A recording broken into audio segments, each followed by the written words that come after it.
All right, what is going on, chat? We are here We are with the Brazil versus USA show match. I am joined by Sean, aka For the Win TCG. hello, hello. For anyone who might not know who you are, go ahead, introduce yourself, let the people know. I'm following TCG. I make content on YouTube, mainly rogue decks, so a bit out of my element here, but we'll roll with it. But just Sean. Yeah, that's me. That's what I do, man. Thanks for having me on, man. Of course. Yeah, I really enjoy your videos, your style of content. As far as like I think one thing missing, and I'm not gonna fill that void myself, I don't think right now for my content, but like the editing that you put into your videos, I really like to see the kind of the extra editing that we don't see too much from TCG content creators. Like Luke Morse does another one who like puts that extra effort in, and then it's not something I personally am looking to do currently with my content, but I like to see that there's more people in the space doing that, because I think we are missing. There's a lot of stuff missing in the Pokemon TCG for content, and I think you're filling one of those voids. So big fan of what you're doing. Thank you, man. Thank you. It's a lot of hard work, man. I don't blame people for not wanting to get into it, because it's a lot. It's a lot more behind the scene than it is doing the record. The recording's the easy part for me. But no, it's a laugh, man. I like that. I've been interested in editing like my whole life, so I just thought I'd incorporate it in, and it's worked out, man. So thank you about that, man. Yeah, of course. All right, so we're here to watch some of the best players in the world compete. Yes. Brazil versus US. We've got Pedro Petrucci, Ricardo, and William Azevedo. Ricardo is probably the lesser-known name out of those three, but has been working with William and Pedro, I think, for a little while. Has back-to-back top 4 finishes at regionals. Pedro just won the Sao Paulo Regional Championship, and William lost win-ins at Sao Paulo and Orlando, and top 4 at EUIC recently. So some very big achievements coming from the Brazil side just recently. Big names. Yeah, big names as well. And then on the US side, got some big names as well. Grant Manley, probably one of the most unique personalities in the scene, especially if you follow him on Twitter. Ryan Antonucci coming off a recent dub at Knoxville. And then Caleb Whittemer as well on the U.S. side. Ton of achievements there. I think maybe the only other player to have gotten finals at 3 majors in a row. I think it was 3 majors in a row for Caleb back in 2017. I think the only other person to do that was Jimmy Pendarvis. Yeah, in a row. Jimmy Pendarvis, I think, won 3 regionals in a row, and Caleb that year won 2 in a row, followed up by a 2nd place. Jesus. Yeah. I snacked, bro. What the hell? Yeah, so we got some big names here in the U.S. versus Brazil. I'm excited for it. I've already taken a look at the deck lists and looked over them. Yesterday, I did a little bit of a pre-show with James Cox. We talked about the deck lists, what the players are bringing, talked about Conquest a little bit. So let's take a look at the deck lists first, and I'm going to get your first impressions on what everyone's bringing. So let's take a look at the Brazil side first here, and tell me what you're seeing, what you're thinking. So first off, I said it right away as well when we just let me chat beforehand. I am buzzing for the Moon to Dunsparce. Those who know me know I absolutely love the deck. I really like speedy beat stick decks. Decks that are just going to come out, try and hit him fast. And that's why I really like the Moon to Dunsparce. Really looking forward to seeing that play. And I guess you can kind of say similarly with the Ancient Box as well. Did very recent. It's doing well, isn't it, recently, if I'm right? From what I've seen. We got 2nd at Orlando Championships. A couple top 16s, maybe 1 top 16, 1 top 32 at EUIC. Recently at Sao Paulo, I didn't really have too strong of a performance. But yeah, overall, it's still it's hanging out in like the top. It's chilling. It's chilling. Yeah. Top it's decks for sure. The Arctina, I've like tried it myself. For some reason, I love Arceus, but I just can't figure out Arctina, even though it's usually the beginner deck. I know usually people say Arctina is like your entry level. So I really want to see like some top tier players play it and just really like focus on that. So I'm looking forward to seeing how that plays. Obviously depending on the matchup as well. Yeah. Zard is Zard. Let's be real. Yeah, you can't go wrong with Zard. And they both brought Zard. Zard is Zard as well. It is what it is. And Lugia, one of the best decks if it sets up. That's what I know. So I'm hoping when we do see Lugia that it just starts popping off. Because I love it when Lugia does its thing. I don't like being against it though. That's hell. None of that. None of that. Yeah, it is. That's the one issue with Lugia, right? The consistency is its whole, which is maybe a good thing, right? How good would the deck be if it was Potentially more diff, right? consistent, right? Yeah. I don't know if we want Lugia. A deck like Lugia being BDIF always feels a little bit worse than something like Charizard. I feel like there's a lot more depth to Charizard, and like the ways to counter Charizard, or even in the mirror match, a little bit more enjoyable. Yes. Lugia mirrors, not a ton of fun. I'm not gonna lie. No. Yeah. No. Charizard's a bit more nuanced, isn't it? Yeah, definitely. Yeah, that's all the decks there on the Brazil side. I actually was a little bit underprepared, but now there we go. How dare you? There we go. But I should be good now. So yeah, let's talk about the US decks now. On their side. Also chose to bring Charizard. Also chose to bring Ancient Box as well. Yes. So we hopefully can see some mirrors, because it's quite nice to see mirrors because you can really see the nuances of the play, which is really cool. And it's usually very back and forth. Not too many mirrors though. I know we want to see some, absolute beatdowns. Loving the Tusk. That's really cool. Yeah. Proper vibes. That's all it is. They're playing with pure vibes there. What else have we got there? We've got Charizard and, oh god, the control. I'm not gonna be able to wrap my head around that bad boy. Oh. Picture control with the Wigglytuff, the cape, bro. It's my worst nightmare. But yeah, I also saw the cloth there. That's pretty cool. I don't know how much that's often included in control, because I'm not one to pay too much attention to it. But God, I'm gonna be literally just all over the place watching that thing, let alone playing it. And then of course we got Tina, which hopefully we can see that do well as well. Liking the list though. The lists are pretty clean, man. Yeah, the lists are going to be a little bit different for this, so that some people might see some standouts here. Looking at the Tina list specifically, I have it pulled up. Very no Sinnoh, 3 Super Rod. We'll see a little bit, the list be a little bit more straightforward, or have like one specific tech card, because it is Conquest format. You're not trying to beat the meta. You need to win a game with your deck. So we see like both Charizard lists, very unteched for the mirror. No TM Devos, like it's something we could talk about specifically would be like William Azevedo, Pedro Ricardo. In the last 3 major tournaments, I'm pretty sure all the Charizard lists they chose to bring to the majors had double TM Devo. But going into this Conquest format, the TM Devos are only good if you hit the other Charizard deck, which they probably know US is bringing a Charizard deck, but are you going to hit the mirror match? The odds, 1 out of 5. Yeah. Bang on. Exactly. And if they bring up their Charizard first and just win a game with it, you have no chance of ever hitting Charizard with Charizard, right? So, even look at the team list, the triple Super Rod, just trying to be more straightforward, more consistent. Overall. I'm with you. See, one thing I was going to bring up. I thought I had one thing I was going to say. Yeah, I guess like as far as mirror matches go, I would like to see the Charizard mirror happen, because it'd be a very interesting one, because neither player has text for it. No TM Devos. They still have like the Turo, so you can like heal Charizards potentially, but that would make things interesting where it's a very straightforward head-to-head there in the Charizard matchups. That'd be an interesting one. Literally just 2 brick walls going into each other, really, isn't it? That's what it's going to be. It's just going to be quite interesting, man. Definitely be interesting. All right, so we take a look at the lists. I think we're ready to go as soon as the players are, so I'm gonna go ahead and give them the go ahead here.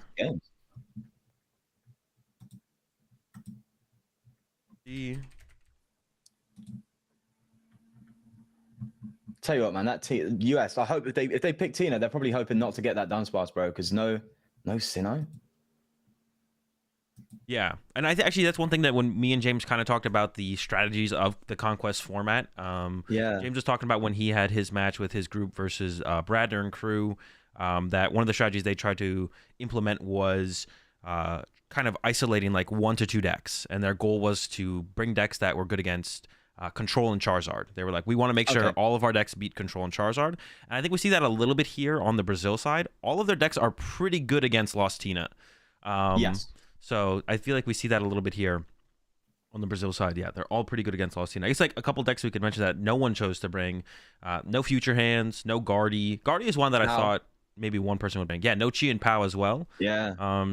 And I guess that could have been. I think on the US side, I guess that we could talk to that. Like that's like kind of seems like a deck that they were kind of targeting. It was like because like the control decks good against Chi and Pow. Charizard not so much. But the Tusk, I guess you could say. The Tusk is good as well, right? And then Ancient Box is also good as well. So like 3 of the 5 really good against Chi and Pow.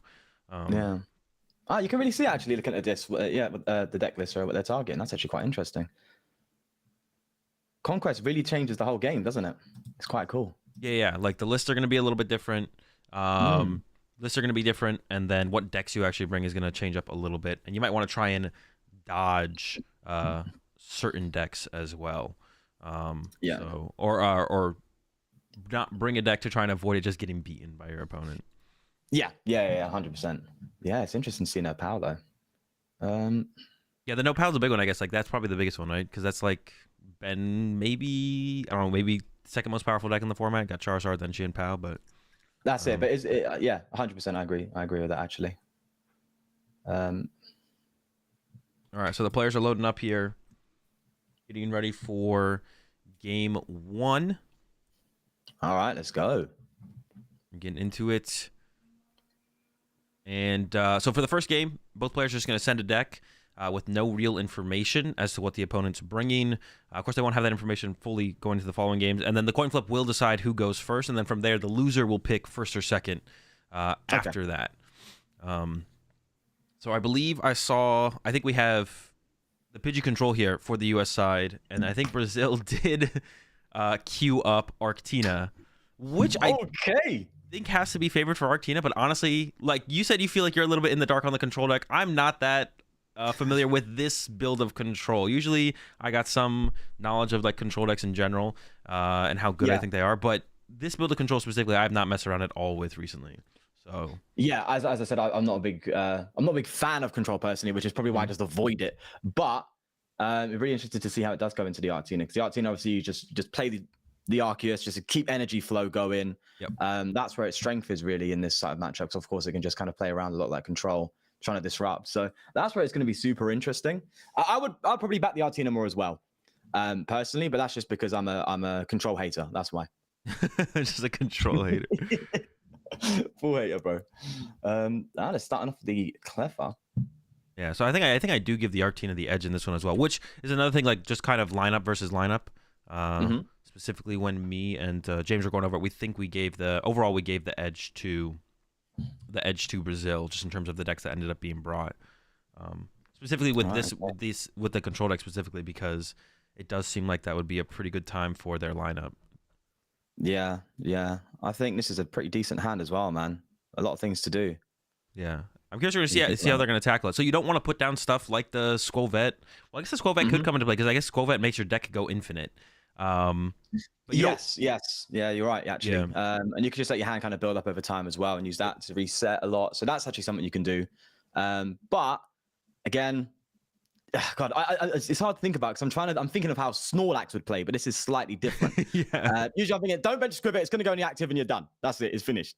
But it does play slightly differently. It's got a lot more avenues, hasn't it, to how they want to play. Yeah, and like specifically, they don't have anything like, I believe there's like no Erica's Invitation and stuff in this list either. Yeah, so there's no way to like really force the B-Barrel into play unless they choose to put it in play. So I think it's going to have to kind of come down to the Wigglytuff and like the Cloth to like kind of carry, like the Cloth with the energy disruption ability, and then the Wigglytuff being able to actually take knockouts.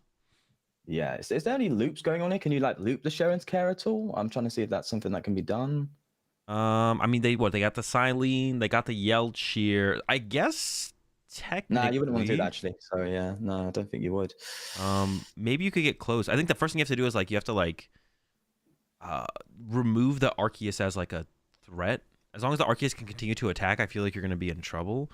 But if you can remove enough energy from play by them attacking to the Cloth over and over again, like possibly that is like the route to victory I could see maybe. Yeah. Then you go into Wigglytuff, because like the Tina can't one hit KO Wigglytuff. So if they're doing Lost Impact, they're just hitting into a sponge. Exactly. Yeah. What's the recovery? Is there any energy recovery in that sense for the Tina? Doesn't look like it. No, I don't think so. Just a lot of energy. Yeah, just a lot of energy. I mean, yeah, that seems like the best route to go for, really. Because once the Arceus is swinging, you ain't stopping. Yeah. That's where it's going to be troublesome, man. Really, really troublesome. And this comes a tough early decision here. Do you want to get the Jigglypuff in play to get it to the Wigglytuff as soon as possible? But you also want to get Pidgey to Pidgey out as soon as possible, because that is your engine in the control deck. And it looks like they're opting for the double Pidgey. It makes sense, because, you know, Arceus is very good at that turn 2 boss, right? Yeah. Just attach energy boss and just KO whatever's going to be in play that you think is going to be the problem. Because if you go Pidgey and then the Jigglypuff, then they can just go, okay, which one do I want to get rid of? And then that's just kind of gone for that time being. Obviously, you would go for personally, me, I would go for the Pidgey, right? Because clearly it's all about Pidgeot. Definitely. So it makes a lot of sense, really, because you just want to have a Pidgeot out guaranteed.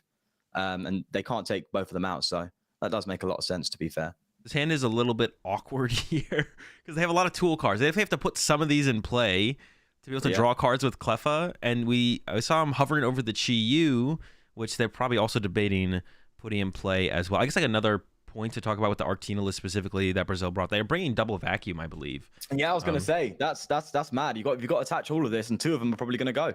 Yeah, so you don't get to keep rough. Your cape is not safe. Your other tools aren't safe. I want to do the cape. Don't do the cape. No. They're debating it. You can tell they're thinking about it. Like, I don't know about this one. Yeah, you want to try and hold on to some of these for sure. I don't even know which ones should be put in play aggressively here. I guess like the Chi-Yu can't be KO'd, but yeah, just like how much do you value drawing cards with Cleffa is kind of the question here. Yeah, what can they do after though? Not much. That's the thing. So I think you've got to value it quite highly now. You've got to sit there and think, well, you've got nothing in your hand going right now. You really need to thin it down as much as you can to get, because you don't want to brick again next turn because they're going to get ahead, man. Yeah, I think they're probably going to try and combo the cape with like an Eerie, or like try and get through a couple of the vacuums first to then hopefully get the cape to be safely put into play. Yeah. All right, let's see what they do. I'm gonna go to their side now. Yeah, they already got the Arceus. They have a boss as well. The Arceus. So they could, yeah. The question from here is like, what do they KO? They could go after one of the Pidgeys and be like, all right, if you don't have Candy Pidgey next turn, I'm gonna take out the other one. It seems like the best bet. Do we have, what's our damage modification in Arceus? No, there's none really. So yeah, I would say just kind of keep trying to target, because at the end of the day, they could brick, right? So you want to just take out the Pidgeys and just try and constantly go for that. That would be my kind of play. To just try and stop them from getting going in the first place and then kind of win through that route. Yeah. But actually, though, yeah, Judge Hand Disruption, that makes a lot of sense too. Yeah, Judge KO is going to be pretty good too here as well, especially because they didn't get down the Rotom turn 1. So even if you draw into an Arven, you won't be able to like piece together the 4 Shieldstone combo. That's the strength of Arceus, isn't it? It's the hand disruption, man. That's where it starts cooking. Yeah, especially with the judges. And actually, like this build specifically, like they have the double vacuum. They also have 2 Eerie, and like item cards, like the Pal Pads and stuff is super important in the control deck, right? Like making sure you have the resources to win, because you don't want to like take a turn off to play Team Yellshare if you can avoid it. You want to be able to go like Pal Pad for another Eerie or a Charon Scare and then just use it immediately. You have to go to like the Silene Yellshare loop or whatever. At that point, you're not playing your powerful supporters turn after turn. Yeah, that's true. Question here is though, would you bench the Bidoof if you're going for that Judge? It's definitely, yeah, because like they don't actually, especially now with the Defiance Vest in play, they don't actually have a way to kind of Lost City. Oof. That's actually going to be maybe a big card in this one as well. Yeah. Not going to go after the Cleffa with the Lost City. No, of course. What would you want to hit with that Lost City? I mean, you want to hit the Jigglypuff, right? If the Jigglypuff comes down, you want to get that bad boy up Lost City. Yeah, that'd be huge, bro. Also, the Radzard would be a good one to take away as well. Yeah. Oh yeah, that's a threat as well. I forgot it's an attacking deck as well. Jeez, this deck does everything.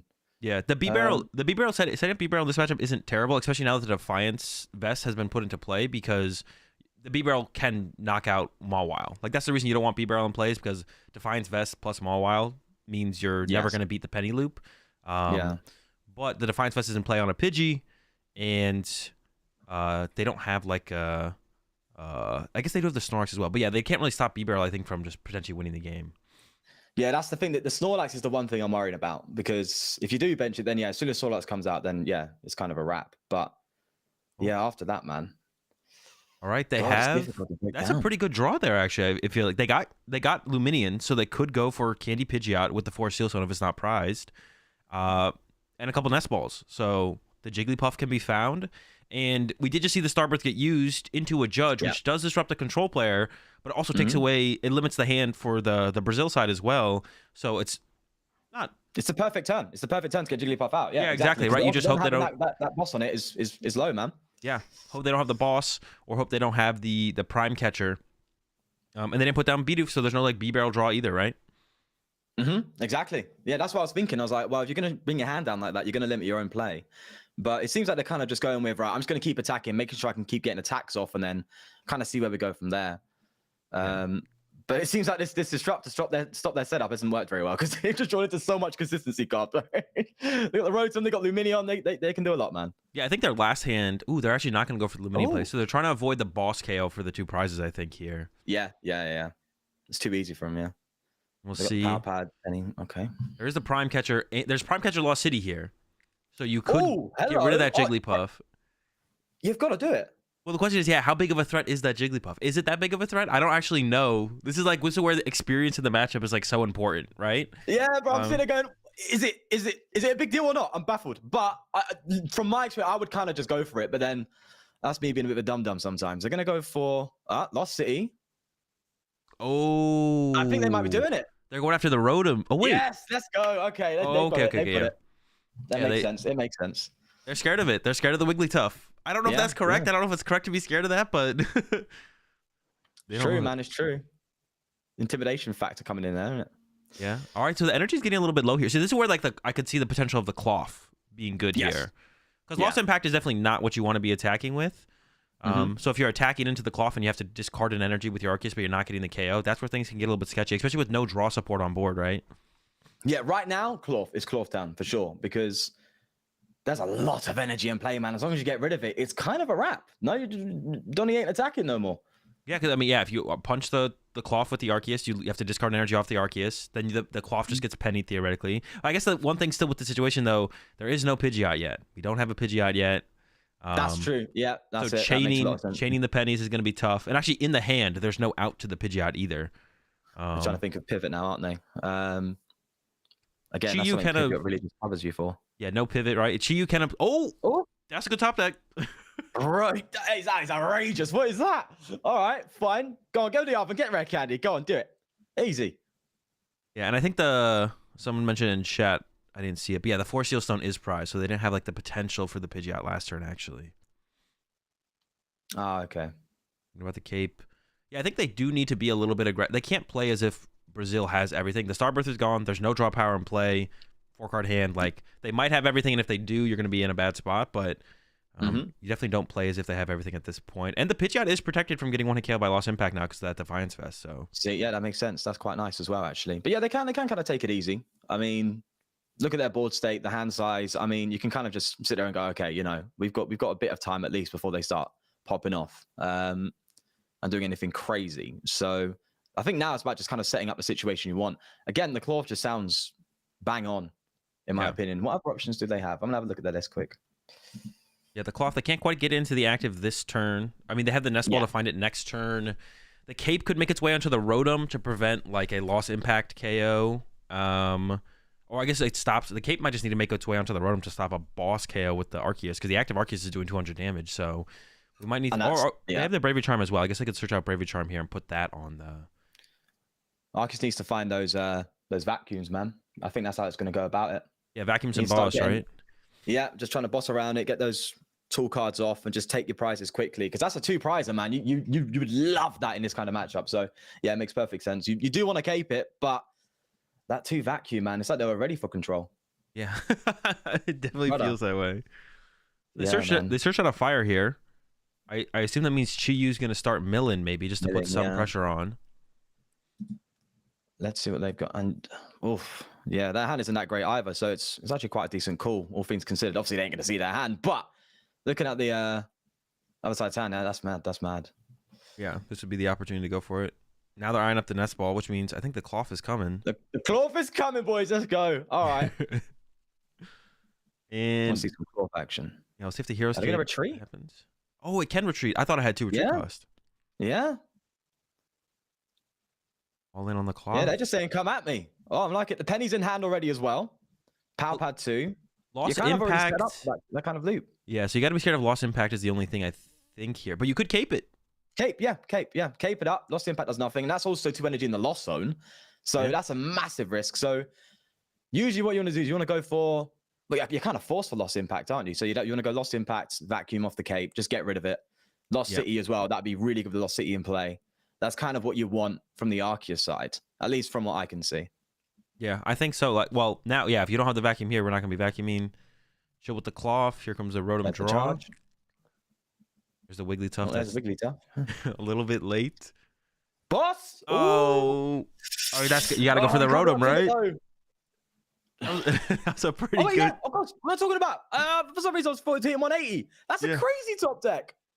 Yeah, we're doing the 200. Got no double turbo on it anymore. Bro, that is scripted. What the hell? Brother. Donnie just top decks the boss. That's outrageous. See you later, Rotom. Off your pop. Yeah, I think like the one thing to be in fear of here, and I think that's why Brazil evolved to the Tina here, is just like, all right, if we get Iono next turn, we probably don't need access to Shred. So we'll go ahead and just chat like, as do well. that. The Mimikyu. There's no more outs to that now, actually. Oh, that's true. Yeah. What's their energy count? So hold on, what's the psychic count? And see if they've got. I think they have one Psychic, one Grass left. So they could just get another Shredder going with that Yeah. Giratina V. So it's not a wrap completely. Yeah, not But the quite. board state. But that is an opportunity, an interesting opportunity here. They do need to get a lot of things off the board. There's a lot of things to remove off the board to make the Mimikyu kind of carry. Because, like, yeah, I guess the Pidgey getting KO'd is not too scary, but I guess the boss KO on the Chi-Yu is the big play here. Boss vacuum and it's a wrap, right? So you got to be super wary of that. You would know roughly Anarchist is at least going to play the one vacuum most of the time, so you'd definitely be wary about that. Yeah, but this is, I guess I read the open deck list, so both teams see the exact 60. Yeah. Both teams see the exact 60. I'll be freaking. So they know they have two vacuum. Jesus, this is rough, man. And they are eyeing up the heavy ball. I think the Mimikyu was prized, so the heavy ball is here to get the Mimikyu right now. Let's see. There it is. Yeah, Mimikyu's there. Confirm the prize cost. Ooh, the Silene is prized, so they don't really have an infinite here. They don't have potential for infinite resources. Yeah. They'd have to find a way to take prize of Bizarre or something. They also didn't do that. They didn't penny this turn. So if there's another top deck boss, the game is over behind the loss impact on the Chi-Yu. Oh, yeah, exactly. With that Tina as well. Okay, nah, not 2 times in a row. Do you now? Yeah, I was thinking, do you now try and dig for it? I mean, they have plenty of switch cards left. They have the second Tina they could put in play as well, though, and they get access to Shred. They have a Psychic left, right? There it is. Yeah, they could set up for the Shred, but choosing not to. I guess they're just taking their time. There's really no serious rush at this rate. Yeah. Oh, wait, the cloth is weak to grass. I didn't realize that. What? I'm just throwing. Yeah. Okay. Iron Leaves. Here it comes. All right. Hopefully. So they pennied up the Chi-Yu, but the Iron Leaves is still a possibility to get the KO on the cloth. Also, I guess vacuum loss impact on the Pidgeot is also still an. There's a lot they have to. Is it even possible to like clean up the board enough ever? I guess you have to like Eerie or Misfortune Sisters the vacuums, and then your bird is safe, right? I don't know. Yeah. It is tough because it feels like you can eventually get a Shred on that Mimikyu, right? That can happen. You can obviously KO the Pidgeot, of course, with the vacuum, lost impact. You can KO that cloth. Everything on board can be knocked out, which means that no matter how much you clear your board out, it's just rough. I mean, do you just go for Snorlax now? Try and stall that Bidoof, or not many switches have gone yet, have they? So you know they're going to find a way there. They have a Jet. They have a Switch. They still have Boss plus Retreat. They're too far ahead to actually like win through trapping B-Barrel at this point. I feel like, and that's like the thing. Like compare this to Quad Snorlax. Like Quad Snorlax can have a board of only Snorlax in play, right? Exactly. Yeah. This is different. Yeah, 100%. We're never getting the Pidgeot. The Pidgeot's stuck for the rest of the game. We can get the Cloth and get the Pidgey out of play, but yeah, the Pidgeot's not going anywhere. Then that's all they need. They just need vacuum and boss, and that's it. You're good to go. So I can see why they're probably taking their time. But I think they're more eyeing up the cloth though. As you can see with that grass weakness. But either way, it's looking pretty good for Argentina, man. Actually, a lot better than I thought it was going to be. Yeah. I wasn't sure how this one was going to go fully, but I feel like actually just like the amount of gust effects just make it so hard for It reminds me of playing against Charizard. It's just boss. You know what I'm saying? Like that makes it so hard for the control deck to really keep up. There's a Judge top deck. Okay. Yeah. I mean, you just dig. That's what you do, right? So they're giving up. They've given up on Shred. They don't care about Shred anymore moving forward. They think they can win on board, which honestly, vacuum boss on the Pidgeot will always eventually win them the game. So they always have that as an out. And there's boss. That's not enough though. No, it's not enough. It's not. No, you need one more piece, a vacuum or a leaves. That's what you need. That's not what that's been they've been given. Do you judge? Lose that Yeah. boss? I mean, we'll have a decent draw power next turn, right? And we want that's a Yeah, 9-card hand on the other side. Mm. And they are going for it. Going for the judge. Another B barrel, some more draw power. That's and an Ultra Ball as well. That's lovely. So we're really close now. 3 boss left in the deck. The Iron Leaves is there. Now the cloth will get penny next turn, but then they are just a boss plus vacuum away still.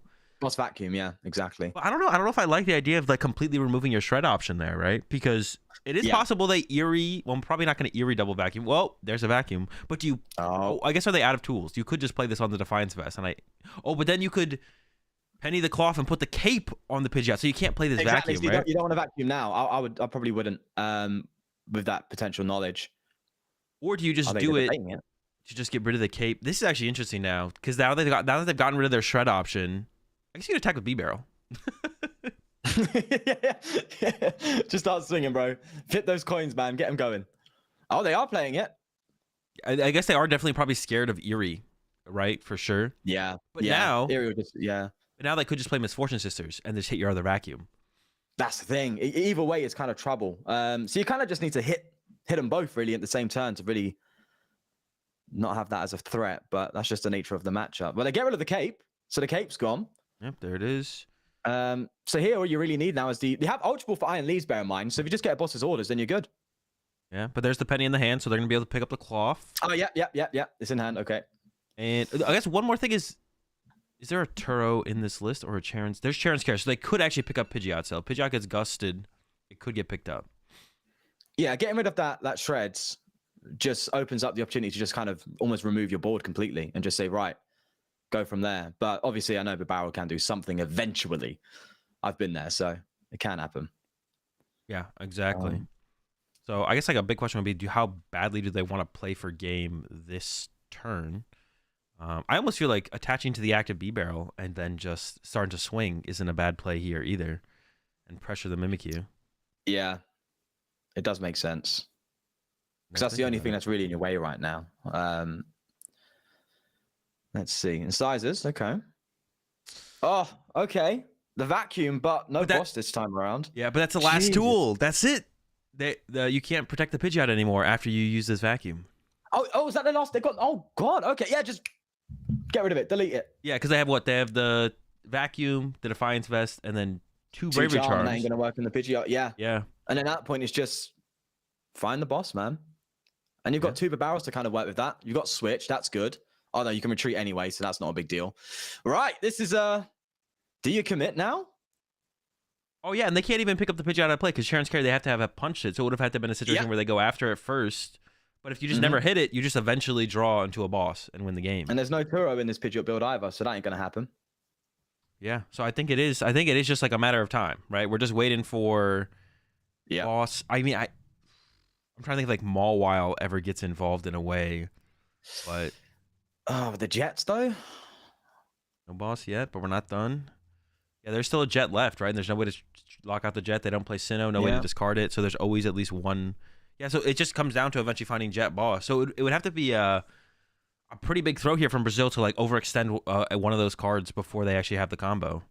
Yeah, exactly. You want to make sure you have that available. And it's super helpful for them that they have that Lost City just chilling there because the Mawile comes, boom, it's gone. It's out of play. Ain't happening again. Yeah. So that's also pretty good. Then what are the Switch options left? I'd love to be able to just click on their discard pile. I'm too used to that. If there's ever a spectator mode added to PTCG Live, that would definitely be... Bro, that would be so good. That would be so good. But after they fix the rest, you know? Yeah.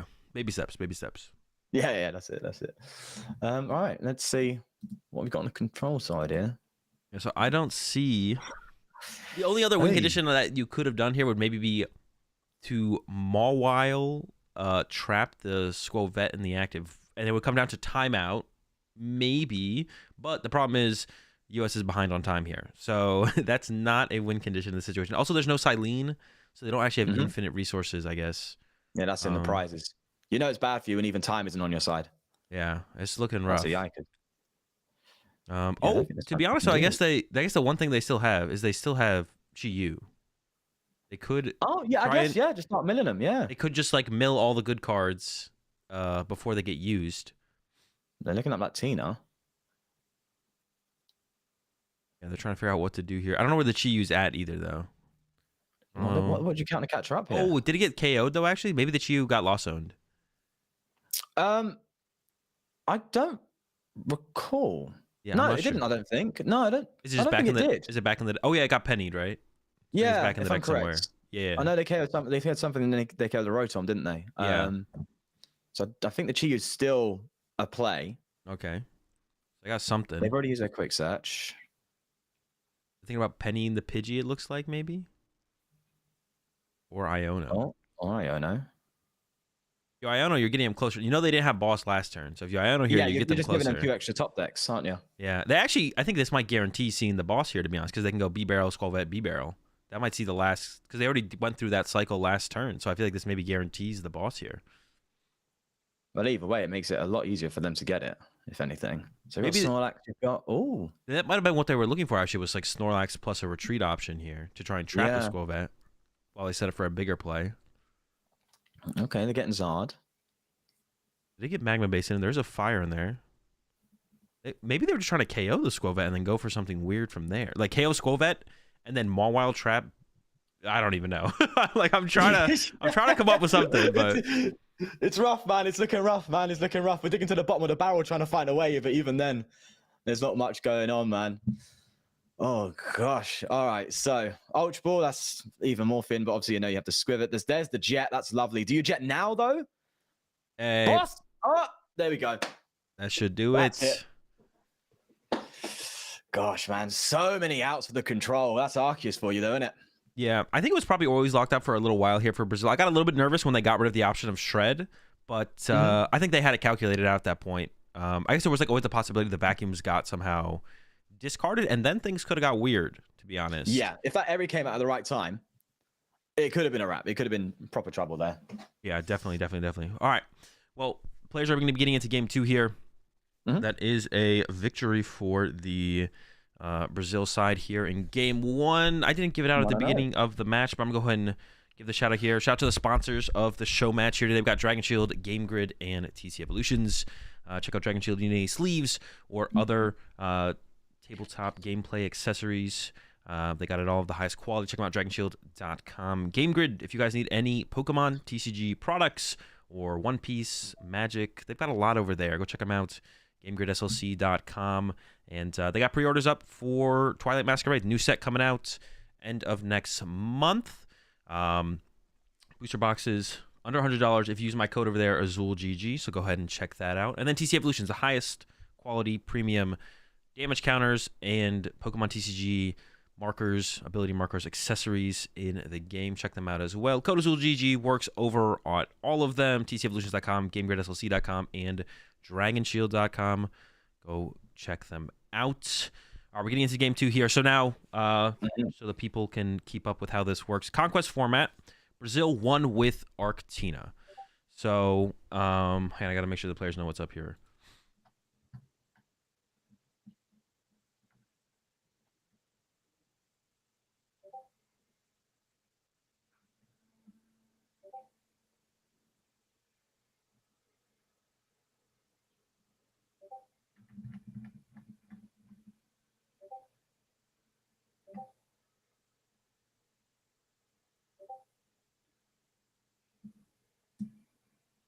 All right, cool. So Brazil won with Arctina. Arctina is done. They don't get to play with Arctina anymore.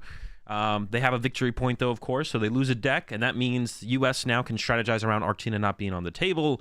And then Brazil, for them, is still kind of open-ended, right? They've all 5 decks could be thrown at them. They just have one more thing to work with.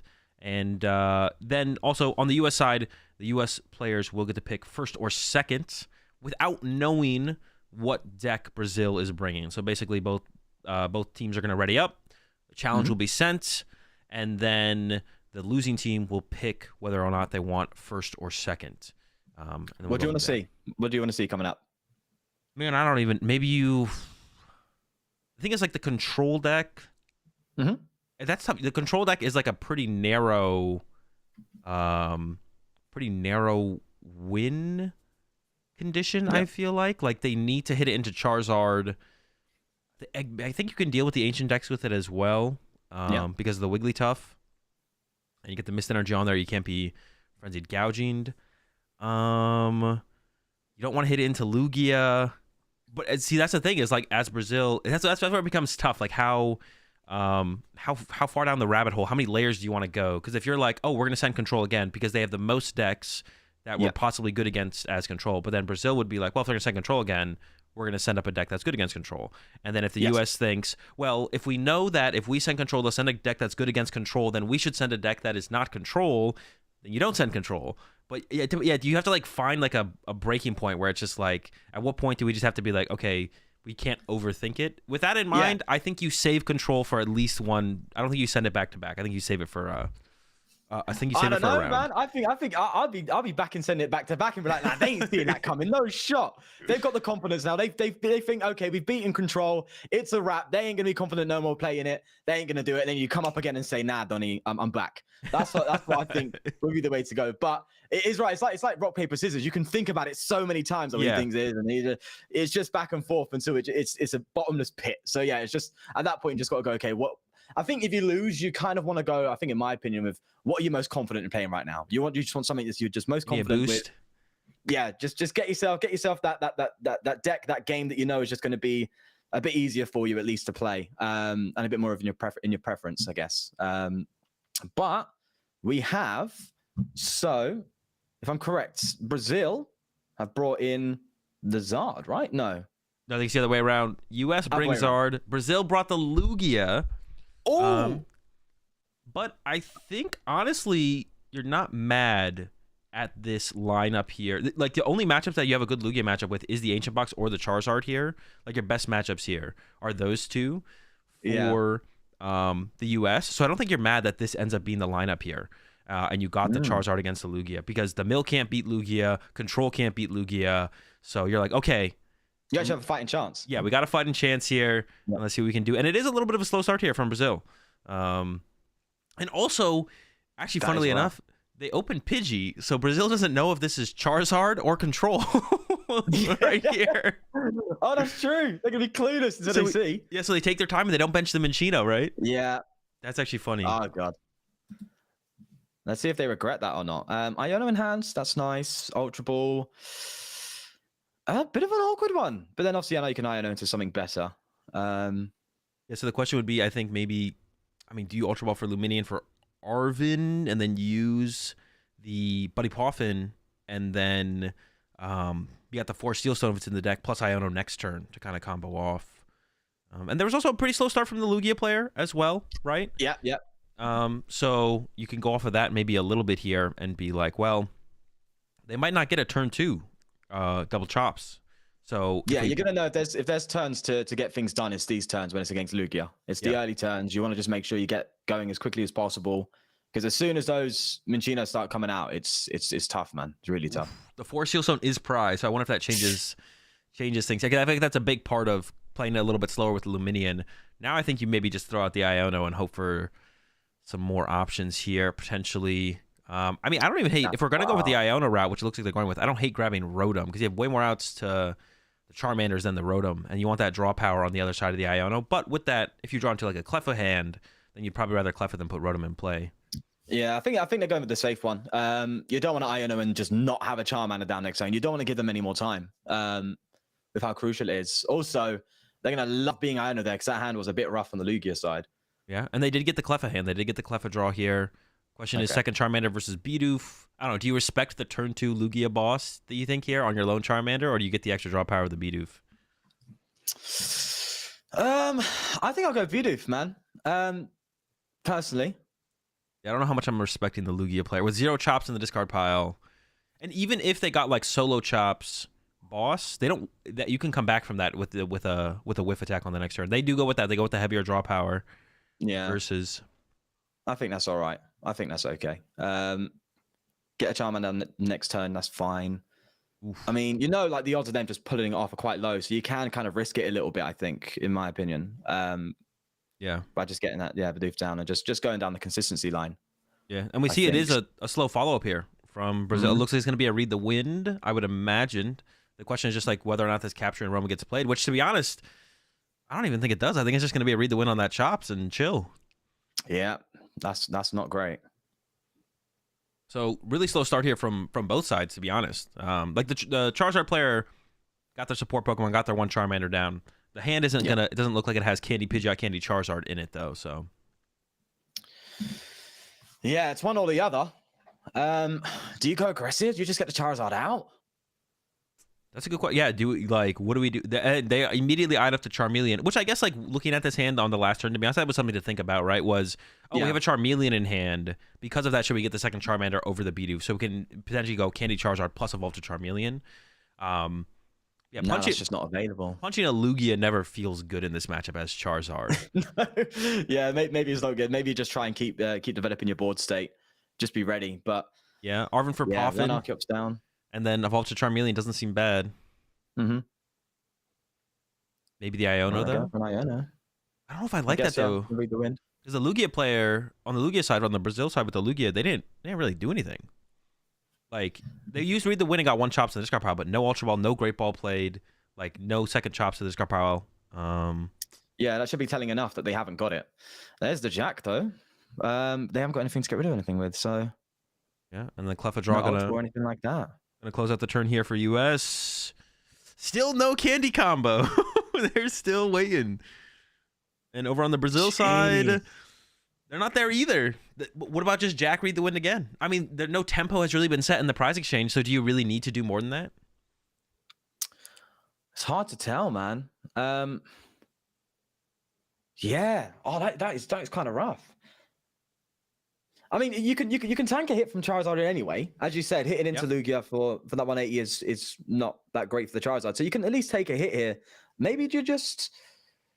Oh, do you Jack and just get the Archeops and Lugia and then just kind of chill? I think so. Read the wind? That's what I would look at here. Maybe throw a gift down on one of the Minchinos on his bench, start to build up the rats a little bit. Yeah. Because that's where you really want to be, is just you want to have the rats ready to get those one-hit KOs on the Charizards as soon as possible. What you need, So just building up that energy there makes sense as well. And that's what they're going for here, right? With the Jack. Unless for some reason they're going to go with the solo chops, but I don't see that being the play here for sure. nah, it's a wrap then if it's just a solo. That ain't going to happen. But yeah, that seems to be the best of what they can do here. I mean, at least you can just be sure that you're going to get your Archeops out unless you get disrupted again. And then you don't find that Lugia afterwards. But you'll have pretty good odds still at that point, right? I wouldn't be stressed. Be a problem. And there's already been two Ionos played now, I think, back-to-back turns here on the US side. Yeah, so you're probably willing to bet they don't have it, even though they do, which is funny. But yeah, they do have the third one. Nah, no, not 3 times, no shot. No shot. I guess interestingly here, they could draw the prize card actually. Yeah, you could attack. Yeah. The only thing because you're not gonna. Well, okay, they could have Radzard, Defiant. This is interesting. Do you play around the Radzard one-hit KO response? Because they could have Candyzard, Evoltazard, load up Radzard, Defiance. That's a lot of commitment to a Radzard, though, huh? Yeah, and honestly, with that commitment, I feel like there would be a possibility to recover. But if you bench this Lugia V, you could get Counter Catcher knocked out from a Charizard, which is what you'd be scared of by benching this. Yeah, I would want to just have that one Lugia in play pretty much the whole time, and then just go with Minchinos the whole way through. But because the Radzard play is like it's a lot to get, and then even if you do get there, it's a lot invested into that. But also at the same time, if you get rid of that Lugia, then it's trouble, man. Because then they have to get another Lugia down. They have to set up again. Yeah. So if you are taking the prize, I think you're kind of forcing yourself to bench that Lugia, because you just you open up that play and there's that risk now, and it's just trouble. So and that's the debate right now. They could have just gone with Read the Wind as well, right? They could have just chilled Notch on a prize card, read the Wind. I like the prize card take, and they do too, and they're gonna open it up. Go for it. The Radzard is possible. Oh, I don't know about that one, man. Oh gosh. There's already a couple energy accounted for as well. There's one in the Charmander, one in the discard pile, I believe. So that might be playing into their decision making here, as being like, okay, I don't. But there's an Defiance Man and the Radzard in the hand. Oh, they're so close. Oh god, if we see that come through, it's absolute danger. Absolute danger. You think you just all in for it? Bench Radzard. I guess you don't attach the energy. You just attach the Defiance Band and then play the Iono. Because the energy you can search back out with the Charizard. Yeah. Oh, wait, no, how many energy do you need on the Radzard? You need 4. Oh, so I mean, maybe you would attach this then, actually. You'd have to, you'd have to attach and then get, seems like they're going for it. Brazil played into it. To see that from hand, I would be absolutely brutalized, mate. I wouldn't be having it. Oh, this is nothing. Oh God, that is terrible. What the hell is that? This is a draw for sure. My goodness. Not even an out to a Charizard. I think they needed a little bit more than a Charizard, especially with drawing that fire energy. Yeah. Gee, you got to go with a heat tackle. That is just absolutely tragic. 3 Ionos later, and nothing has changed on this side. And the Archeops is available now, so that's wild, man. That is absolutely wild. Yeah, you're gonna be pretty far up here as Brazil. I think you're gonna lose a couple energy here, but I think you're okay with that, right? Like, you want to get the Archeops, research it away. You can't go another turn without using Summoning Star. No shot. But I think Brazil's just probably happy that that Zard did not come up that turn. Yeah, that is like the only real play there that like completely cripples this board would have been that play. But now it's kind of opened up. Yeah, got some options. And they played the Snorlax as well, so they have like they don't need to, at this point, they theoretically could they need to get like 1-hit KO on one Charizard, but then from there they can piece together like Gust KOs. So many small Pokemon on the bench at this point. Yeah, they've already taken a single prize as well, so taking a single prize that doesn't actually feel that bad. Yep. You can just go down a line of KO and 2 Charizards with those 2 Minchinos, and then just taking a single prize with the Lax. So that's actually pretty comfortable, but it's all about energy count now, really, isn't it? And what you find. Yeah, they did lose 2 there. They are playing the 16 versus the 17. And recently, when Lugia matches come up, I've been seeing a lot of Lugia players like lose by like 1 energy. So yeah, that's it. I mean, I remember even when it first came out, everyone's like, it's all about the management, and it to this day is exactly still that. It's you got to be careful. But they are loading up. That is that's a big small rat right there. That Minchino's got a lot of energy on it. Carrying a heavy load. I got a couple for the big one as well. So yeah, the rats are getting loaded up. They're threats. Gotta respect them at this point. This is where you want to be as Lugia as well. You don't want your Archeops to be able to be just like Gust KO'd, right? You want to be like, all right, if you do have a Gust KO, you have to go after my rats, not my Archeops. Because there's too many energy in play now to go after the Archeops. And then here we see the knockout for the second prize card here for Brazil. I don't know if actually the US's hand, we're going to switch back over to that in just a second. I don't even know if they can respond to this, to be honest. Well, a lot of people in chat saying we want to hop into the comms. Do you want to see if we can hear what they're up to? Yeah, let's go and let's see if they can piece them together here. Yeah. I think we might we might even get Bib here and just now we get Pidge. Okay, so Arvin, get Ultra Ball and Tool if there is one. Probably don't even get the choice spell, or just I guess Yeah, put the choice just spell get check fires. We didn't prize any Zards. We have 1 fire, 1 in play, and 2 in discard. So we prized 2. Or there's 1 in hand, so we prized 1. Yeah. Dude, we don't have. Oh no, we do. Okay, never mind. No, we need 3. It's fine. Okay, so Ultra Ball away, Charmander, Lost Vacuum, or it could be Choice Belt. So Choice Belt Vacuum. No, Vacuum Mander. Charmander. Yeah, and then play the pop in. Okay. You don't even need to play it. This gets this. Candy. Use it. I'd be down to just go greedy Bib here, honestly. I was thinking about that, but we kind of need it. But I Yeah, guess because we don't get energies on Zard if we don't get Super Odd, and then this thing dies and then we lose. Yeah. Sure, shit. So get Bib. Yeah, and just play everything in hand. No. All right. Oh. Am I muted? Oh, wait. No, I'm not muted, right? You can hear me. Oh, yeah. I can hear you. You're good. I muted myself in Discord, and I realized I wasn't making noise in Discord. I was like, wait a second. But no, but that should be fine. That's what we want. Yeah. As long as you're not talking in their chat, you're fine, you know? Yeah, exactly. So they piece it together here, right? They piece it together here. And they actually do have a play. How is this play enough? I mean, you're KOing with this is where you want to be KOing Archeops or the rats, right? KOing the Lugia at this point is a little bit slow. Yeah. Especially when you got 2 massive rats coming up afterwards as well. It's just they don't feel nice. Yeah, this one might be with the rats as big as they are, ready to go. This one might be wraps here. Yeah, we'll see. Because Because yeah, there's no Gust in hand though, so I guess they might have to go through the Radzard here unless they want to put Luminion in play. But to be honest, I think putting Luminion in play isn't terrible, right? No, because if you're taking 2 prizes here, you just all you need after that is another Gust out, and then you win. That's the thing. Yeah, and Collapse could get involved to still remove the Luminion from the bench at some point. Still force a single prize. Yeah. So there's still options. There's obviously still the risk, isn't there? But do you just go for the Zard? Yeah, I mean, I think if you're gonna go for a Gust, I think maybe getting rid of the Pidgeot, right, will limit the. Oh yeah, because of course they'd have to charge up the Zard, wouldn't they? Yeah, that makes sense. Yeah, because that Zard is. I think if anything, going after because the Radzard is already set up, I guess this doesn't ever make any sense. Going after the Charmander would be interesting here because they can't set up a Zard around it, but the Radzard would just come back up and smack again. Well, I think the Radzard's coming back up this time anyway. So what? Yeah. Yeah, it does. Okay. I guess that does open up an interesting situation here for the side of US though, where they could collapse or Turo their Charizard out of play and completely remove the win on the Brazil side for next turn. They're still ahead. Brazil is still ahead, but they wouldn't be able to win next turn. At least buys a turn. Yeah. And with that in mind, I actually wouldn't have hated to see maybe Snorlax get set up here as well, because that's kind of your best response to the Radzard, right? Yeah. You don't want to attack with your other rat if you can avoid it as a follow-up to the Radzard. Energy. Yeah. Exactly. It makes a lot of sense. It's an easy, just straight KO. So this does open an opportunity here, I think. And the Turo's in hand. The Turo's right there. The play can happen. We'll see. The Counter Catch top deck as well is really nice. Yeah, give you some follow-up. Honestly, I can see a comeback happening. I guess my one question here is 3 Ionos have been played. Is there any hand disruption left here for the US side in the Charizard deck? They have the Roxanne.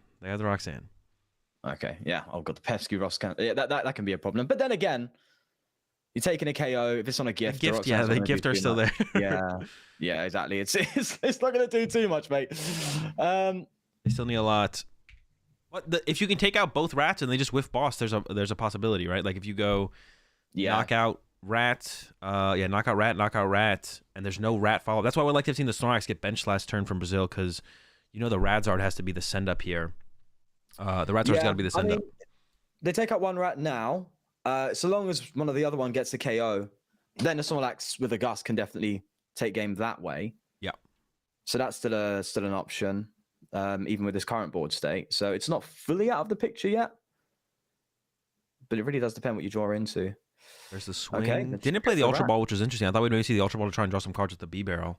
Because now their hand is kind of clocked. There's a Candy though. Candy Pidgeot next turn. Plus they have evolved to Charizard from Charmeleon. So they got the plays here. Over on the Brazil side, they don't win yet, but they're still set up in a really good spot. They have enough energy to make another follow-up rat here. Heads. What do we got left for energy? Oh, the energy count's low. See, this is why I would like to have seen Snorlax be in the active right now. They could still get into the active, but then they actually don't have enough energy to. Actually, did they ever have enough energy to one-hit KO? Did they have any energy in hand? Let's see. Might have to be a boss route here. That's what I'm thinking, yeah. Again, as we were saying earlier, right? It's all about energy management. If you struggle in that department, then it can get rough. I mean, with this energy currently, obviously it depends what they've got in hand. If they don't have any in hand, you can't even know Charizard. Yeah, so I don't think the Zard KO is possible. It's going to have to be a KO into boss KO. And honestly, theoretically, US could go Zard, Candy Pidgeot, Turo B Barrel. And then they only have big 2 prizes in play that can't be one KO'd after this Radiant Charizard goes down. Yeah, that'd be interesting. Yeah, no energy in hand as well. So there might be one prized. They're holding on to like literally everything here, which is interesting. I'm surprised they aren't trying to. One prize, and if you have an out another Minccino, then that is the 5 that you need. So if they do bring up the big, does the double turbo throw that off at all? It doesn't, does it? No. Do they play Collapse could be good to get rid of Luminion, slow it down. Do they play 2 Luminion? That's the only thing that makes sense for how they're playing out their hand, I feel like. They do. Okay. So that's why they're playing it like this. Okay, yeah. That's so much easier, actually.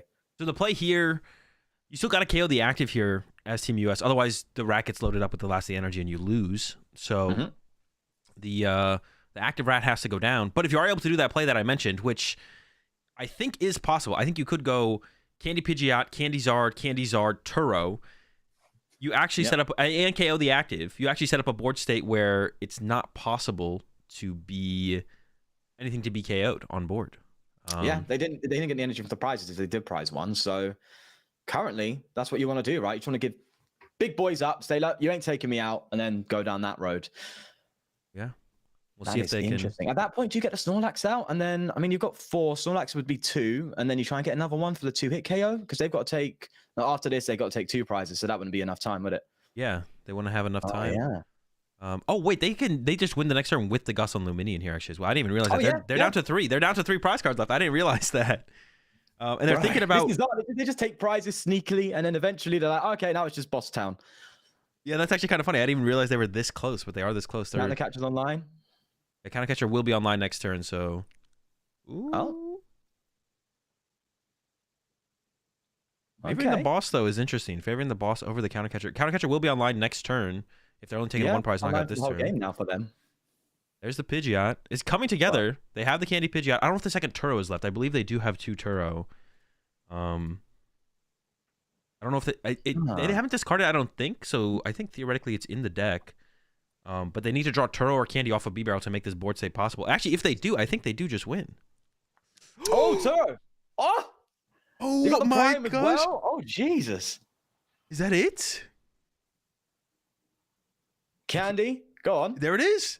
Yeah. Oh God, that's trouble. And they've created a board state where there is no possibility for that return knockout. If I was Brazil, I'd be fuming if the last prize card was that energy I needed. Oh my God. I honestly think this might come back to the fact that they didn't attack with Snorlax when they could have, though. If this rat was a Snorlax with 2 energy instead, I feel like they'd be in a position to still win the game. Yeah, well, they'd have the energy, wouldn't they? Yeah. So here we go. Oh, gee.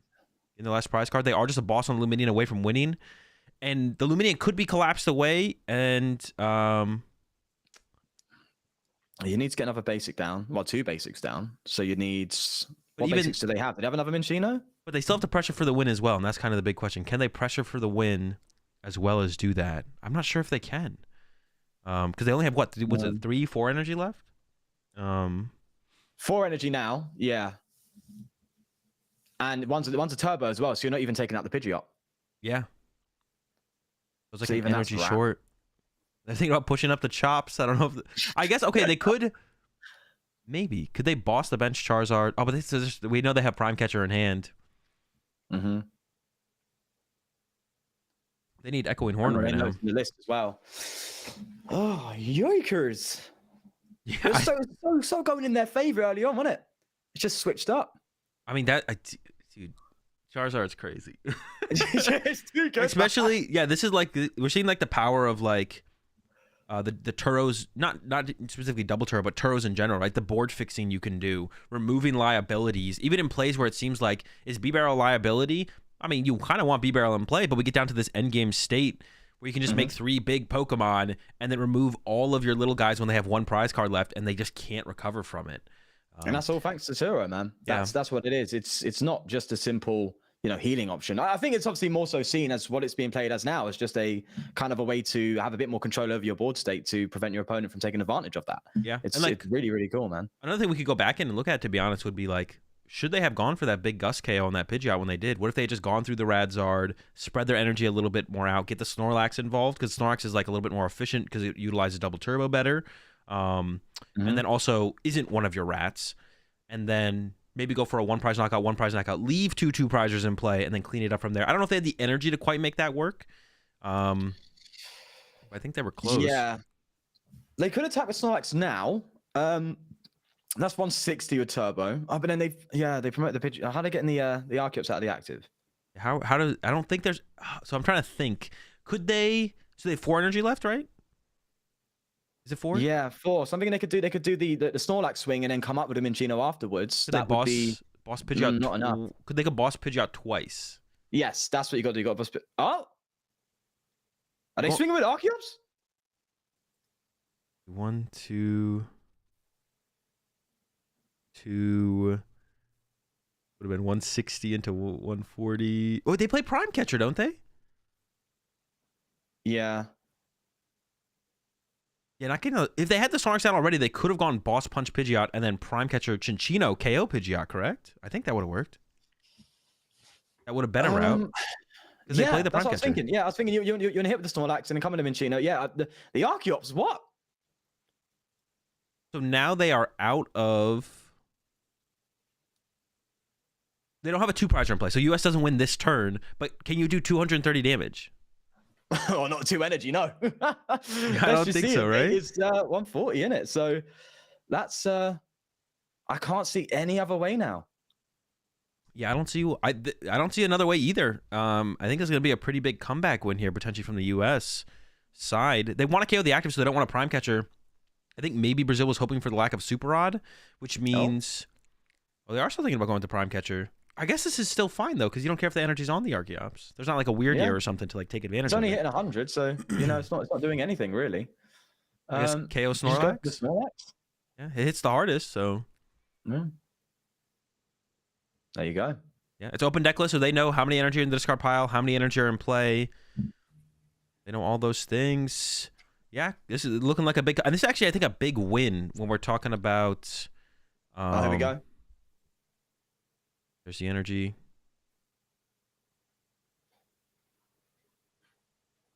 And they're going back in with the boss. Bring up the chops. Get rid of Snorlax. Get rid of Donny. Get him out of it. It seems like the bigger threat. I don't know. Yeah, I don't know if they're scared of that they go this route, but I think the other route doesn't matter either. I think it all works here, I think. So why they're thinking quite hardly about that. I'm sure, unless they just don't know. Wait, how many energy has been played? Because if an energy is priced, I guess there is that.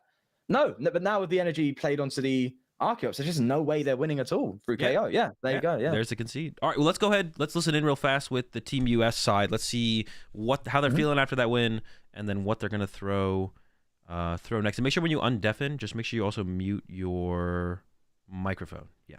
Yeah, of course.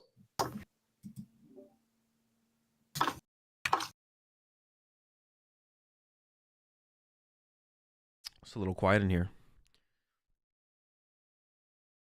They're locked in, bro. Yeah, maybe it's a bathroom break moment or something like that. Oh, it sounds like it. Yeah. Yeah. Caleb even put in chat. We're taking a short break here. All right. Unlistening. Cool. Yeah. So let's talk about where we're at now then, I guess. So we've got... Oh, also, if you could turn down your Discord volume a little bit. So when we unmute, because it did echo through a little bit. Okay. Through Discord. Cool. So just in Discord. I'll put the headphones in, it'll be easier. Okay, yeah. If you got the headphones, that works as well. So where are we at right now? 2 games. We're 1-1. 2 games played. We're 1-1. Brazil has won with Argentina, and then the U.S. has won with their Charizard. The more I'm thinking about it, maybe they didn't want to get that pair up with the Charizard. The Charizard is gone, but the Charizard is a deck that can beat anything. And now we're still getting to a spot, but I don't know. It's weird because it's like, yeah, Charizard can beat anything. Yep. But it seems like Charizard's like the almost like the trump card, isn't it? It's like, okay, we're gonna go Zard this round. This is one where we can probably get the win. I think it's been done a bit early, maybe. I'm not sure actually. To be fair, I'm actually quite surprised that they hit the Lugia and got through it. Yeah, that was, especially with that start. Yeah, that's what caught me off guard, because it's like, oh, you choose the Zard. That's kind of, as I was saying, that kind of comfort deck where you're pretty good. Yeah. Just because of how good it is. And then you hit a Lugia and you think, oh, Jesus. And then all of a sudden you take the dub. Mate, I'd be loving life right there, to be fair to you, because I think that was quite bad luck going towards the US there. But they pulled through, man.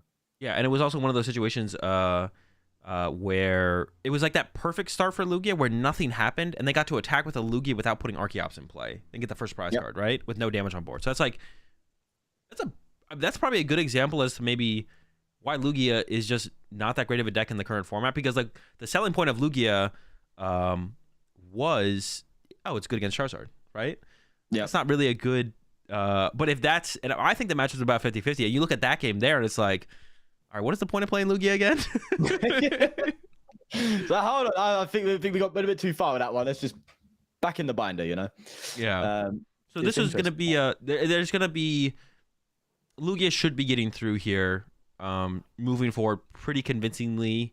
At some point, the only deck that can really stand up to the Lugia, despite like a fairly poor draw, would be the Ancient Box. But The Tina without Temple of Sinnoh is going to have a bad time.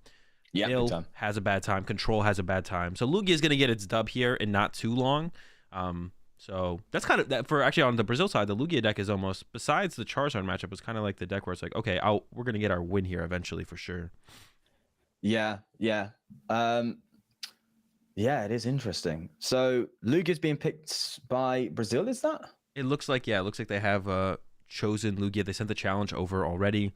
And then Brazil will get to choose first or second once the challenge has been sent. Once again, without knowing what the other player is sending. So they've locked in the Lugia, and I don't hate that. I guess if you send anything else besides Lugia, and the control or the mill gets sent, then all of a sudden the controller mill can kind of slip past the Lugia, which is what they definitely want on the US side.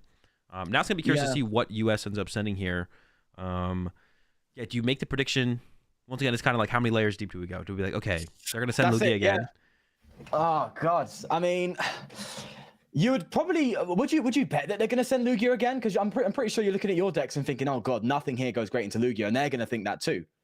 Do you just go for the Tina? Seems like or at least Tina, or I would say the Ancient Box because of that single price trade. Yeah, the Ancient Box definitely has like a fine Lugia matchup. Tina without Temple of Sinnoh is pretty tough. That's what I'm saying with Sinnoh.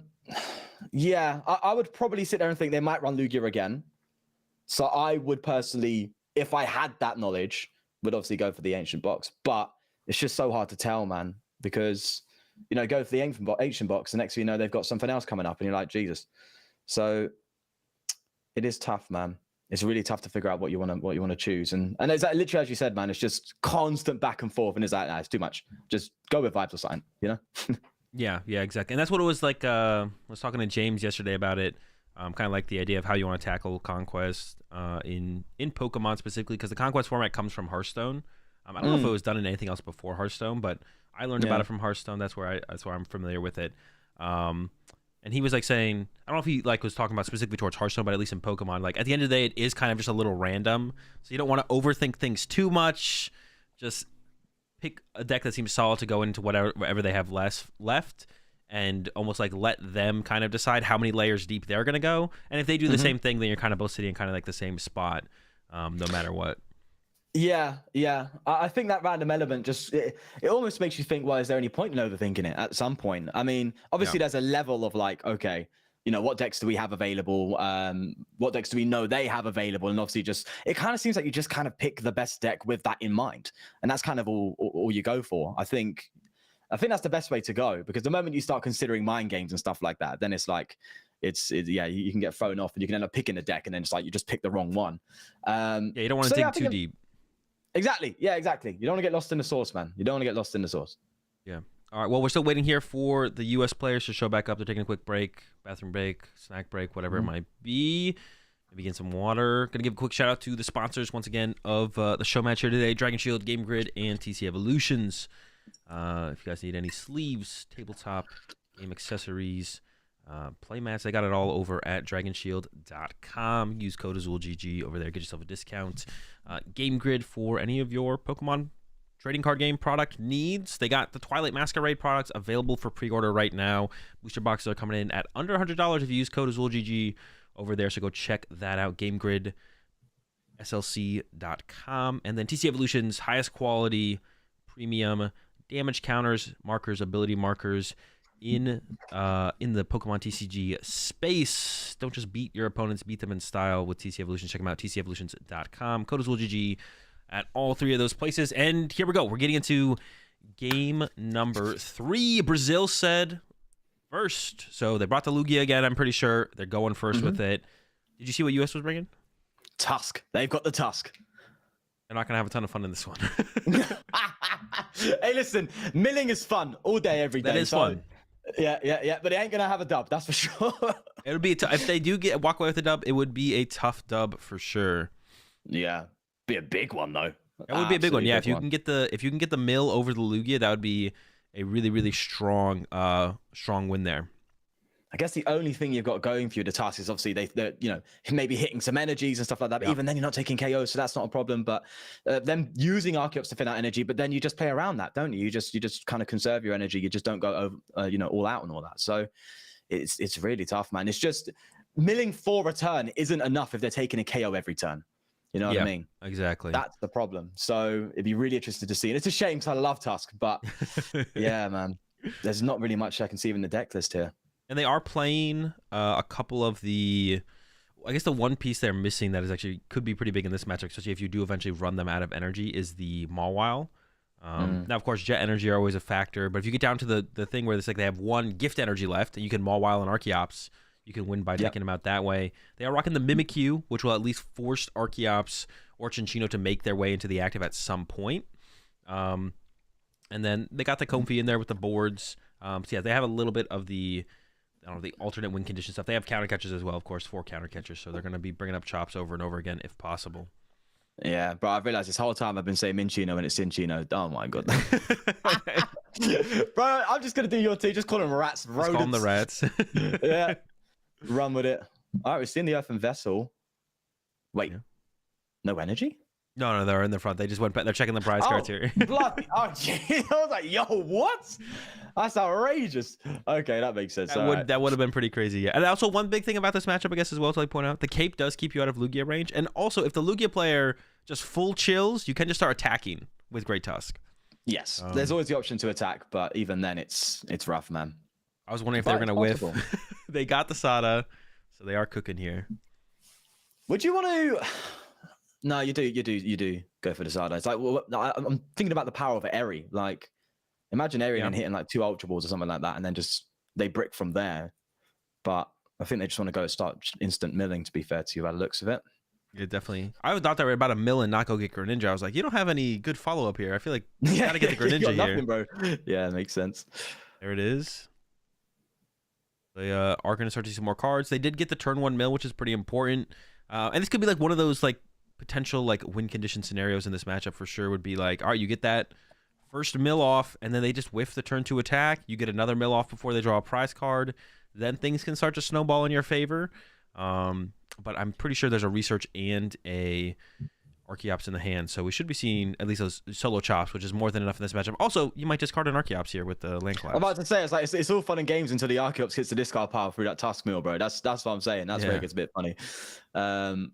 But they did get their mill there. That was an Ultra Ball and a Serenagon, I think, if I saw correctly. So that's quite nice. They also hit a Jet. The Jet was the big one there. And there's a research away, another Jet. Okay. Okay. They will have that solo Archeops set up. Do you go for it? I assume you do. I can't think of not going for it.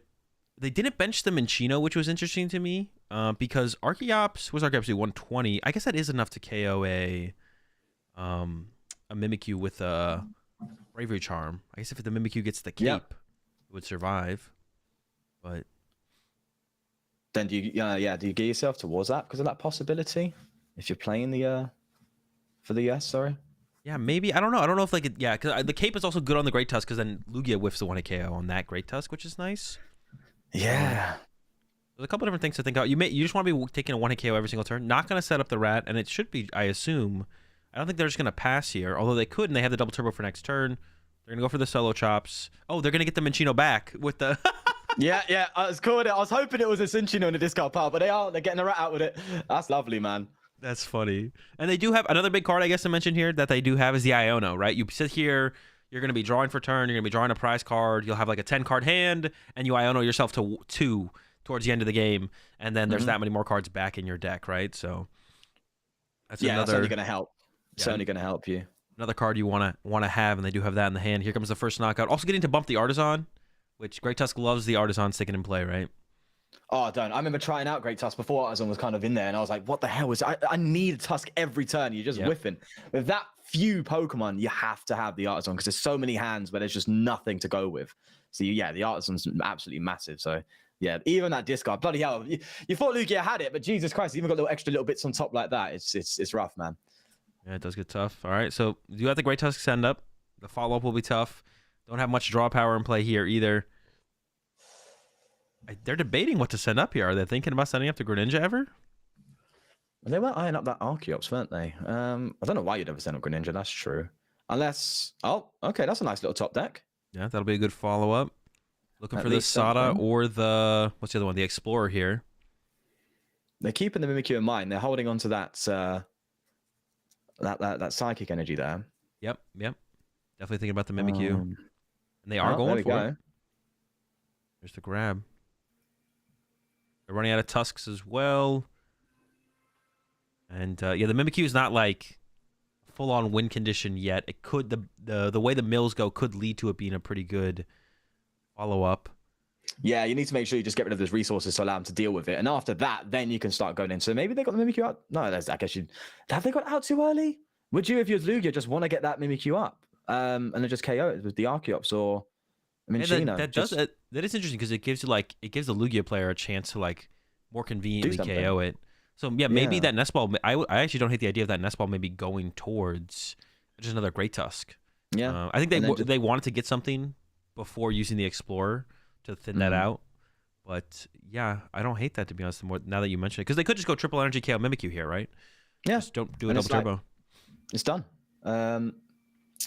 What kind of rod action do we have? I mean, there is 2 super rods, so it can get back out. But That's now true. you've thrown the charm on it. That's going to go with it. But then you'll see you play high count. So I guess it's not as risky, considering you have that recovery option available. But it doesn't feel terrible, yeah. And we did see another Jet get milled, so that's 3 Jet gone, which isn't as big of a win condition because there's no Mawile. If they played the Mawile, it'd be a bigger factor here. And I guess like one question here from Brazil is like, do you put that extra non-double turbo on the Archeops so you're getting closer to that 120? And it looks like they are thinking about that to be able to have the potential to KO that Mimikyu. Yeah. You don't want to put the wrong energy on there and then be caught in a Mimikyu situation. So it makes sense. Yeah. They're not going to go for it. They do have the boss in hand, but they only have a double turbo in hand, so they can't get the KO on it this turn. So yeah, it'll probably just be a retreat, man. Yeah, and then Lugia's just coming back up. Good old Lugia just swinging away. Yeah. What do they got? 26 cards left. 2 prize cards drawn for Lugia. The cape is still around, which makes things awkward. And in the current situation, actually, if the cape makes its way into a Great Tusk, Cinccino here can't actually knock out a Great Tusk because they don't have an energy preemptively set up on it. They could have attached his double turbo to it to get to that point if they top decked or got one off the prize cards. Yeah, that is interesting, actually. Oh, there's the cape. Oh, good top deck. Hello. Could see some action, eh? Yeah, keeping the Great Tusk around for an extra turn is pretty big here. That's worked out. Yeah, we'll see if they get I tell you what I love about the Tusk is how it mills itself faster than it mills. That's what I love about Tusk. Gets to 0 before you get them there. Oh, it's great fun. It definitely does. They still need to find that supporter, though. They got the Pokegear in hand, though, which I assume would always be playing first here. I don't even think there's anything to Nest Ball for at this point. There's nothing to Nest Ball for, yeah. You can Nest Ball for the Pidgeot. Maybe bring it back into the deck just after you go for it, just for that extra +1. But is the Pidgeot prized, or? No, it's in there. I think they're just valuing it to the Nest Ball to get a Great Tusk later. Yeah, that's true. Oh, yeah, because Arsenal's gone now, isn't it? Yeah, that's true. Oh, they got the Sadar. Yeah, that seems all right. Yeah, here it comes. The Great Tusks are coming back. Is it just 1 Great Tusk, though? Is it 4 prize cards left? 3 Great Tusk? You might need that. You might need 1 more. You know that last time? Interesting. They're kind of just relying on Mimikyu there, I think. They're sitting there going, right, Mimikyu's going to come out eventually. But yeah, you want to have that option, no? Yeah, it feels like you'd want to have the option of the 4th Great Tusk. Because if they just keep going through the Great Tusks, yeah, you'd want to. Then again, I mean, 26 cards in their deck. You can obviously tell they're being super careful about it. Is the 4 even going to get you there if you do? You know what I mean? That's the thing. Yeah, and I'm sure they would have loved to have found like a great counter catcher here actually to bring up that. Oh, triple energy got milled there. Okay, that's a lot. Nice. So how many energy we've got gone then? So we've got the 3 on the Lugia. That's 4 in play. There's that 5 in the discard pile. So that's 9. 4 left in the deck. 4 in the deck. Okay. That was a pretty big mill. Honestly, that was huge. We could be getting to the point where this makes a big difference. They're actually starting to they're playing the Mawile. They are going for the boss. So yeah, they're playing for the Cinccino to be able to get the 1 KO. They don't want a 2 KO, a Great Tusk here. They're gonna boss up the bench one, get the rat set up to be able to deal with the one with the cape. Yep. But we could see a mill here, mill the rest of the energy in the deck, and then the Cinccino can't get a 1 KO at that point. That could happen here. Yeah, and that way you can at least buy a turn or 2 to try and get some extra mill off. The Greninja so it really was depends setting on the RNG, man. What is with the they quit Greninja because they got the skateboard, haven't they? Oh, okay. Yeah, I was so confused there for a second though. I'm not gonna lie. I'm like, I don't know about. They just grab a jet from somewhere. Like, yeah, it's all right, we're fine. Yeah. Now the escape ball does make sense, of course, because it allows you to go for the comfy as well, which is actually in this list. So Yeah. it's quite nice. So they've got it in hand. That's good to go. They've got the counter catcher here, so we could see like a counter catcher on the Archeops. It can retreat currently, but then after you move that energy off of it, you bring it up again on a following turn potentially.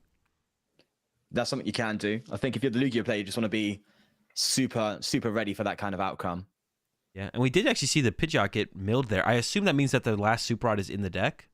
Because otherwise I'd be a little bit concerned if the last Super Rod's not in the deck. Yeah, that's kind of rough. This could be a big mill. Self-mill. They get 3. What is it? 3 energy left. And hit 1. 2. Oh, 2. No, double turbo. What is Blood Waffling about? Okay, that's better than nothing. That's pretty good. We'll see. I guess like was there ever a possibility to KO the Chinchino? That was never possible, right? I don't even know if that's worth it. I guess as well because you're not milling. Yeah, you can, but yeah, it's I don't really see any point. Yeah. At the end of the day, as long as that Lugia is swinging, you know what I'm saying? Even if you do have to 2-hit KO the Tusk, it's still an eventuality that is going to go down. So you might buy that extra turn. I mean, that said, do you know what? I just noticed as well, they've got the Iono in hand as well. So even if they do bring him down, you just Iono increase your hand size. So your deck size. That's... I think we've seen a disconnect. Oh, no. Pedro in the chat. Mouse died. Man, that's rough. So... Oh, no. Well, this is where I have to get involved. They're just giving Tusk a chance. That's what it is.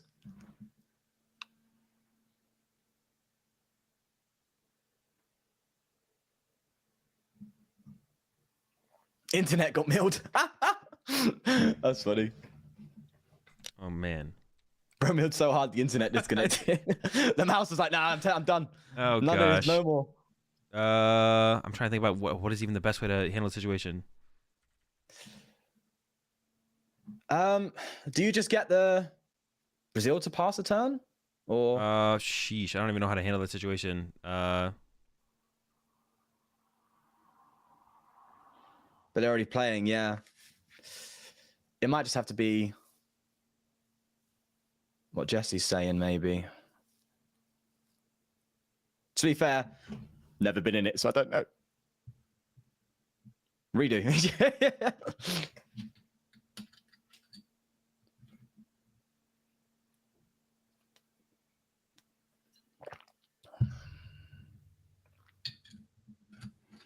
It depends, I guess. Maybe we should just go for a full reset. And maybe that is just kind of the...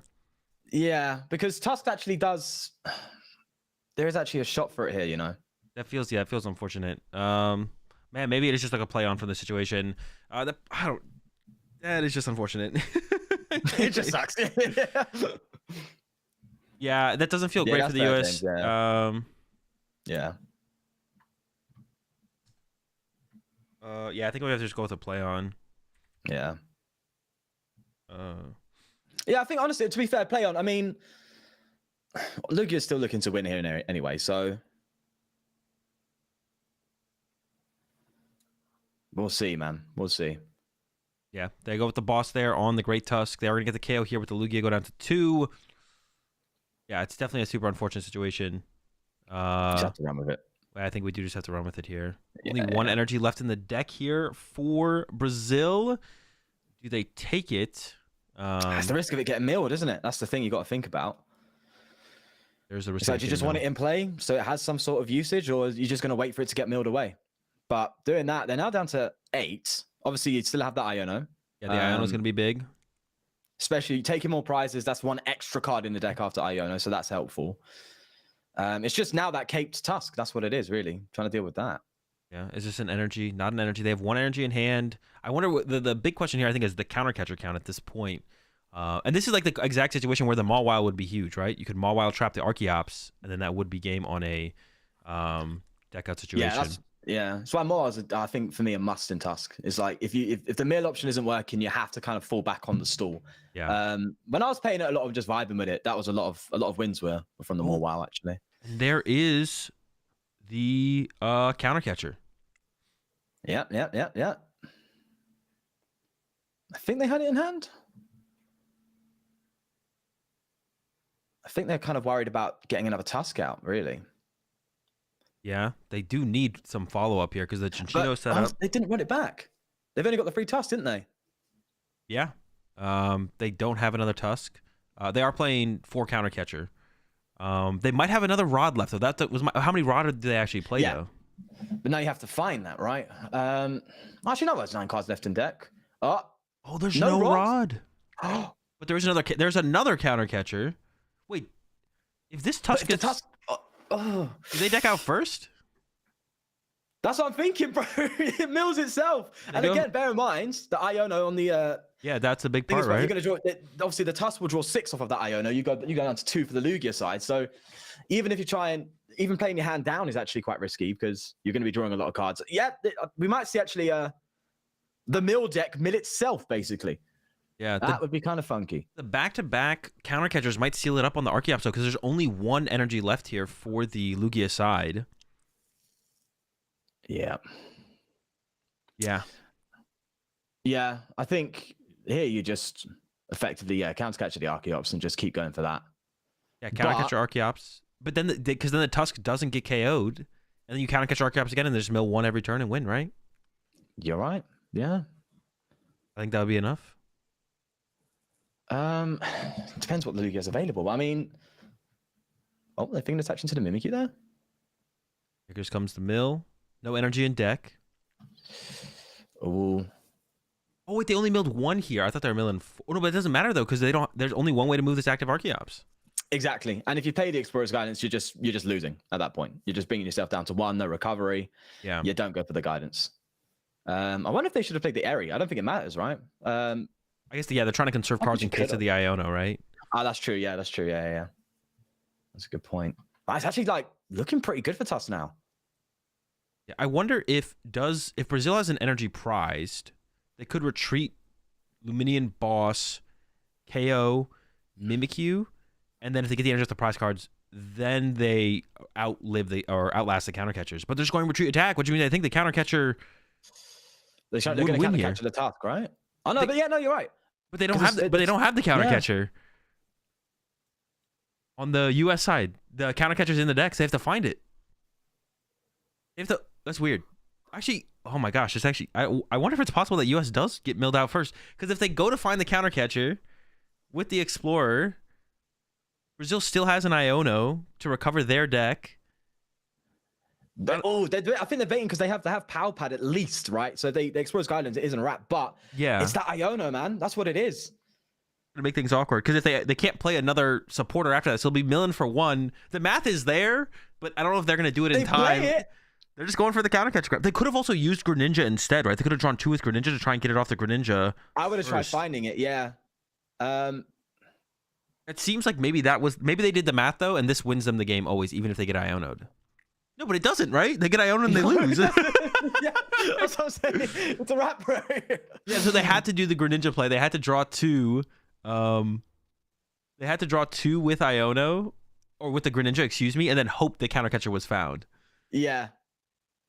That's just too much cards gone for that counter catcher. That's what it is. But then obviously if you... Oh, yeah. They got close here, though.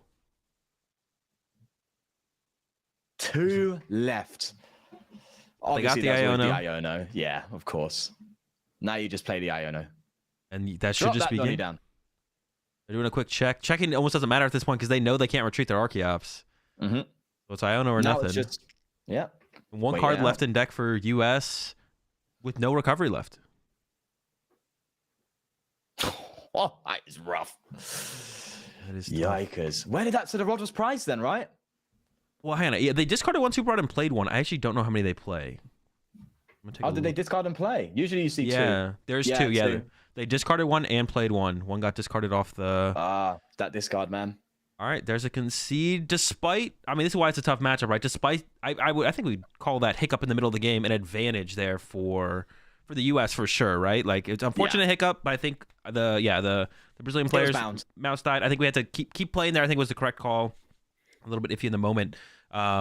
yeah, keep playing, I think, was the correct call there for sure. I think the hiccup definitely advantaged US after that for sure. And that's why it's still bad. That's why it's such a bad matchup, right? I just didn't expect it to go down that way. I didn't expect it to be through Tusk milling themselves. That's what I didn't think happened. I thought it was just going to be take 6 prizes, on to the next one. But the fact that it's wild, man. It goes to show how important the rod is for the Tusk. Yeah. Super important. If you haven't got that way of constantly... This is why you see Tusk a lot of times now actually being played with the Dunsparce, because that actually is a loop to prevent yourself from decking you out. So yeah, the Dunsparce loop. I think there was one in I don't know. There was a regional at one point where I did see it up there, but... It was at Orlando, yeah.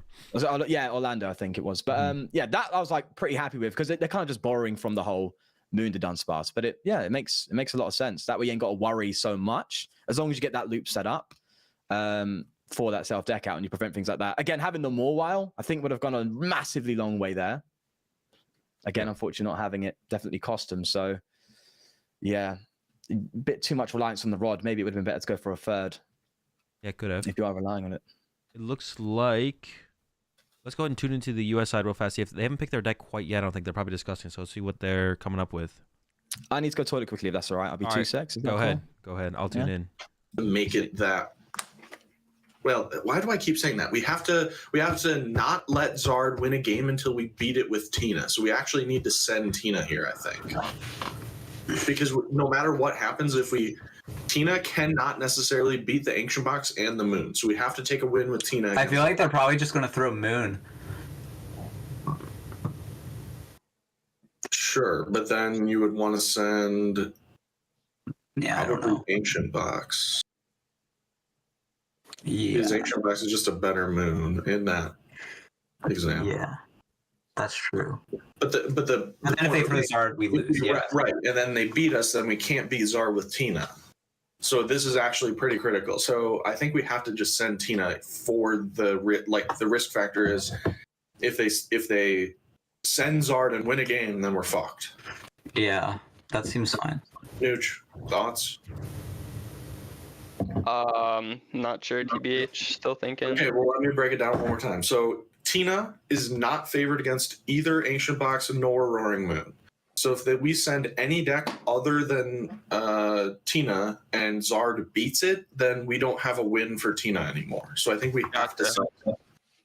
And maybe they're thinking this too, in which case they would play either Ancient Box or Roaring Moon, which then there's not even a good answer. We would just want to rather play a different deck.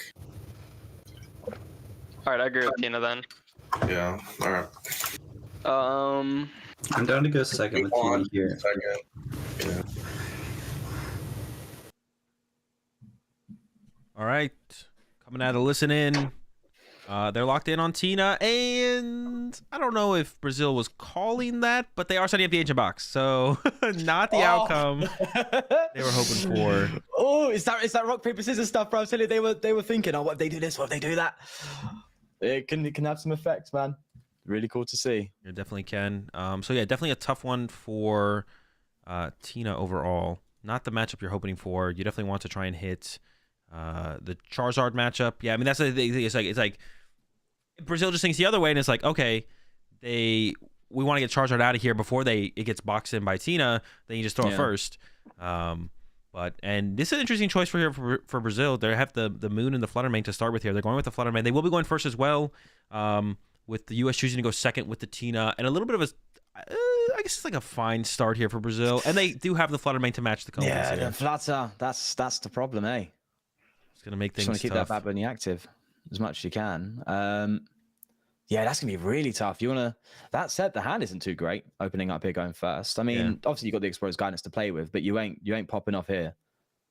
Yeah, definitely not popping off, and I mean it's gonna come down to. Trying to get that Abyss Seeking here on the other side. And Brazil is even thinking about just not even benching the Moon, so it can't be like bossed or prime catchered here and completely shutting down Comfy, giving no possibility for the Comfies, which I kind of like, to be honest, because you weren't going to be able to attack with Roaring Moon next turn anyways. Exactly. It makes perfect sense, to be fair to you. Brings you back to the escape rope days. He's like, I don't want to bench out the escape rope, but yep. Similar vibes. Similar vibes, man. Yeah, so it is going to be a slow start from Brazil, and the U.S. knows. Well, they don't know that for sure. I guess there could be a Sala coming next turn. The Fluttermane could be attacking turn 2, but they don't have the Colress here in the hand for the U.S., so they are going to have to go for what they're probably going to try and end up on anyways, which is an Abyss Seeking. They would just like to have comboed it with that Colress, but the Abyss Seeking will give them something to get them going. Yeah. You just want to get things in the lost zone, man. That's it. At least they do have the Abyss Seeking. They have the switch card there as well. Yeah, they actually did have they had the boss, so they actually would have had the play to get the Comfies online if the Martin would have been. Oh, that's true. Yeah, that's very true. So pretty cheeky call there. Pretty cheeky call there from Brazil. But yeah, straight Abyss Seeking. Simple stuff. Looking for that Colress. Let's see what they get. Oh, the Prime.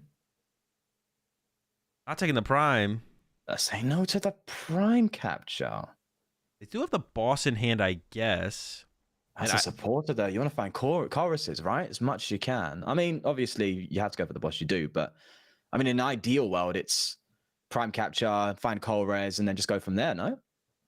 Yeah, ideally. And they do. And not going for the Prime would have been interesting. They did have the boss, but like you're saying, yeah, you can't Colress and boss in the same turn, of course. So, yeah. All right, well, the top deck of a Seda, that's not too bad. I'm gonna open up with that Explorer. Question is, what do you go for? I'd probably definitely go for the Moon. The Charizard and the Fluttermane, pretty low value. Oh, but lots of value into the Ancient Tool there, actually, instead. I was thinking maybe the Ultra Ball to find your own Greninja. That still seems pretty good, though. Just to get that little extra dig. Then again, you've got so much supporters in your hand. You know you're not going to struggle, but yeah, be nice to... No, actually, no. I think that's fine. Yeah. Yeah, the capsules are definitely a pretty big deal in this matchup because, like, the main game plan, Lost Tina can't really just like fight you straight up and trade shreds and lost impacts into moons because you'll just lose that trade.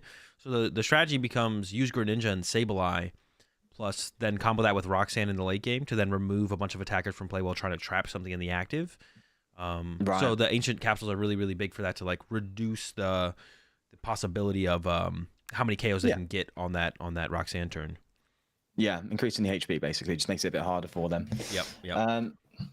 Plus, you're in that kind of situation as well. You have, is there switch cards being played in this list at all? I don't think so. I think it's all just retreating. If they want to move them, they got to retreat them. I was thinking of the healing aspect, but true. That would be a big thing as well. Yeah, the healing them around. It's not here though. All right, cool. Let's see what we've got on the Tina's side. Looks like an Abyss Seeking. I don't know. They could Prime Catcher and get the Comfy in the active to use a flower selecting, but Prime Catcher is a pretty good card. Yeah. Is it worth priming just for a flower selecting? Yeah, I think I know some Donnies that would do that. But going for thinking about the boss play there is actually interesting. I don't know what the value of going with the boss here actually is. Yeah, because I'm curious. No, you just Abyss Seeking, don't you? Yeah, I think so. Just hold on to the resources. Oh. Maybe they don't want to maybe they don't want the Fluttermane to attack specifically. I guess that could be a thing. To soften things up, maybe? Okay. I could also see it being that the water energy going to the Lost Zone would not be great. Because Greninja's a really good attacker in this matchup. There's one on the Tina. And they could get that off the Tina, but yeah, that makes things a little bit awkward. Maybe they're thinking they don't want, if they're going to take a knock-on next turn, they don't want to KO the Fluttermane specifically as well, I guess. I'm not sure about that. That's curious for sure. Well, Ninja's basically out of the game now. Well, not fully, of course. You still have the 2, but it just makes it that much harder. Exactly, that much harder to get it going. Especially with the Water Ordi in play. And I'm not sure, I don't think they've even searched their deck yet, right? On the Tina side. So they don't know what's prized. They haven't looked in yet. That's true. That's true. One wrong prize and it's even more rough for them. But we have the Explorer's Guidance here, and that's... God, you'd love to see the drum. Yeah, the drums there. Going with the Super Art over the Greninja is really interesting to me because like Greninja is such a big part of this deck's draw power. Of course, the Super Art can recover it, and I think that is probably what they're thinking here as well. It's like, all right, Super Art's too important to not go for. We can get that set up later, and then the question with the drum is like the later the game goes. Actually, it's awkward because like the drum is your A spec, and usually keeping A specs is good. But the later in the game you go, the less ancients you haven't played, the drum gets not terrible, but it gets worse. Yeah, I think it's a nice just boost in the mid game. If you're struggling to draw a little bit, it's nice to just have the drum and just go, okay, pop off, draw a bunch of cards, and then you go. You know, Seda plus drum is a lovely, lovely situation when you're just kind of getting going. But yeah, definitely. Either way, into the Tina now. There's the Chorus. Obviously, they've got Chorus from the Abyss Seeking. 8 Greninja. and Greninja. Yeah. Question is, yeah, what is going to be their first? Honestly, I don't hate the idea of attacking with Iron Leaves here. The ancient, how many ancient cards I guess are in the? They're only hit for 120 last turn. Yeah, 120. So odds of them hitting into that is actually for a KO is actually quite low. So actually, yeah, it seems quite decent to go with the leaves. Yeah, I don't hate the Iron Leaves knockout here, and hoping that the Iron Leaves kind of sticks around, survives a turn, then you can retreat it out of there. You could even like gust around this moon specifically, I guess, to like not put the ancient card in the discard pile as well. Once again, on the US side, I believe they have not searched their deck yet, which is pretty important for Lost Zone decks. You don't have to stress it like immediately on turn 1, but at some point you would like to know if you can Lost Zone what you're Lost Zoning. And Yeah, still, your energy counts are important, all that jazz. yeah, still hasn't checked the deck yet. This is not a very consequential Lost Zoning here, although you do lose the Artisan, which could have been a bump for a Pokestop later on. Yeah. God, it's actually quite... Can the gate even find anything? It'd be really funny if they prize like 6 energy. All right, they got okay. most of it there. I was sitting there just thinking, God, like, how do you know what to do when you just don't know what's really going on there? Because I'm sure a lot of the... I'm not a massive player of Lost Box personally, or any sort of Tina, but from what I've seen, it's all kind of about your resources that you have. And if you don't know...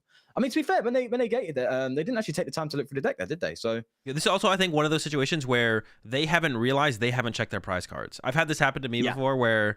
Oh, well, no, they did play Nest Ball turn 1, didn't they?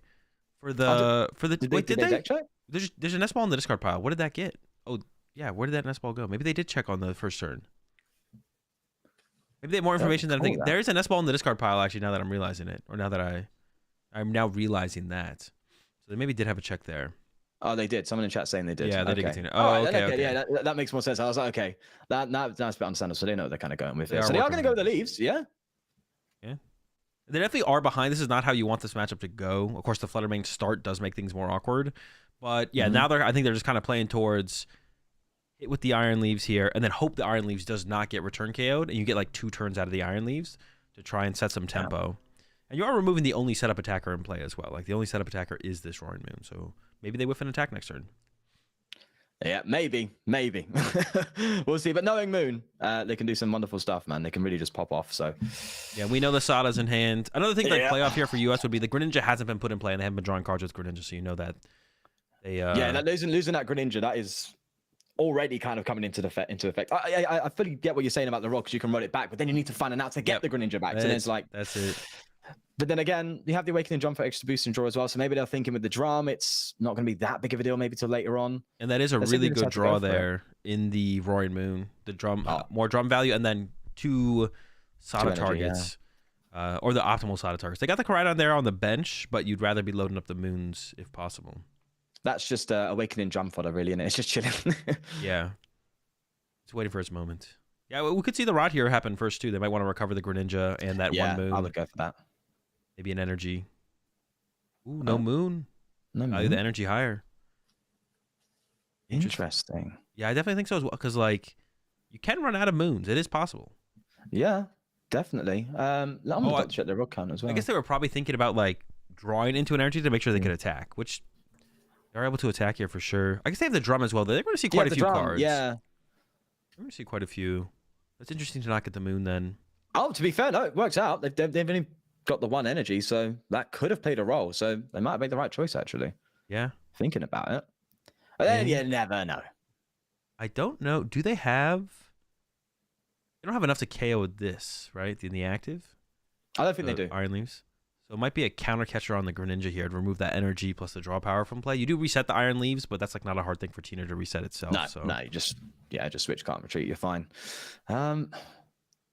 What is their damage output? That's what I want to find out. I want to find out what they're hitting now. Yeah, it'd be nice to know. We need like a counter. Yeah. Get some dice out. Honestly, speaking of that spectator mode, that'd be a pretty cool feature to have, just to have the numbers for. Oh, but they do have enough to KO the Tina here. Exactly enough, which is... Wow, that's probably huge. It's a big deal. Lovely. Yeah, that's really big, man. Not going down to Roxanne range yet, so they're not playing the hand out too aggressively as well. Is that 4 Pokegear in the hand? Oh, it's 3. I was like, oh my gosh. Yeah. The Pokegear out for days, bro. Oh, God. Yeah, to be fair, things are going to be quite good for Moon now, but until that Roxanne turn comes in, that's where things are going to start just going. But that's Tina, isn't it, in a nutshell? I mean, brings you back to the days of Roxanne Path with Tina. That's where its real strength was. But just because Path's gone doesn't mean the Roxanne play isn't good. So that's what we're kind of waiting for. We're waiting for that Roxanne to come out and then just kind of going from there. That's going to be a big boost for them for sure. It looks like they were thinking about trying to do that Greninja play, start to set up some damage on the board. And they are a Super Rod away. And, I mean, they're kind of just like a Chorus away from just having like a solid turn to try and set up multiple plays here for the future. So, but they do have 3 Culvers left in the deck. So there's a good chance that they find one here between like a Comfey and maybe a Concealed Card or something like that. So, yeah. I mean, getting off that Greninja would be so nice for them. So nice. But it's possible. But this is the thing with Tina, when you just play the full Colress, sometimes you can't whiff it, man. Yep. Sometimes it doesn't. It just does not show up. Yeah. And that's kind of one of the small flaws of Tina is the reliance on Colress a lot. But right now, put in some thought into this. Second how many rods? Is Comfey. it the 1 rod? If they haven't used a single rod yet, they are playing 3 of them. I guess that's something we pointed out at the beginning. Yeah, they do play a lot. They have a lot of rod. They have more than usual. Yeah, I didn't know if there's the price or not, but all right. So they're going to get the Pokegear at the gate. I would imagine this hits a Chorus. It'd be kind of unfortunate. 20 card deck, 3 Chorus left. Ready? Okay, it's okay. Yeah. You do hold your breath for a second. Yeah. I was like, no shot. All right, they go for the Chorus. Yeah, that's fair. You kind of want to hit a Roxanne here as well, but it's not a must. Well, the boss is interesting. Boss doesn't seem like a super high priority card. The Switch card almost seems a little bit better to just use more Comfeys this turn because you still need to find that Super Rod. I mean, even that Chorus is like okay here as well. I guess there's maybe a point where if you just need that one prize, bossing up with a Cram or something.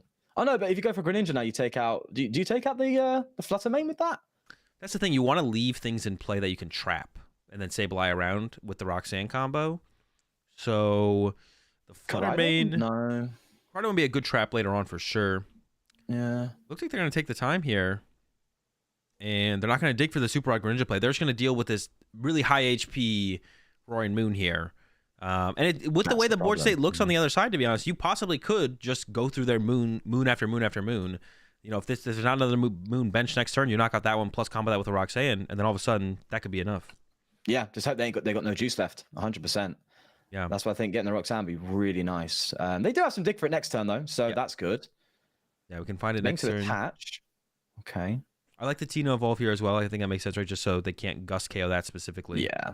Yeah. And I mean, you never like doing a Rec Room in this game, but there's always an option, isn't it? So you never like it. Yeah. Another Tina. I think at least holding onto that Sableye for dear life. Yeah, I think at least one of the things was prized. What do I want to say? The Roxannes. That was interesting. They pushed up the Flutter Mane here. Huh. I was curious. What are they looking for? That's really interesting.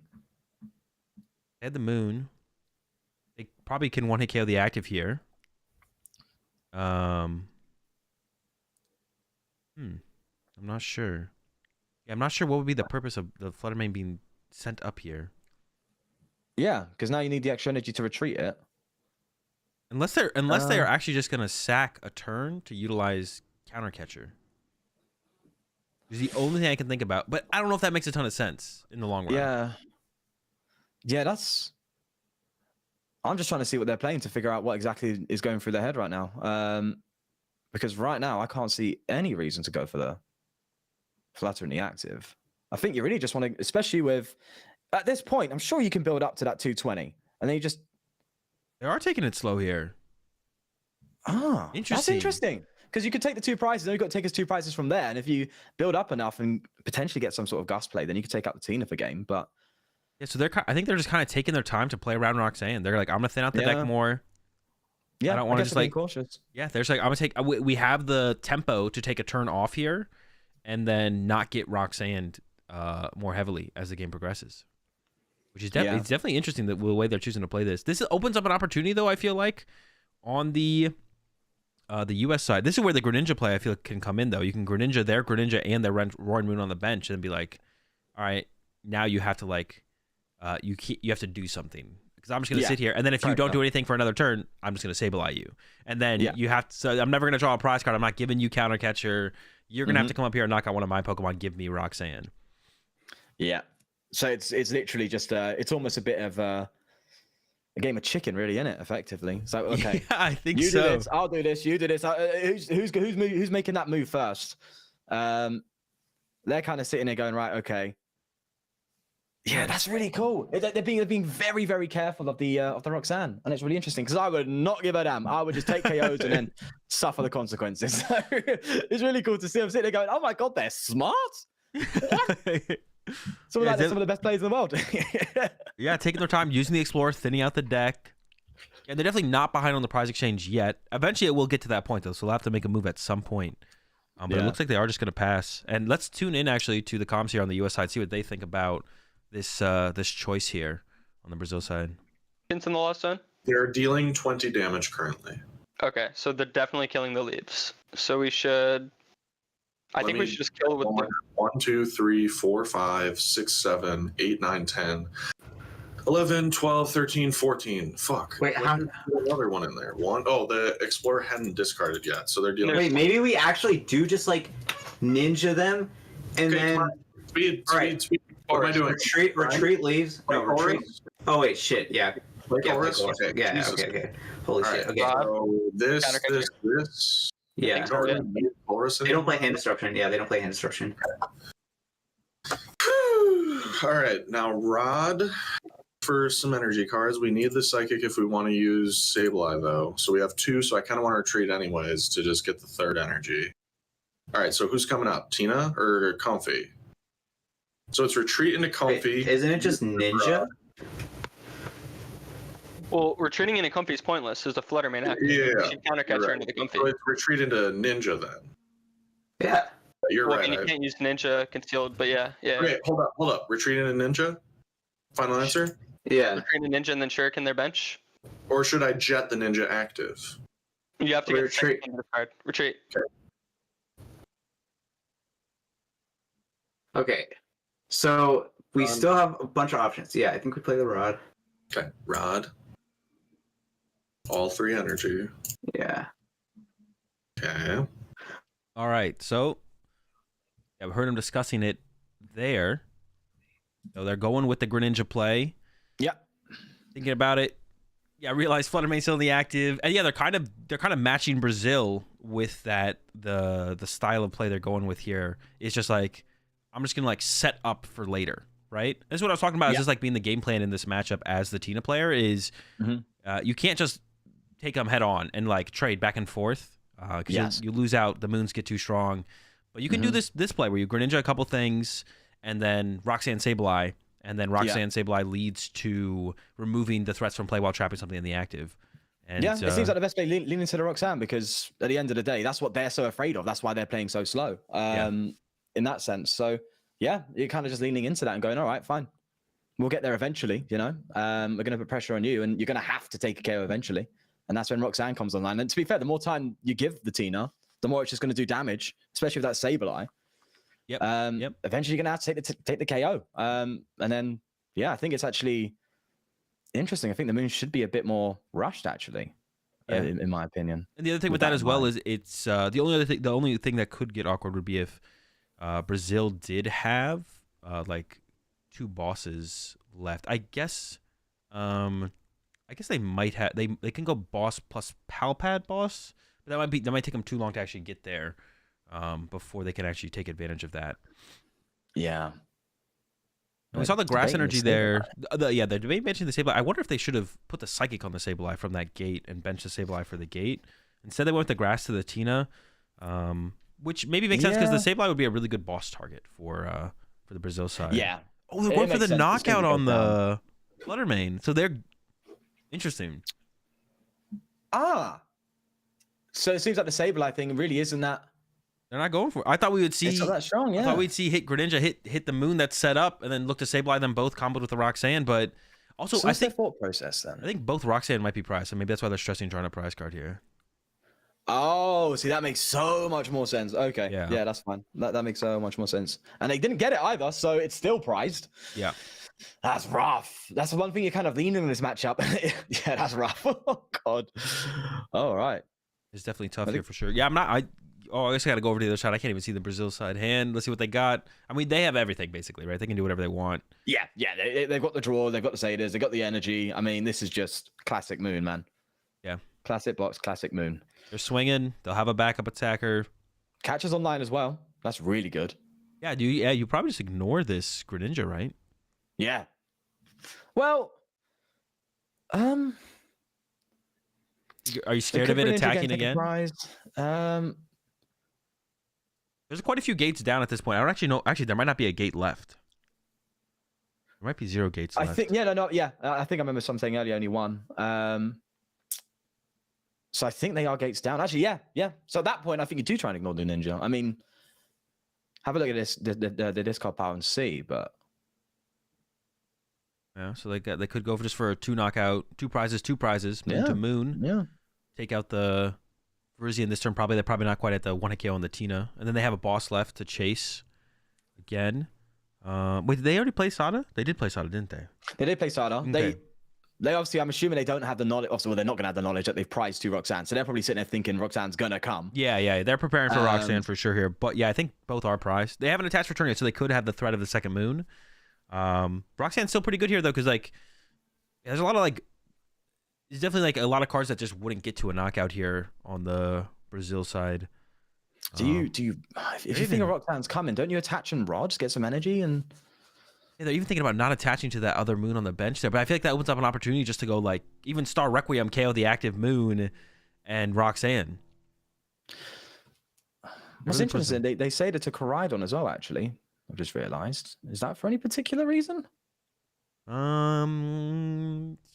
Good question. I don't know about that one either.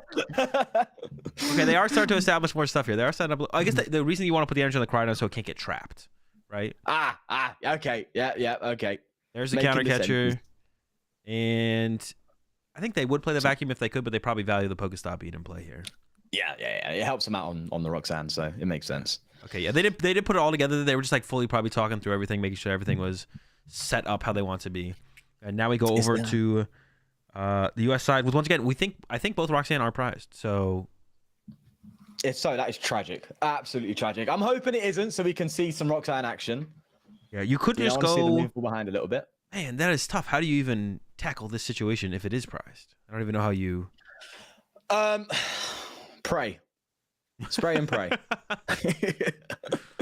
Going with the Greninja setup, I think maybe they're doing this so if they top deck specifically Psychic Energy, they can just retreat into the Sableye without burning any switch cards and try and conserve those. Oh! Hello? Okay, maybe that does something here. That's the only reason I can think of to send this up. They could even counter catcher the Greninja to put a little bit of pressure on the resources this turn. Yeah.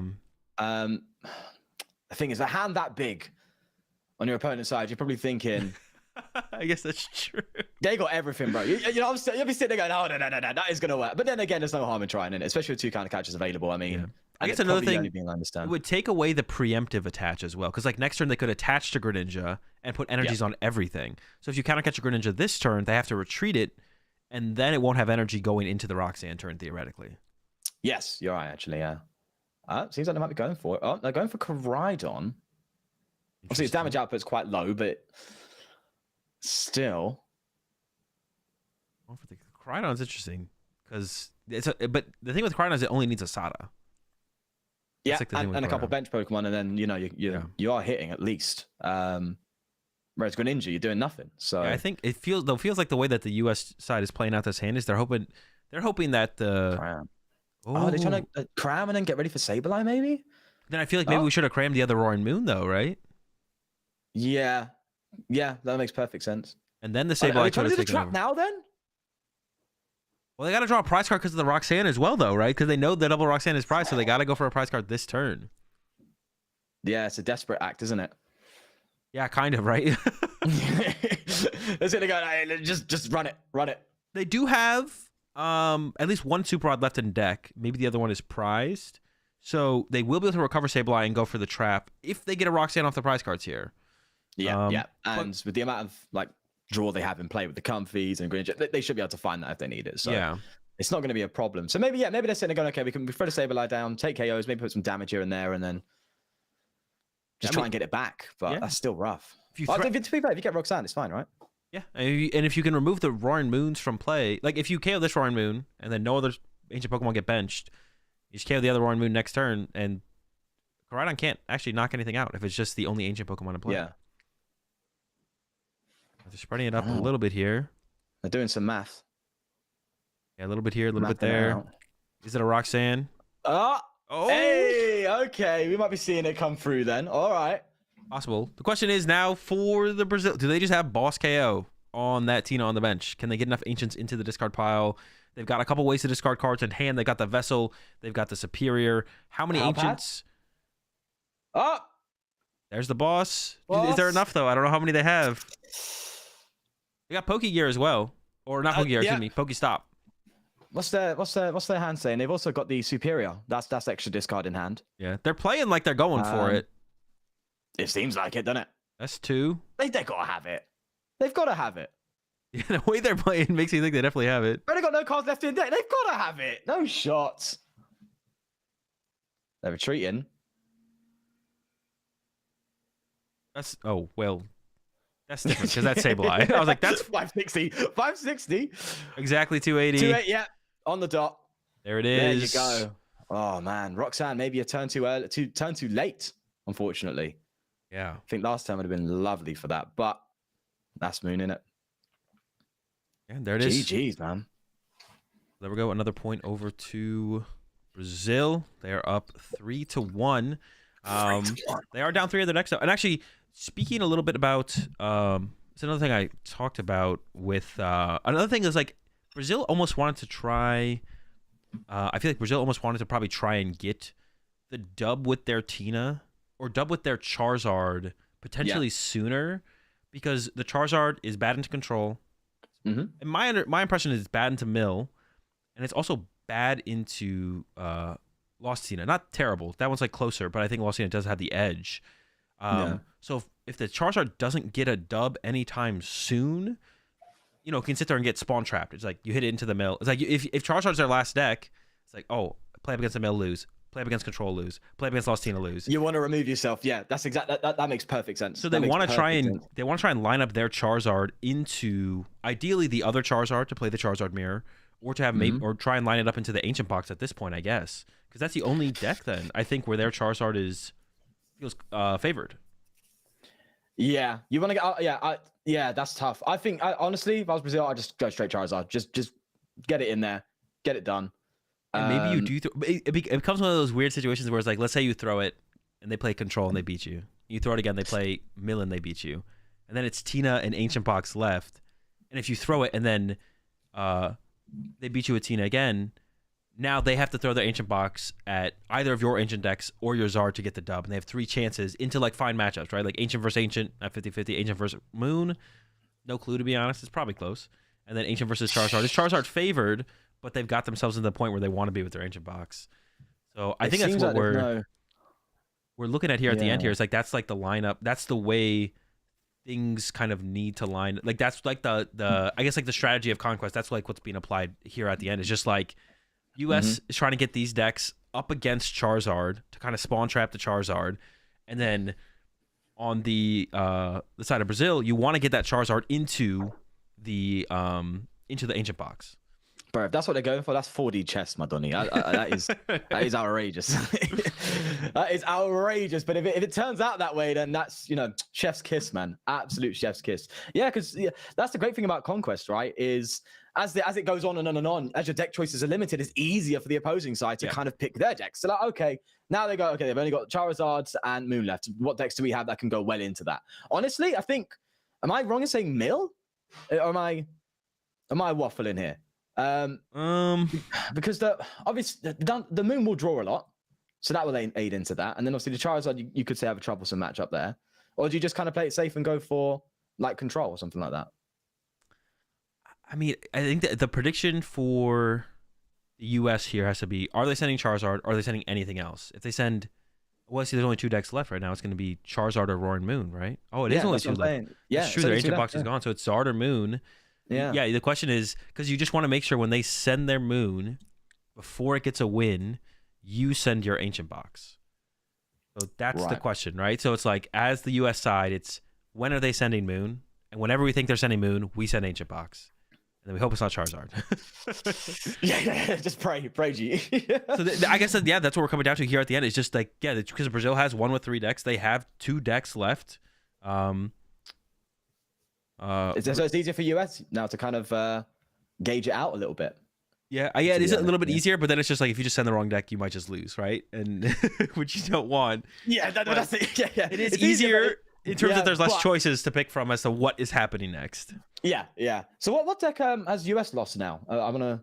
They've only won with. I said what deck is? They won with now? Charizard. They won with Charizard. So it is Tina, Ancient Box, Control Mill left. Yeah. That's something I need to actually do for the stream next time is like make a little graphic with all the decks on them at like the bottom of the gameplay, and then like check them off as they get their wins. That would be so good, so good. Make it easier for people to follow along. But yeah, for anyone who's listening, where we are right now, Conquest format, 3 dubs for Brazil. They no longer have access to Lugia, Tina, or Ancient Box. They still have Charizard and Roaring Moon. US with 1 dub. They did take a dub with their Charizard. And they have Control, Mill, Ancient Box, and Tina left. And we are going into US, so they get to pick first or second going into this 5th game here. And they are going second. Did you see what US picked? I didn't quite see what they picked. Second, right? Yeah, second. Yeah. Did you see what deck they picked? Did you see what deck? Oh, deck. No, I saw a. It's gone. I think Brazil is bringing the Moon. I think they did. They are running the Moon here. Moon and Tina. It's Moon versus Tina. Moon versus Tina? I think so. That is not great for Tina, I'm not going to lie. Yeah.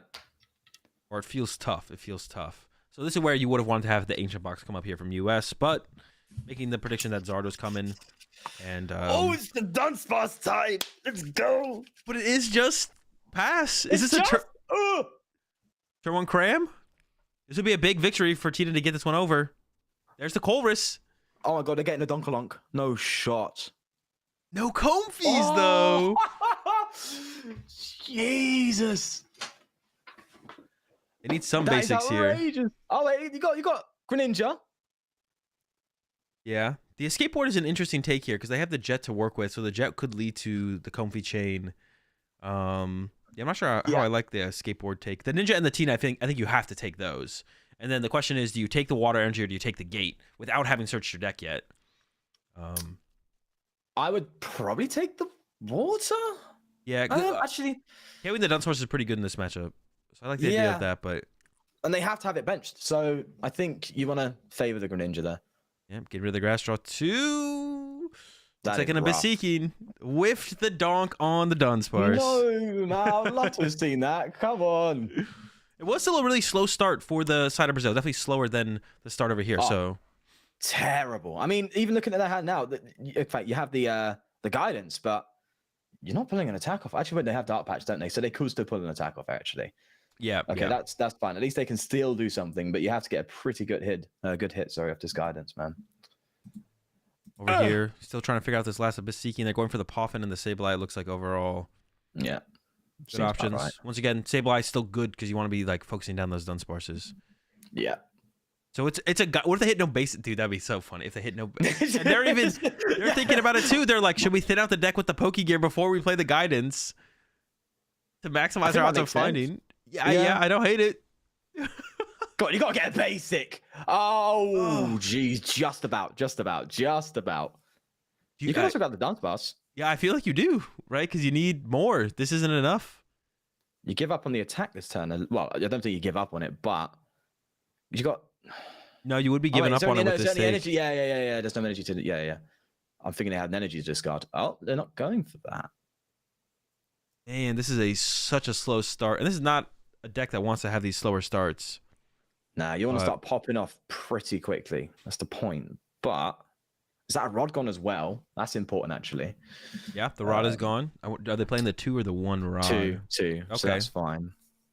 I assume another Dunsparce will be grabbed here. No second moon, so they're just setting up the moons. I don't hate it. They might even retreat into a moon and like preserve the Dunsparce as well. That could be the route they take. Yeah. Is there any possibility of? I haven't played Tina too much, so is there any possibility of it getting a turn 2 ninja? Yeah, we could get there.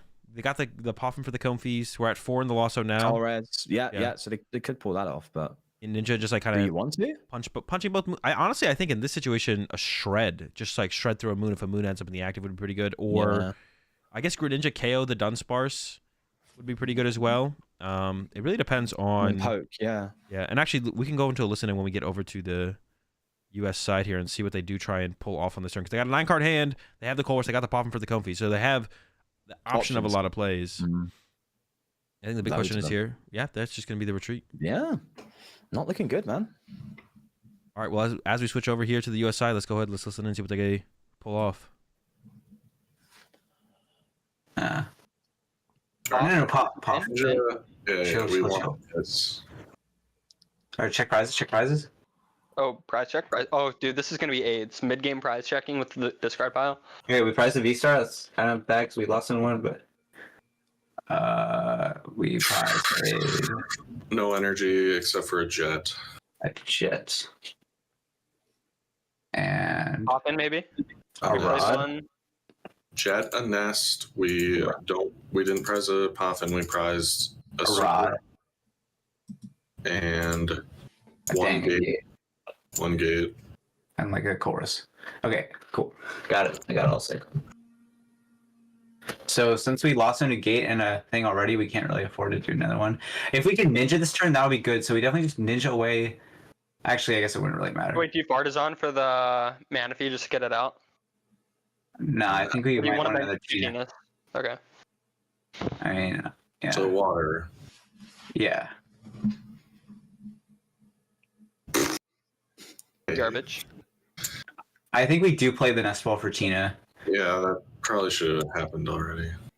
No, we're giving up leaves. Doesn't do anything right now.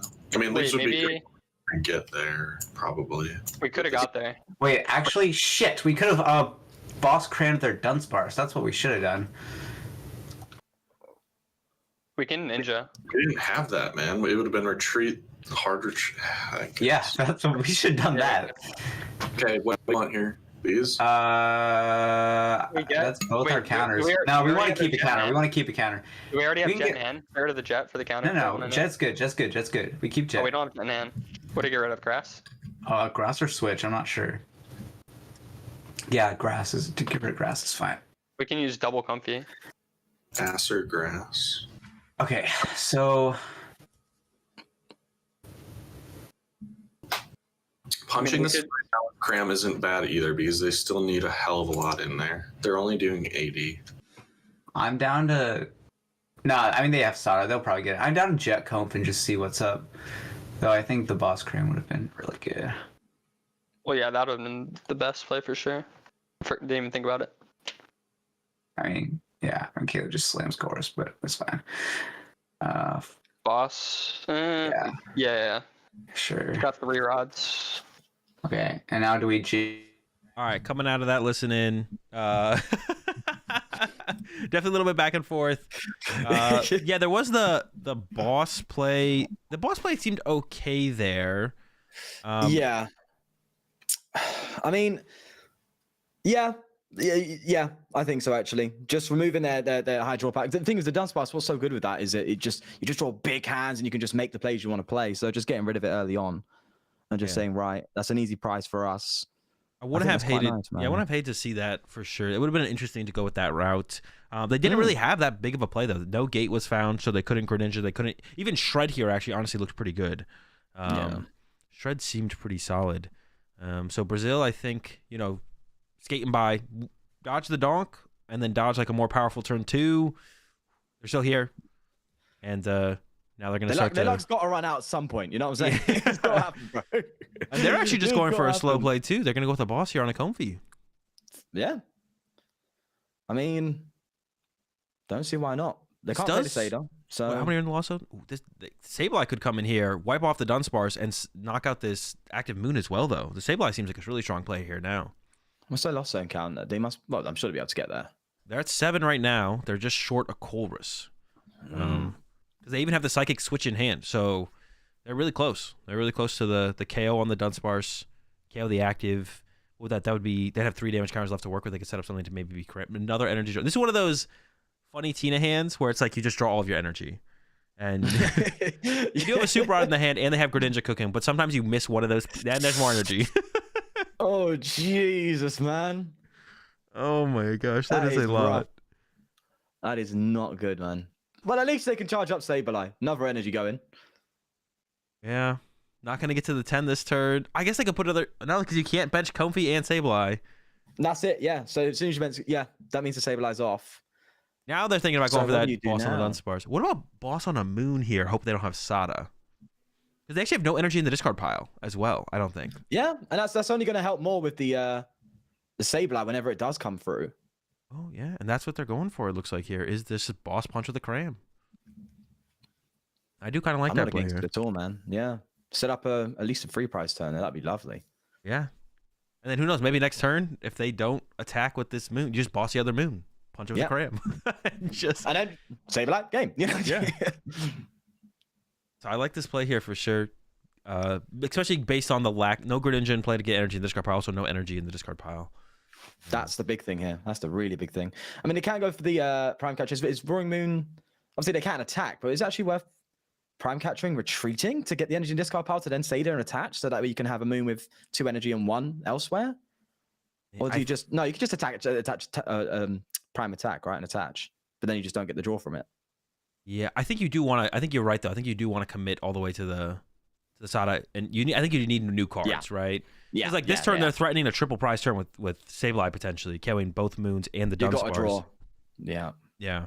And then I guess like we have the Artisan here as well. Maybe get another Moon. Yeah, I'll get the other Moon. I'd want to hope to hit the Dunsparce to get that Dunsparce out of the way, because that's just looking like a massive liability. Yeah, definitely. Even though it's a massive part of their draw power, that's the problem. And they are going with the Artisan first, trying to thin out the deck a little bit before committing to the Sada. Get that last Moon set up. Yeah, this is like the point. Like in this matchup, you want to try and get the Dunsparces down really early, make them to Dunsparces, and leave them that way as protection from Roxanne. But this is one of those games where they're probably not going to be able to commit. They want to get like this Dunsparce to a Dunsparce, which it looks like is not going to happen. And then they were probably just going to try and leave it there, because now Sableye's going to come in, start cleaning up, and then when the Roxanne hits, you'll have no recovery from the Roxanne. And this is unlike the Ancient Box, Roaring Moon is not one-hit KOing a Tina ever. So yes, the baby Moons aren't enough, and if you put down your big Moon first, it's probably getting gusted and knocked out. That's it. It's just a liability instantly. Yeah. Jesus, man, that is tough. Nestable from the prizes. We're still missing a Colress here though, to get to the Sableye play, to get rid of that Dunsparce. That Dunsparce is still there. It has survived this long. It needs to be dealt with though. That Dunsparce has to be taken care of before the done happens. Yeah, you need to. He has to go blood. Simple as that. He has to go blood. He's gotta go. And I think they're thinking about actually sending up Greninja in case they top deck a gate, because then they could Greninja to KO the Dunsparce. Versus sending up the Cram. You get the Dunsparce and the booster Moon. I think you'd go for. Get rid of that, or set up more damage on the active Moon for just more Sableye plays. That's true. Leaves. That's nothing great. There it Let's is. see what they go with. Yeah, they need a gate. They got the Super Rod. They got the energy. They need a gate or a Colress here. They're looking for the Sableye play or the Greninja play. Early on. They did, if I remember correctly. Here we go. I don't know how many gates they got. I'm assuming 3. All right, they got 14 card deck left. Pretty good odds. Although, I don't know how many Colress are prized. I'm about to see if we hit one, though. Yeah. All right, so we get to the 10. Sableye's online. Greninja is still a possibility, though. I wonder if they ever... What if you did 90-90 to the 2 fresh Moons? Is that ever... Is that too far? Are we spreading too much then? Honestly, I kind of like it just because of the vibes. It's a good vibe. I think it's a good time. Yeah, it's a good vibe, bro. Just try and go for that 4th prize turn them all off, and then Roxanne them. Job done. I could see it. They were going that route. For it, man. I feel like they might have gone for the heavy wall if they wanted to go that route, or the nest ball there, because nest ball. Oh, I guess the Artisan is just stuck in play here. Actually, I take it back. We can always recover our Sableye with the Artisan over and over and over again. And they were eyeing up the Sableye there for a second. Oh, hovering over the Moon there. Actually, no. Thinking about what you saying earlier, I think. I think you got to get rid of the Dunsparce, man. Yeah, I think he's got to go. Yeah. They're actually even thinking about playing the counter catcher here, and I assume bringing up actually. Curious, how many counter catcher are in this list they're playing? Is there 2? Is it just 1? 2 counter catcher, 2 boss, and a prime catcher. Okay. Is that the Tina list or? Yeah. Okay. Because I thought they lost on a counter catcher, which they did, but there's 2. Okay, that makes sense. Yeah. So you're just gonna bring up a moon and go from there. Yeah, Comfy's coming down. There's no hand disruption, but after the Sableye goes down, I guess they want to be able to send this up. They haven't committed the counter catcher yet. They might not actually. They might just go ahead and hold this. Because you might want to save it to combo with the Roxanne, I guess. Yeah, and I guess if you're bringing up a moon or something like that, odds are they may have a Sada and attachment, so it's not going to be worthwhile. So you want to use the counter catcher when you're combo with the Roxanne, because otherwise they'll probably just be able to load it up anyways. Yeah. There goes the Dunsparce. And what do you go from here? Do you take a? They are going to take another knockout. Interesting. Okay. I would assume that means there has to be something prized that they're concerned about then. Because otherwise, I feel like you could have left it. I guess another thing would be they could have put a capsule on it, right? And then it could have got further out of range. Yeah, I guess. Yeah, KO it now while you can. That makes sense. Oh, a gate. That's probably a big one there for sure. I don't know what else is prized, but it's probably a big one. All right, so the knockout, that's the easy part. The question here for Brazil is, what else do you do? Probably want to get Greninja down, right? That's draw power under Roxanne. Yeah, need Greninja down, man, at this rate. I think you really need it down. And they are eyeing that up. Yeah. Oh, they play the Thornton, that's right. So you can turn a baby moon into a big moon. That is wildin'. I love that. Yeah, get Greninja down. Have they got Rod, so yeah, you're going into your Roxanne turn. You want to have as much energy as possible, so that way if you get Roxanne into energy, you can draw out of it. Mm-hmm. We said before, probably not trying to put Dunsparces in play, but like you could, because then you can't spread damage to the moons if the Sableye is attacking the Sparces. Yeah, that's true. So that could become an eventual a potential consideration, I guess. It's just always that thing of benching down a 60 HP Pokemon. It just gives them that access, and you're like, oh. Yeah. Actually, as the KO and Dunsparce, they can just put energy down and build up the moons anyway, right? Yeah. Actually, I think looking at the board state, I think you could go attached to Greninja, Sada Dark Patch, and everything is just loaded with nothing can get trapped from counter. You're good to go.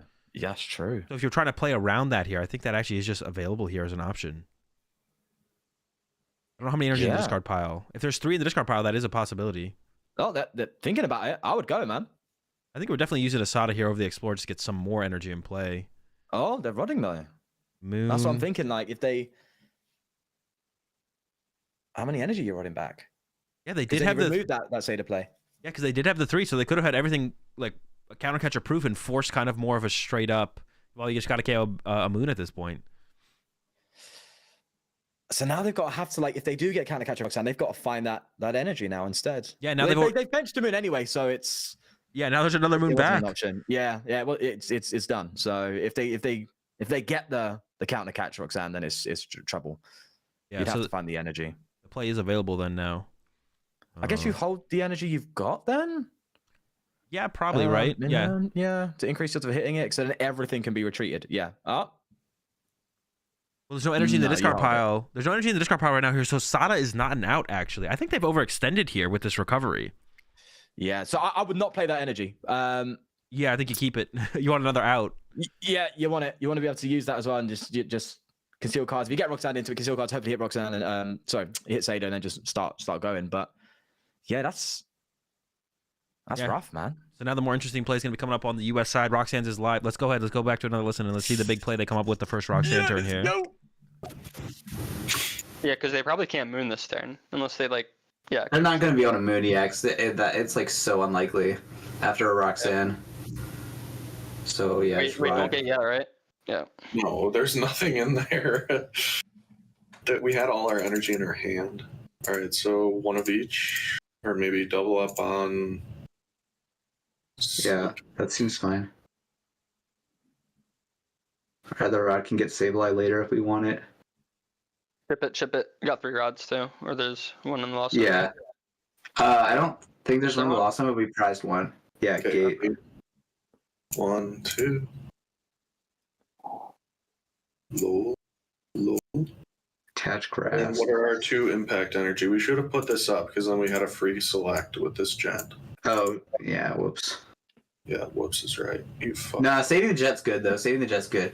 Let's Correct. So I Yes. think it's either attach water to ninja, lost impact jet grass off active Tina, and then we can potentially ninja, like it gives us a lot of options. And then we can potentially just attach next turn Breck if we need to, or just switch. Or Okay. jet. What- Ninja doesn't actually let you take any multi-prize turns anymore unless they bench a Dunning, which Okay, they probably sure. will. Here? Yeah, that seems fine. Play the Poffin. Yeah. Probably worth benching that low key. Nah. We want to save space for leave / Sableye. Oh yeah, this Tina's not dying. True.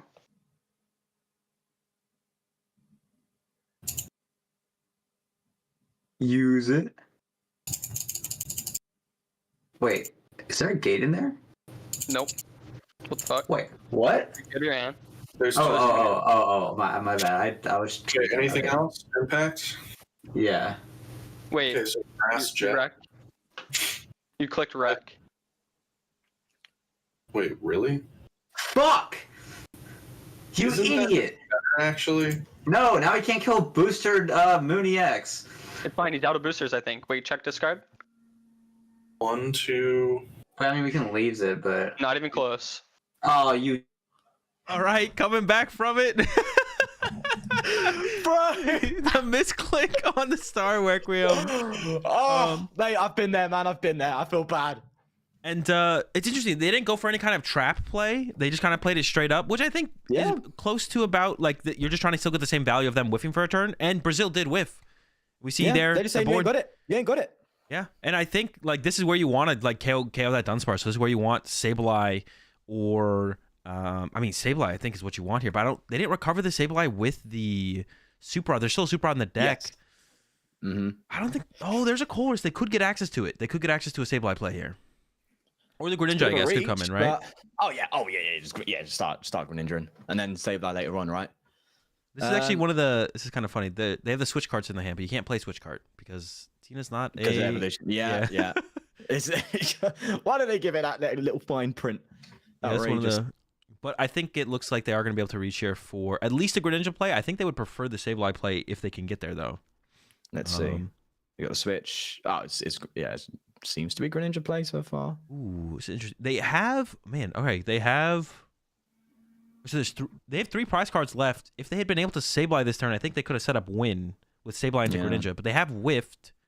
They can still get there though if they just find the Super Rod, and they could have got there by jetting up the Comfy. I think. I still think they're in a good spot. Yeah, you're right. Yeah. The comfy that definitely could have happened. I Would have decked maybe it was out. a bit of a. But they could have thrown some stuff back. But this is pretty good Yeah. too. Oh wait, this does it too though, right? This is 2 prize cards. That's right. Ninja KO's the active. How are you? Yeah. Yeah, that works. I forgot. I was looking it's at their fine. board and I was like, Ninja can't KO more than 1 prize card, but it can. Yes, it can. Yeah. It's fine. Plus they're bricking, so it's fine. Oh, hold on. Pokegear action. They were Go on. eyeing up the concede. They were going to the gear there to maybe hit the concede button. Their prime catcher is down, so they can't access the Tina. Oh. Wait, how much HP does Roaring Moon have? 140. No, it has 140? Roaring Moon? Yeah. No, the big one. My bad. Roaring Moon EX. Oh, big one. 230. 230. Okay. So yeah, with a capsule, I guess it is out of lost impact range. So they probably wanted to keep around the Star Requiem there.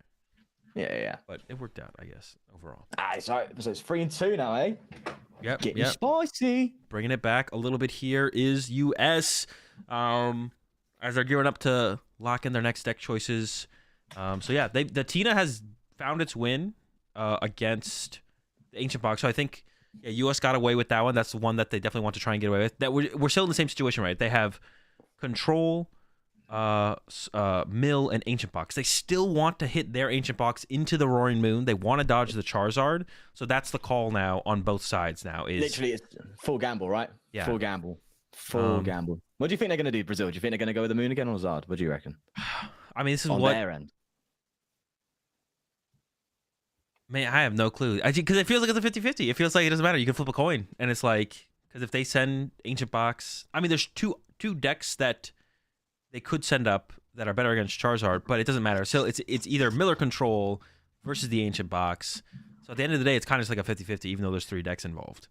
Yeah, just looking at the decks that US have, it still seems Zard is just. This is what I love about Conquest, bro. It's like this is the one case where Zard actually is like majoritively having a bad time. Yeah, it's getting cornered. It's starting to get cornered. Yeah, it's huge, man. Absolutely huge. So, be interested to see if they choose the Zards. But then even again, like the moon's not going to go too well into either of these. Honestly, I could see a comeback from the US, man. I honestly could. Looking at the list alone, obviously there's plays and all that, and yeah, I mean they started it so far, and as their challenge is coming through, they're gearing up for it. Once again, give a shout out to the sponsors of our show match today: Brazil versus US, Dragon Shield, Game Grid, TC Evolutions. If you guys need any sleeves, tabletop game accessories, Dragon Shield's got you covered. Check them out over at dragonshield.com. Game Grid, need any Pokemon products, One Piece products. They got other games over there as well. Booster boxes currently. Twilight Masquerade available for pre-order, as well as other Twilight Masquerade products. You can use code AzulGG, and they come in at under $100 for the booster boxes. And then TC Evolutions, highest quality premium dice, damage counters, ability markers in the game. Don't just beat your opponent, beat them in style with TC Evolutions. Check them out, tcevolutions.com. Code AzulGG. All 3 sites. Get yourself a discount. And yeah, it looks like Brazil locked in. Roaring Moon, they're about to send it in. US still having a discussion, so let's tune in, I guess. Let's see what US decides to bring here. I think they're going Zard. And get Zard away. Objective truth is you look at your field here, and I think we can beat Moon with all 3 of these decks. But we can't beat Zard with all 3. So you have to play box. No, it's the opposite. If you think we can beat Moon with like Pidgey Control, which I agree, then we should just play Pidgey Control because we get super boned if they play Zard and Ancient. If they just click on Zard, which is they have 2 decks left. We just play Pidgey Control. Okay, Pidgey Control is going to beat everything. Let's just keep sending Ancient Box. Because it's okay if Zard gets a win. It's okay if Zard No, gets it's a win. not. No, it's not. Yes, it is. Why is it not? Why is it not? If Moon wins a game, doesn't matter which deck, we're done. Yeah, exactly. We're done. We just need to get Moon out of here. And if That's- Zard gets a actually, win, that's- then they send the all we're Moon gonna deck, say. and then If- Ancient Box if gets a win. Moon And then beats- Pidgey Control farms the Moon. Like, do you want to go down to the 9th game, or do you want to be done right now? Like, Ancient Box, if they send Zard, then Ancient Box loses. But wouldn't you rather just get something like Tusk out of the way and like not have to play it against but Moon? you're okay, but then if we beat Moon with oh my gosh, this is such a my head is hurting. All right, we tuned in for a bit there. Some heated back and forth in the team comms. Not surprised. Knowing I've been working with Grant for quite a while. Very comical. But I think Caleb's on the right track, right? With everything he said right there. I think it makes sense to me. And even if it doesn't make any sense, he's right in the fact that Brazil is about to send up Moon. So this is your best time to send the Ancient Box. Oh, I think you're muted on your end. You're muted on your end. You're good now. Right. Go ahead. There we go. Sweet. Problem solved. Anyway, as I was saying, what was I saying? You're excited. I know that. You're animated. I'm excited. There we go. No, I think it's wild. They call it like that. This is the time you got to go with gut. You got to go with your gut, man. You got to throw the brain out the window. Go with your belly. That's what you got to do, man. 100%. I mean, that definitely sounds. It sounds like Caleb was trying to be more logical, and Grant was trying to go with his gut. So that maybe wouldn't have favored him too much. And it sounded like Ryan as well. Ryan seemed to be digging the logic that Caleb was putting out there, and they ended up on the Ancient Box, so it's gonna work out here. Oh, let's go. All right, it's gonna be a bit of fun. I assume Brazil will choose first. They did, and I think it definitely is like what you want to do in this matchup, though. I don't know, maybe second is a little bit. Just get that first attack off, even if you don't get a 1-hit KO. Softening up that first Ancient to get the first prize card could be a big difference maker, especially as the Moon deck. Although I guess Moon could lead with EX and get like the first 2 prize cards with an EX and go for like the 2 for 2 to begin with. So I'm interested to see how this one plays out because I'm actually not too sure how this matchup goes. Yeah, I'm honestly, this is one where I've actually never seen it happen before. So I'm super curious as to how things are going to trade over. But I would give it to the ancient box over the moon's the dance pass. That's for sure. Yeah, definitely. And start here for Brazil is all right. Yeah, nothing spectacular. They have the Ultra Ball. So the question is like, I mean, Greninja is pretty important to get out, but it's a lot of cards to give up. You have to play the Vessel. You probably want to play the Vessel. Yeah. And play the Ultra Ball. My instinct would be Vessel away energy, get some energy. Yeah. Try and draw some more cards. Hopefully get something a bit better. That would be kind of my way of going about it. Yeah, it makes sense. I think you want to keep the thing is like, what do you Ultra Ball away? Because you want to attach return to the active. You don't have a Sada yet. yet. Keep an energy. Yeah. So that means you have to Ultra Ball away and the Prime Catcher you kind of want to keep the energy gust around a capsule. You want to also attach your own capsule. But then it looks like the Ultra Ball has to be to the Dunsparce and the capsule, to be honest. Yeah. That is rough though. But that's the only way you're going to get things going properly. It really yeah, that's tough. That's a really tough hand to think about. Yeah, it is a little bit tough. Yo, I've seen a lot of people in chat mentioning, yeah, we're not tuning into the comms here for the Brazil side because they're communicating in Portuguese, so no one's going to be able to understand. We won't be able to understand. Most of the viewers won't be able to understand. Although I can translate. Yeah, I was like, get a translator and go. Not all of the viewers, most of the viewers. But there was someone actually who's going to restream this.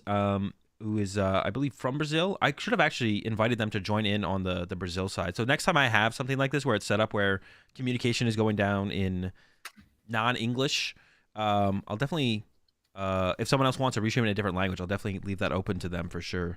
I think someone did ask me like for permission to like restream this today. And I was like, yeah, sure, go for it. But I should have invited them to actually join the channel here on the Brazil side so they can stream out the communication to their viewers.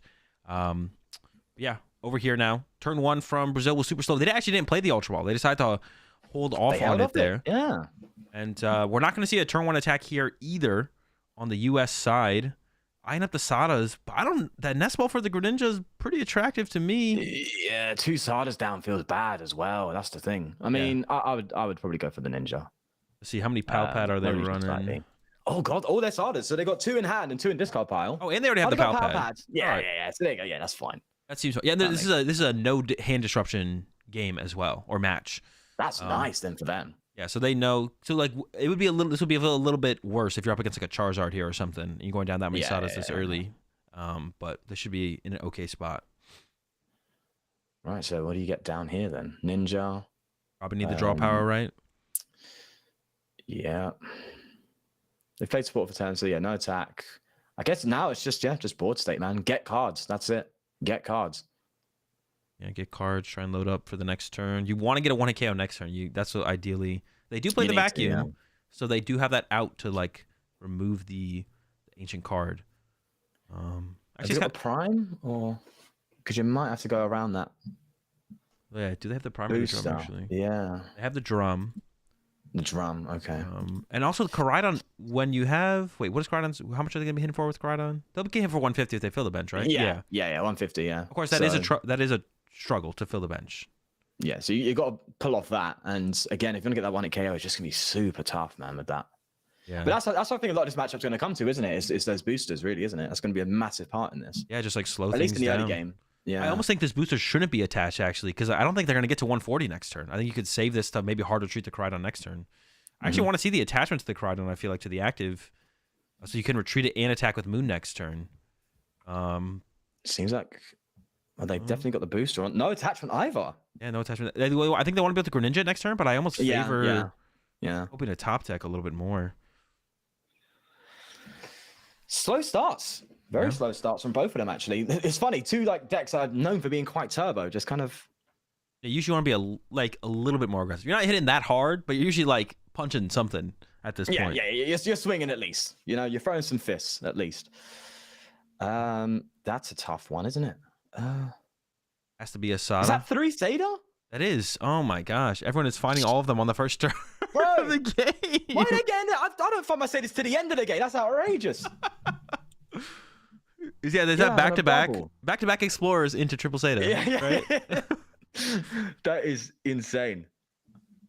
I end up 2 of them. I think they were thinking about taking the energy because they want to get Greninja with the Nest Ball and then also be able to attach to the active for turn. Now going to the boss. I don't hate it. They have the Prime Catcher though. The Prime, yeah. Value in the boss. All right. I assume Greninja is going to be the grab here, and then maybe just not punch the active might be the move.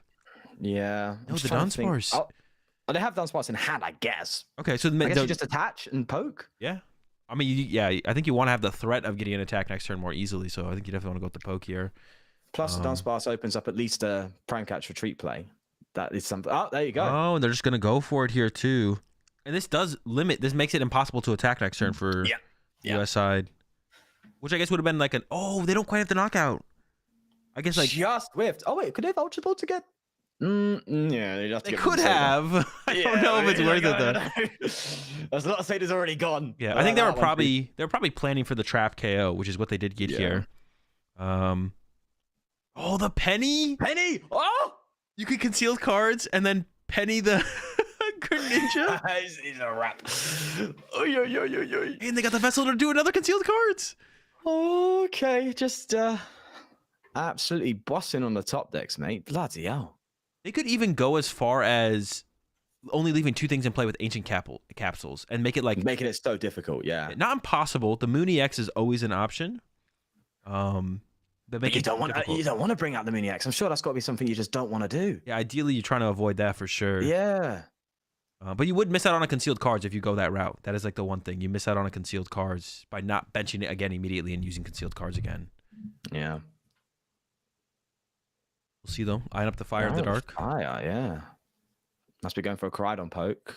Kind of makes sense. There's the Penny. Oh no, they can't poke. They can't. Yeah, they can't. Yeah, they're not doing anything for like a turn. Yeah. Yeah, just gonna go ahead and commit the Greninja, get rid of the Fire, attach the Dark active, I assume. And this is still pretty safe. Like, although there is like a possibility of like the Greninja getting boss KO'd. But even then, at that point, there's so few attackers set up. No Sada been played. It's possible the attacks start to get whiffed on the follow up there from Brazil.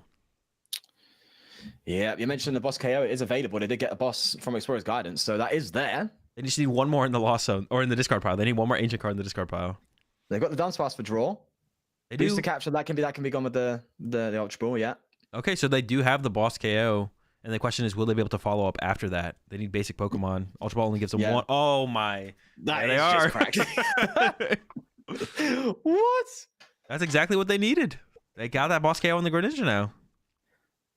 Bloody hell. The amount of luck, man, is ridiculous. Whatever they ate before this game, I want to have some, man. Give me some of that. They get rid of the capsule and the Pokegear. Keep the Sonic, play the boss, bench double moon, Ultra Ball grabs. Greninja or Dunsparce. Value in the moon discard instead to try and up the damage. Interesting. I kind of like the idea of keeping the double moon, to be honest, but... Yeah. Yes, but... Now, this does turn on Counter Catcher. It's like, now are they going to get Counter Catchered back? Like, you boss a Greninja here, and they go Counter Catcher KO Dunsparce. Then you've just got Sada to rely on. I guess that's maybe why they're trying to hold on to that Pokegear, because they're like, okay, they just want to... If it gets to a situation where the Dunsparce goes, and they're just kind of in a bricky hands, they play the Sada and they don't get anything, at least they have the Pokegear as an extra out. Yeah, I guess like trying to just like keep the option around to like chain supporters, they're valuing that a little bit higher. Yeah. The question here is like, well, now that you top deck the Dark Energy, I think you go for the Explorer for sure, because you can either get the Counter Catcher, get the Vacuum, and then ideally, if you don't put any more basics in play, there's only 200 HP Pokemon that might not be able to keep BKO'd next turn. I think Counter Catcher is probably the thing you want, though. Want that Counter Catcher on the Dunsparce. 27 cards in the deck. The odds. They got a couple of them in there. Yeah, they got a few. See, they're thinking about it. Mm-hmm. Come on, you can get it. Go on, you get it. Go on. There's the Vacuum. There's the Drum. The Drum, that's huge. But then, how many? What's their basics? And they got 2. You can bench the Flutter. Yeah, I mean, if it leads to the knockout, it's probably worth it. Yeah. I don't know how hard they're hitting here. They're probably doing 140 though at this point, right? Especially if you play the Drum. I need to see that discard pile. They gotta be close. That's 2 more. I don't know if the Drum's +1 as well. I don't know if benching the Fluttermane is worth it, because that is like an easier knockout. But I guess if you're KOing the active, they would need like a boss turn, which they're probably not gonna have. Yeah. So I don't hate the Fluttermane bench, I guess. You could even... Fine. Yeah. Maybe commit the Super Rod, get back the Greninja, but you need to make sure you're taking the knockout. Let's see. They got 4, 5, 6, 7, 8. So they can recover Greninja Moon energy off the Rod and still get the KO here. And still get it, yeah. That's quite nice, actually. That'd be quite decent. What do you get with the vacuum here? Well, I would have said the Flutter Well, Mane. it depends on drum. But we drum first though. Yeah. Definitely drum first. Because we don't all the cards in this hand are ridiculously good. Yeah, you don't want to get rid of them. But yeah, they could get Greninja Energy Moon here, which they will need that Moon back. So I don't hate the idea of the Super Rod first. But I guess the thing would be if another Roaring Moon makes its way to the active with a capsule, is even putting that one Moon back could be devastating.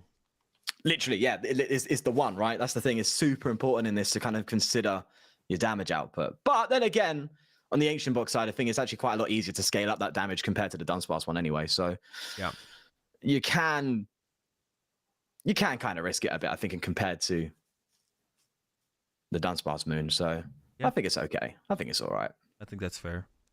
And here comes the drum Let's for see the what 3. Oof. You got Pokestop? Probably don't want to give them Pokestop though, right? Yeah. You got a couple Sadas in a row here, so vacuuming away the Pokegear seems reasonable.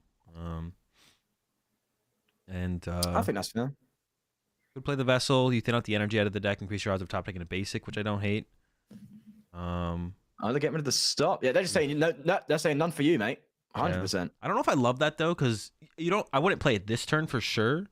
But next turn you might need that to find some nest balls to actually be able to attack.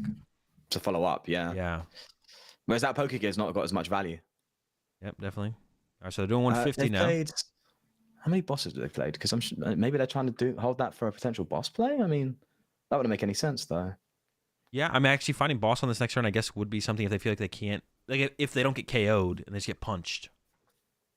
That could be a difference maker. Then yeah, maybe that. Let's see what Brazil can do. They didn't have like a great hand last time we looked, and has not. They're even thinking about going with the Explorer route, which maybe makes sense, right? Because you can Dark Patch still. Yeah, exactly. I think that's one thing that I like about this deck is the fact that you don't have to Sader to attack. You know what I'm saying? If you're falling behind, so it's not over and out of the woods, but it's rough, man. You need quite a few cards here. But also, actually, no. The one thing I do like about Explorers as well is when you find a Dunsparce, it turns it into like effectively like you see 9 cards, right? Obviously, you're choosing 2 off the guidance, but that's a lot of draw power. There it is. Well, there's the Dunsparce. Let's see if they grab it. Yeah, there you go. Artisan as well. Yeah.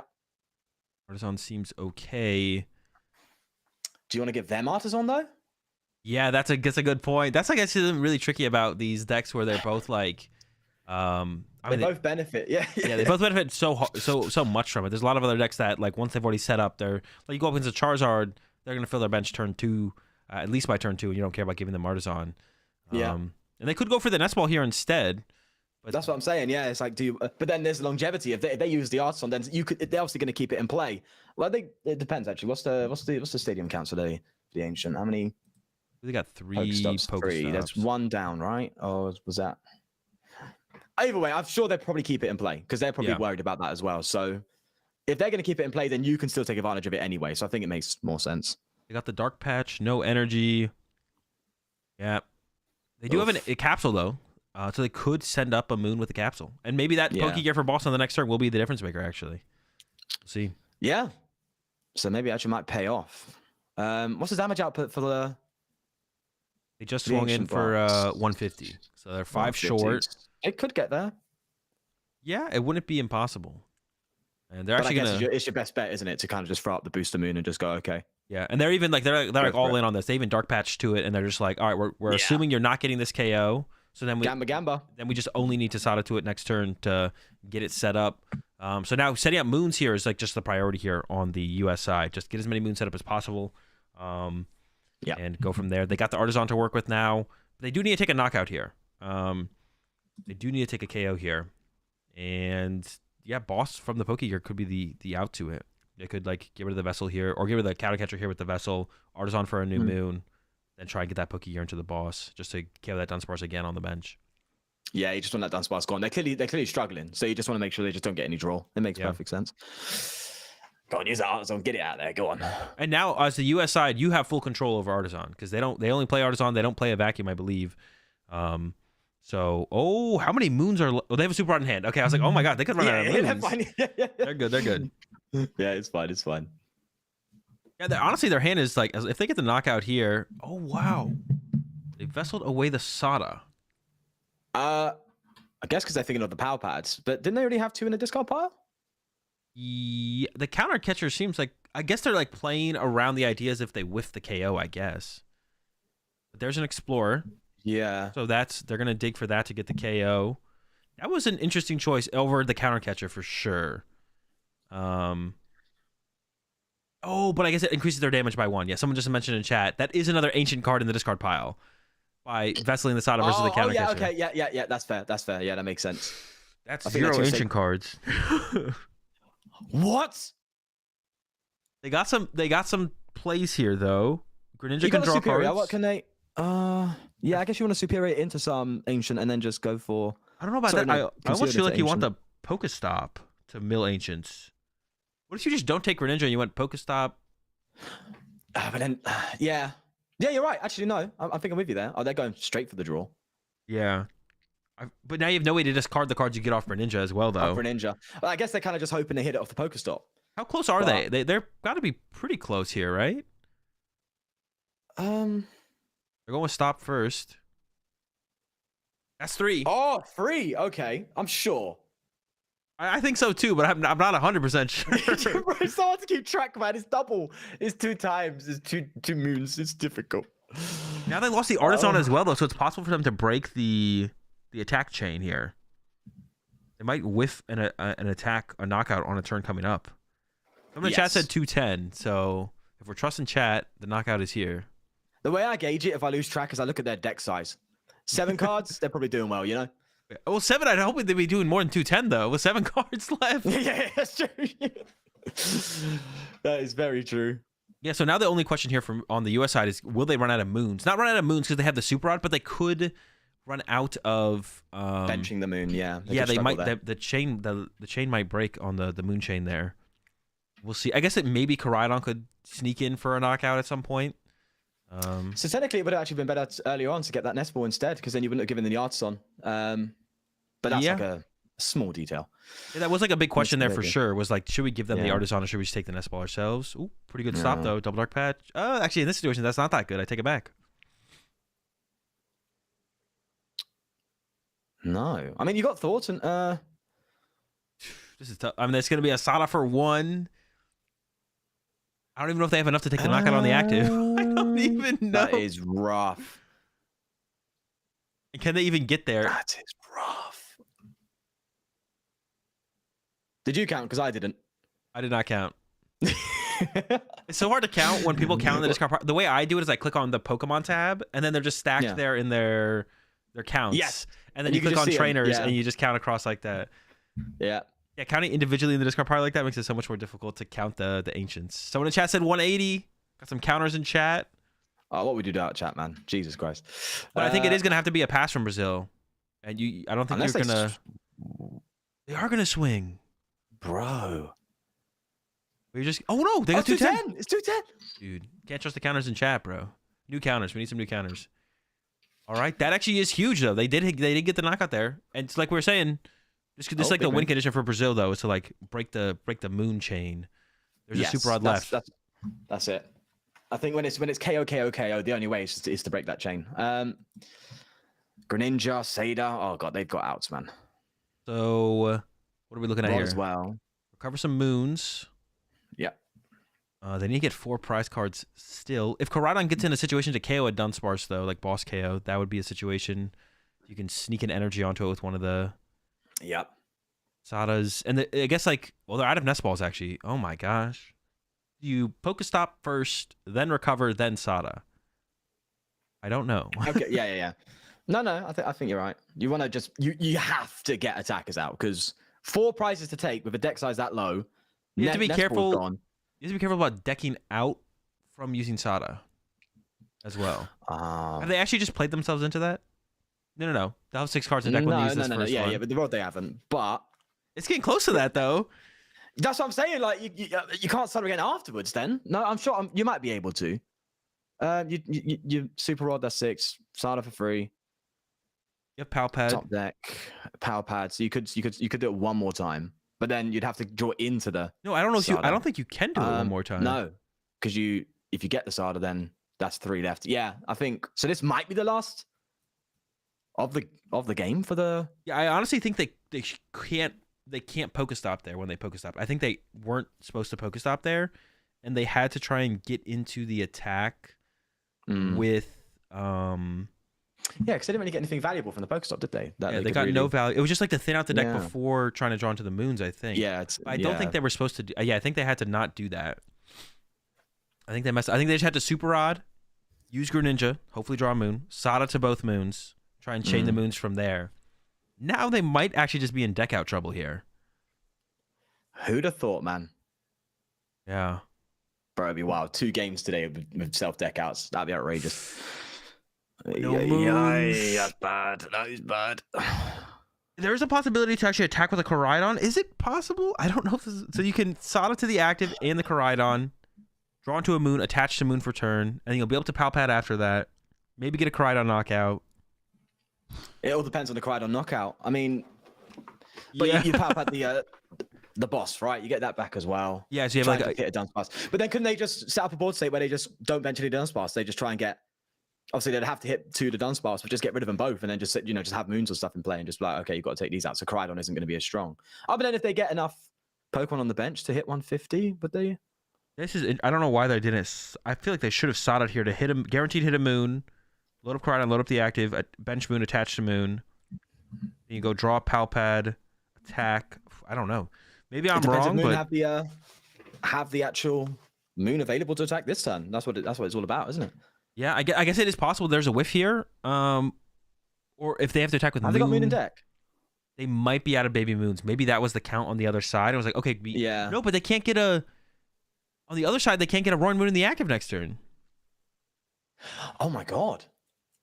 No, they can. Because they can set up Flutter Mane and then retreat it.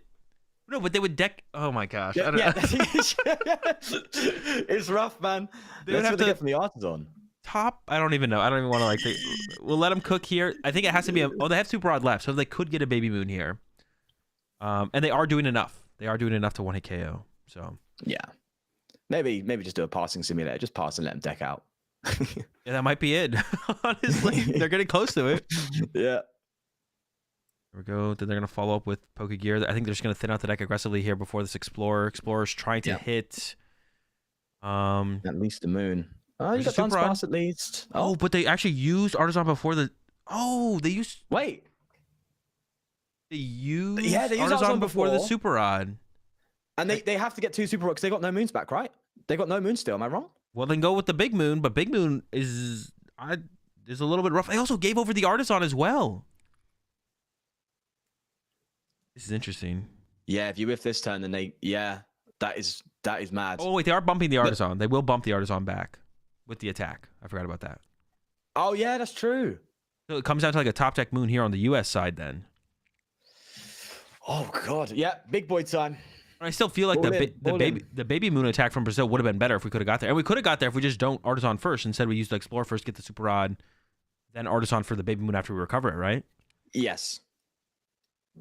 Yeah. All right, let's go into the US comms here. This is like the final big turn of the game, I think. On this top deck. Yeah. I think it's supposed to be this. I think we always ship Flutter. Okay, bring up Flut. Let them go down to 2 prizes, and then at 2 prizes, counter catch your Dunsparce, and then when they go to 1 prize, we kill the moon. We know they have boss in hand. That's okay. From gear. We're just not gonna... We can bench 2 moons. We have 2 moons left, right? Flut? Flut, yes. Yeah. We have 2 moons, but we need to draw 1 right here. Okay. Okay, let's just see if we can KO this bitch. 290. We're gonna be able to kill them at the end of the game. 1, 2, 3, 4, 5, 6, 7, 8, 9, 10, 11, 12, 13, 14, 15, 16. 30. We need 6 more. And then 2 things are dying, unless they boss a ninja. They're out of all of their stuff. Okay, so bench this. Yeah, I don't think we can do it this turn, but we just chill. No, 23, 24, 25, 26, 27. Then we have to Palpad back a penny. Yeah, but Where are ancient cards? What are the other 2 cards, or the other cards here? Wait, I think Nuja's original plan was good. So just pass? Wait, no, don't. this. We have to Sada, right? Because then yeah. Isn't our he play can't- checkmate? No, we don't need to Sada. We pass. Okay, they kill anything. What do you want them to kill? Say they kill the moon. Okay. Then we go Koraidon, Counter Catcher, Dunsparce, knockout. And then if they kill us, then we one-shot them with moon. Okay, what am I doing? What am I doing? Nothing? Sure. Do I Sir. attach someone? Attach to moon Attack. seems fine. Okay, but then he's gonna boss it. Yeah, you're just letting him have that boss guy. Are we gonna run out of energies? Do we have any in our Oh deck? shit. Gosh, damn it, Grant. No, that's good. All right, they're cooking over there. It's getting a little heated. They definitely are. I think every time I tune into their comms, they're a little bit hectic. They're always hectic. And it's leading to some interesting outcomes. They definitely cooked up an interesting player there for sure. It sounded like Ryan was the one orchestrating. orchestrating, being like, all right, let's just chill. But they do have to create some threat, because what if Brazil passes back, right? Yeah. So I think this energy did have to come down. Sam like Caleb didn't love the idea of it after they kind of concluded it when they thought about it a little bit further. But if you don't attach, what if Brazil goes, okay, pass? You deck out in 3 turns, right? So Exactly. you have to force Brazil to play the game here. And they do have the boss, which they, like they said, they knew. The Thornton. Dunsparce. Oh, Thought, yes. That's cheeky. Here comes the moon I'd KO. love to see that come into play, man. You do. You have to frenzy gouging this. Oh my gosh. My God. That sucks. You don't love that. Bro, just The Koraidon could can Koraidon KO. take a KO? Can it?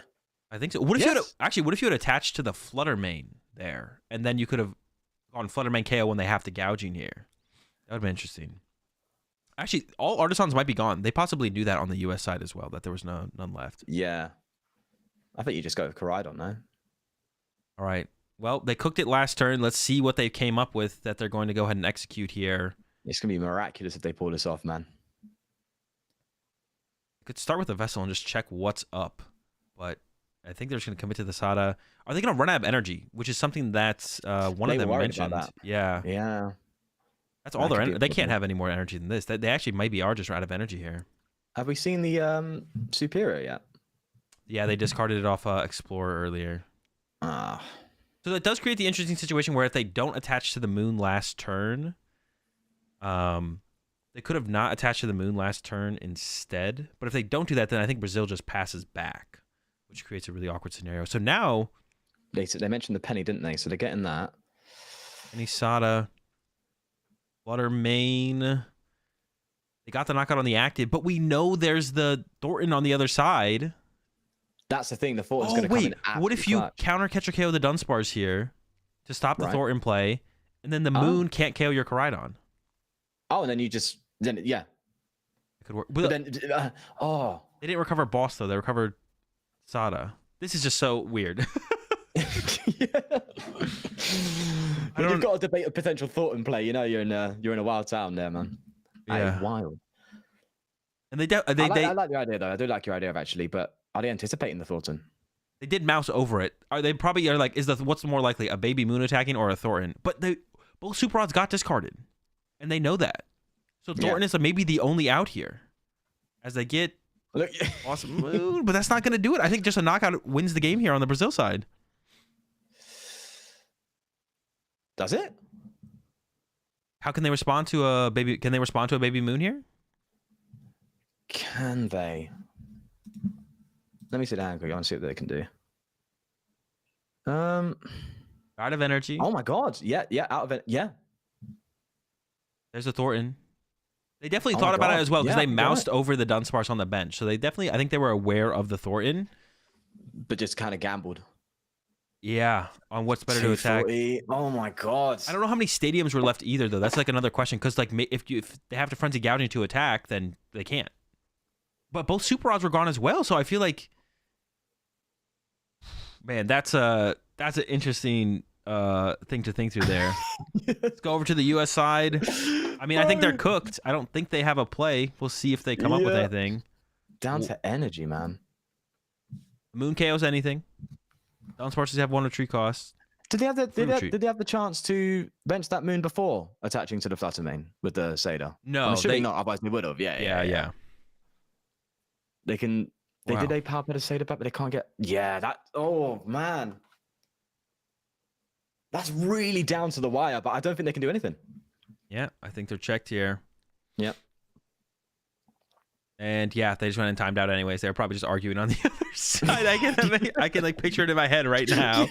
Last card in the deck is Penny. No win condition. Yeah. And yeah, that's gonna be another Concede the victory. cool way. Pay to say that. Go on. Concede the cool way. Yeah, they could just play it deck out. You know, go down fighting. So Brazil's gonna go up 4-2 here. Yep. And this is like the US did actually put themselves in the situation they want to be in.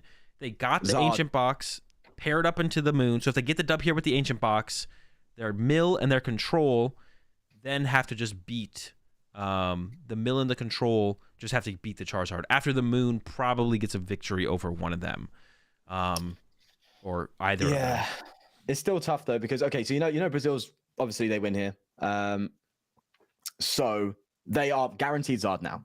So obviously you go with control, mill, but then you're left with the ancient box. And that's why you probably just start with the ancient box. Usually when people are in this situation in Conquest format where it's like, I have a deck that loses or is unfavored to their last deck, you usually just send it first to be like, all right, we're going all out here. It's just a waste of time. Yeah, I get it. Yeah. There's no point in doing the control, doing all that, and then just unless you feel like you need like I guess like a mental reset. Unless you need to be like, I need to take a deep breath. I need to get a victory. Just like because like it's not just about the matchups, right? The matchup is favorable or unfavorable or 50-50. It's also about the you don't want to go into the mentality. You don't want to go into the next game misplaying, right? So if you need that mental break of like getting a easier dub, then maybe going with a favorable matchup might be better. True. That is very true, and maybe actually no, that'd be quite nice actually because they've been going at it, right? Their energy levels is insane. I think a nice game to calm them down, give them a game they know they can kind of take an easy win with, just to kind of settle the ship. Yeah, and be like, okay. Good point in chat as well. There is a little bit more strategy to it. There's a little bit more depth, which is cool about Conquest. This is the last time, theoretically, if US wins the match, this is the last time they get to pick first or second. So with that in mind, I think you want to go. You want to throw your ancient box here, which has the hardest time, and you pick. I would assume second is what you want to go with the ancient box against Charizard. Yeah. Get it off turn one attack. Just start rolling on the Charizard. Hopefully, they have a slow start because the mill deck or the control deck going against Charizard, I don't think you don't care too much about going first or second. You're favored. They're not an aggressive deck. Your deck will be able to like stabilize, theoretically, anyway. So I think you're right. The ancient box is impacted more by it. Yeah, ancient box, and then I mean I'd say pick second because I think going second with Charizard's correct. So that means going second with ancient box is correct. So we'll see what they choose. But yeah, going second sounds pretty good to me. No, I back it. I think so. Just get in there, start swinging, and pray for the best. I think that's where you're at. It's tough. They have the Turo. They only have the one Turo, I guess, which is like, not two Turos, not Turo Palpad, not Turo Yelchier, so they can't overly manipulate their board. But they still have the Clapsor with as well, so. Yeah, and I think you're right. They are going second. Yep. Going second. Brazil needs 1 second. All right. Take a quick second here. Once again, shout to sponsors of the show match here. Dragon Shield, Game Grid, TC Evolutions. You guys need sleeves or any kind of tabletop accessory for games. Dragon Shield has got you covered. Check them out, dragonshield.com. Game Grid, if you guys need any PokemonTCG products. They got stuff like One Piece as well. Check them out, GameGridSLC.com. You can use code AzulGG over there. Get yourself a discount as well. And they currently have Twilight, or what's it called? Twilight Masquerade. Thank you. Yeah. Twilight Masquerade products available for pre-order.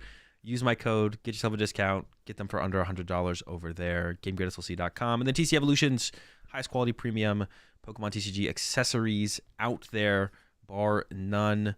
Don't just beat your opponents. Beat them in style. TCEvolutions.com. Code AzulGG at all 3 of those locations as well to get yourself a discount. Shout out to sponsors for the event, as always, helping us, build up as big a prize pool as possible. Man, I'm hoping I can one day get these things to be like 10K in prize pool. That'd be sick if I can like get it to bro. Like, that would be wild. I'm not commentating. I'm playing, bro. You mad? Are you mad? That's like one of my goals. I just want to build it as big as possible. I want to give a reason for good players to want to show up to these and like try as hard as possible. So that's one of my goals. Just try and get the prize pools as big as possible. Make the top players want to really put that extra time into try and showcase their top player. Really good during the downtime as well. Really, really nice during the downtime, especially for like viewers and stuff as well. So that's honestly, I love the idea, man. Yeah. I'm definitely cooking up some interesting cooking? ones for between NASC and Worlds. We got a pretty big gap in there of no major tournaments, so gonna have a couple show matches in there for sure. Nice, man. All right, so we do have. I think that's what they went with, right? They picked Ancient Box, and I believe they did choose second here for US. So we'll start over on the Brazil side. A bit of Prey G. That's what you want to see. Yeah. There it is, right there. This is why Charizard likes going second. They did choose second, right? Yeah, they did choose second. Top deck, even like a top deck Charmander isn't good enough here. It's okay. You want that top deck Poffin. That's what you're looking for. Ooh, That is rough. it is rough. And the Moon start as well. Loving this. Do they have it? Do they have the donk? They're close. They are so close here. Go on, you can do it. We got to see a donk today. Come on. We've been let down by the crown. We got to see it, bro. Come on, give us something. So what's the best sequence here? Ultra Ball for Greninja. Use Greninja. Pokegear into the Sada. Get rid of those Flutter Mains. Yeah. Get rid of those flutters. It seems good. They're discussing it here. Talking through the sequence. Of course. It's an intense moment, but there's not too much to calm around here. So I was going to say we could tune into the comms, but we'll see if they get it. I guess we could be there for if they hit the donk. Maybe it's a good idea. Let's tune in. Let's tune into the comms. And if they hit the donk, we'll see how they react. Yeah, I'm done. Stop.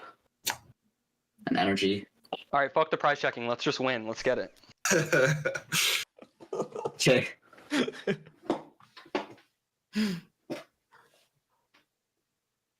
Dude, this would be double gear, huge. baby, double This would be gear, so big.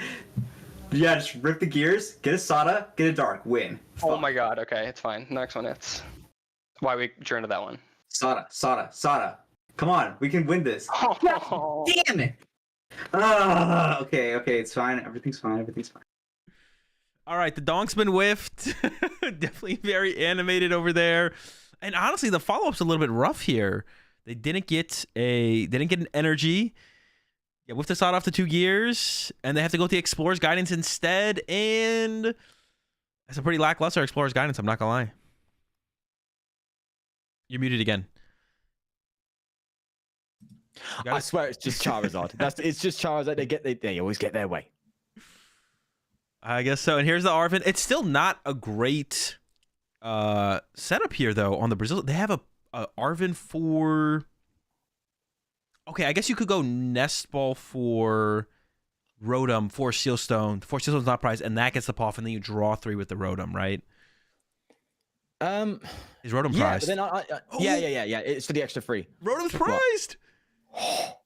Oh my gosh. So, okay, Luminion gets you an Iono. I feel like an Iono from Luminion. Oh no, but you have to get an Ultra Ball. You have the oh gosh. No. This game is something. Oh, hold on. I forgot about Cleffa.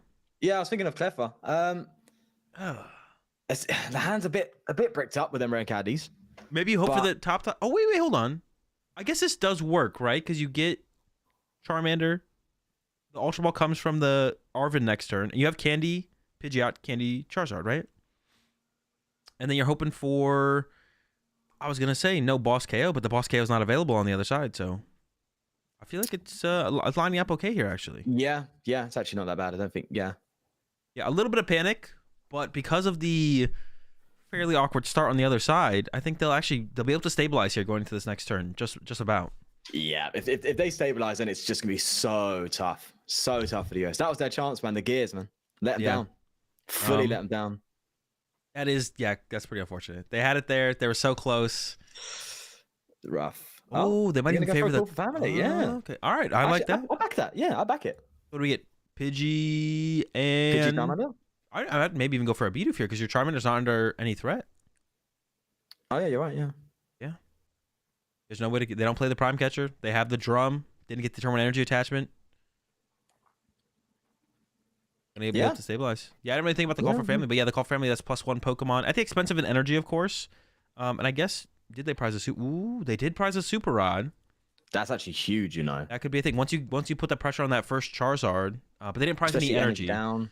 So they didn't prize any energy. So they have the ability for 2 Charizards to be used. Yeah, to be set up. Okay. Okay. Yeah, that's you not got to bad. go for I the was thinking Sada. If you whiff the gear, it's trouble. But yeah. Yeah, it Alright, would have that's been. fine. They can't whiff a third one though, right? Like you got to give them the third one, even Yeah, if it no does feel a shot. little bit late. Bro, if it did, just concede. You're done. Yeah, and it's real rough. Get rid of Koraidon. Or for those high ancient numbers, that's gonna be key to actually like into the late game, looking for a potential 1 KO on the Charizard. Yeah. You just need to build, man. That's all you've got to do. We'll see if they even expend this other vessel as well. I kind of like the idea of holding on to it. I mean, for deck thinning, I like the idea of. Yeah, I mean, it does increase your odds of drawing into like a better card for sure. You do want to be able to like discard ancients from your hand, as well. And also, I mean, you do want to for Greninja. you do want to draw into energy here if they Iono next turn, as well. That'd be like another thing. Oh, that's true. Yeah. You don't want to bring it all to the bottom of the deck. Yeah, and they got this knockout. The follow up is weak though. The follow up is super weak here. It's all in on like the Greninja. Wow. It's Greninja and the prize card. I guess you have a top deck to work with as well. You got 4 cards to see next turn. Nothing guaranteed. They need some drum action in their life right now for sure. Yeah. Honestly, if you had a drum right here, right now, you'd maybe play it. Because before that bang first, on the bongos, man. yeah, before the first moon goes down, end turn. Interesting. Why? I don't know. I've seen some people play this matchup pretty weird. And at first, while I'm like watching it, it's interesting, but they always end up losing. So Is it price trade? yeah, I mean the They're trying. Charizard is less likely to get the KO here. Also, like their bench is weird as well, right? Right. Now, but we do see there's the Candy, and there's the Prime Catcher in hand. So I think that Greninja is getting KO'd here. They have the Arvin for the Ultra Ball, and they will be able to go Candy Pidgeot, Candy Charizard, Prime Catcher KO Greninja. So I don't hate the idea, but yeah, every time I see someone approach it that way, they always lose. So I don't. Sometimes it's like it's the simple route. Just draw prize cards is the better route to go with.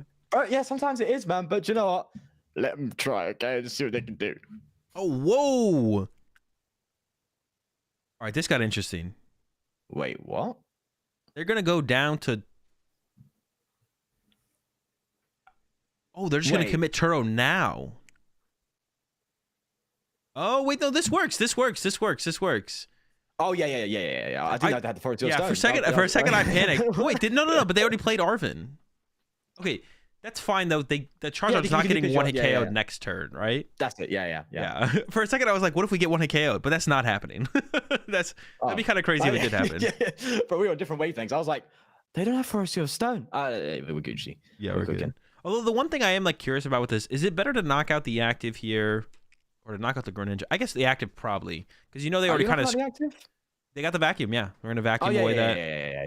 Yeah. So I guess I don't hate the knockout on the vacuum here. I guess that does seem yeah. And you were gonna try and fix your bench at some point probably. So yeah, it would be pretty crazy if your Charizard did get KO'd though. But yeah, but that ain't happening. No shot. I'm pretty sure it's impossible. So they get the full combo here. Get this first knockout. I guess like the one thing that I guess this does maybe I guess it's about the same thing. You can Prime Catcher around another moon with a capsule next turn because the moon you still won't be KOing a capsuled moon next turn. So yeah. I think that's what you got to do. You kind of work around as much as you can. But to be fair, it's not too long until you can anyway. So it's not that big of a deal. Shouldn't be. But now we go over the US side.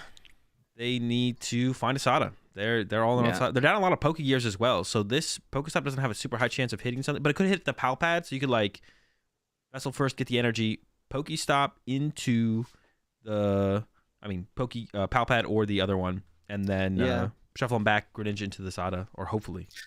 See, that's the one thing I don't like about Pokestop is when to do it. Because you could Pokestop now, and it's like, what if you just lose your Sadas and you don't get?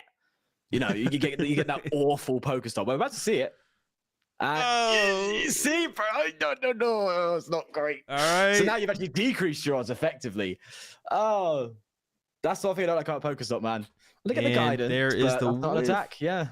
There is still like I feel like if we hit hard enough still, we do eventually still win the game here on the ancient side, right? Oh, a capsule here would protect our active as well. And they realize that. Yeah. So yeah, you do force like a boss, but that's like not. I mean, Charizard has quick search set up. They're gonna boss or Prime Catcher. It's bosses as many times as they want, basically. Yeah. So this will be. But they can still get to the big numbers still. Those can happen. I think that's what you just got to try and turbo your way there. Because Charizard's gonna creep ahead so fast, man. so fast. So you just want to be super quick at getting that damage up, man, because you're just going to fall behind.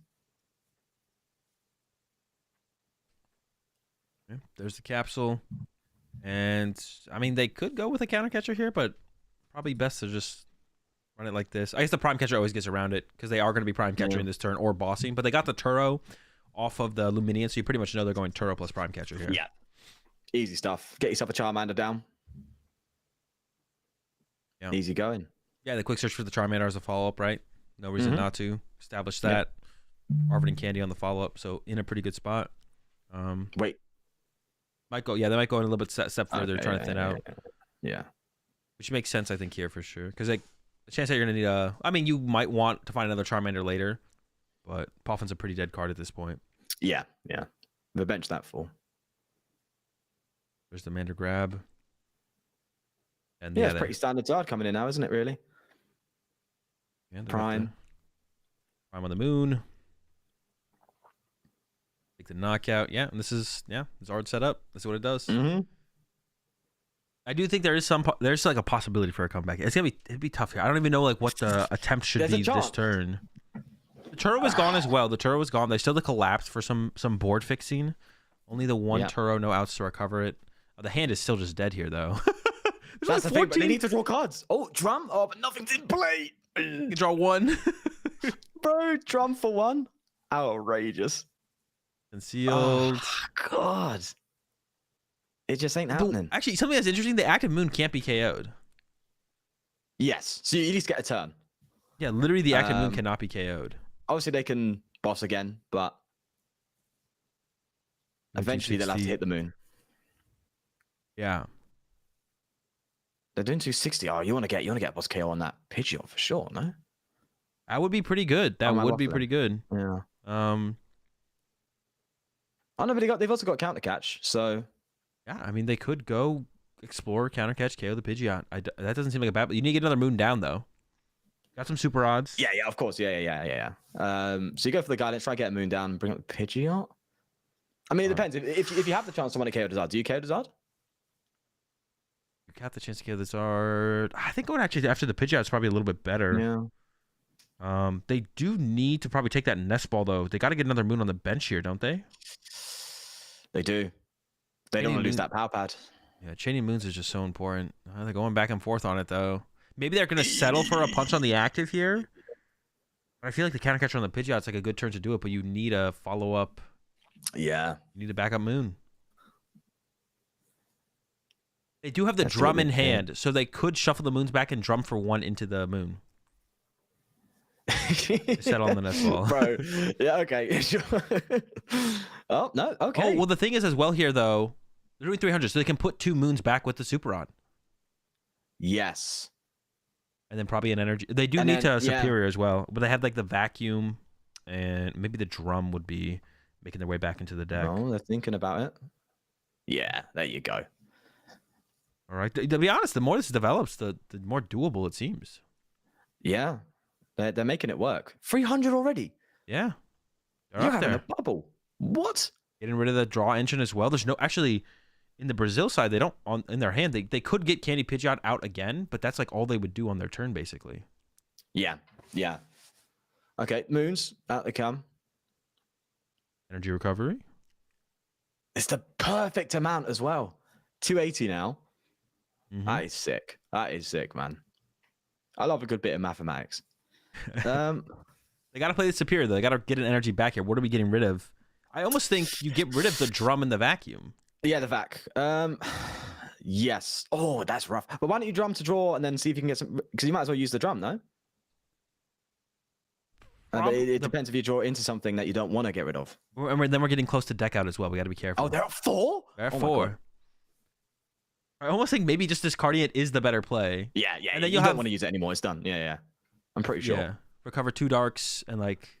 Oh, they're thinking about it, though. Oh. Getting the other moon on the bench would be pretty good here, I feel like.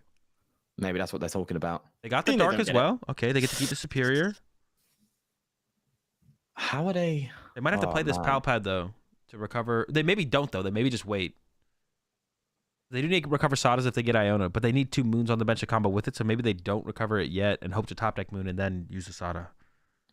I'm not sure, but here we It's go. tough. As soon as it gets to this level, like this many cards in deck, man, with now 4 prizes to take, it's just very tough, but possible, man. Yeah, I guess another call they have to make here is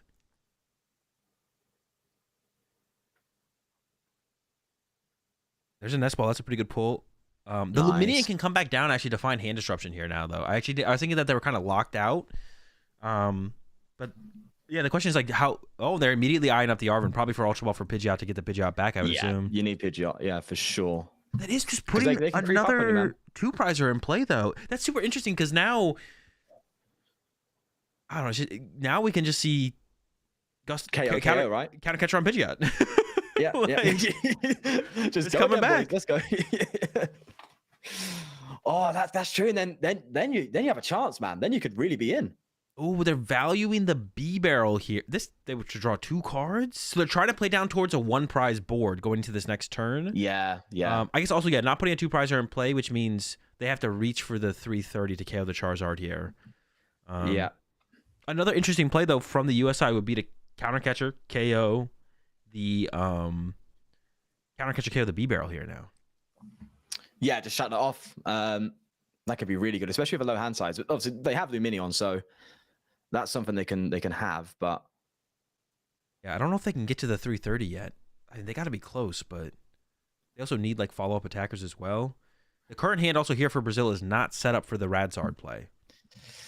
Yeah, so if they get that's 2 what I moons, was thinking of the Radzard, but yeah, if they get 2 moons in play and do the 330, they would follow up and do it again. I think they're thinking about Ultra Ball for the Radzard, just getting it down on the bench right now.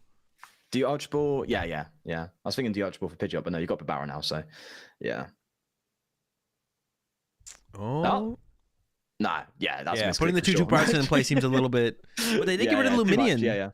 So there's no. I was thinking they keep Luminion here to recover for. I guess they don't want the Luminion to get gusted though, which would be interesting. Man, this is actually this is interesting. Yeah. The only thing I'm worried about is that 2 cards in deck. That's the only thing I'm looking at going. That is just gonna be tough to kind of work with. But Got the Palpad. They got the Super Rod. sequencing, bro. Yeah. They have the Nest Ball to guarantee the last moon as well. You need to charge it up. Yeah, can they even get to 330 though? There's no ancient cards in hand. They're hitting 280 now, aren't they? Oh no, that's 290. Oh no, they're hitting 300, so they need 3. Yeah, they can't do that. They're not. Yeah. So it has to be. Do they ever get there? I guess is now a question. Or do you have to go for the 2 hit through the active? Is so bad. What if you just go after that B barrel? I guess. In fact, the more I'm thinking about it, is that the only play? I guess because you just You saw them ditch Luminion last turn.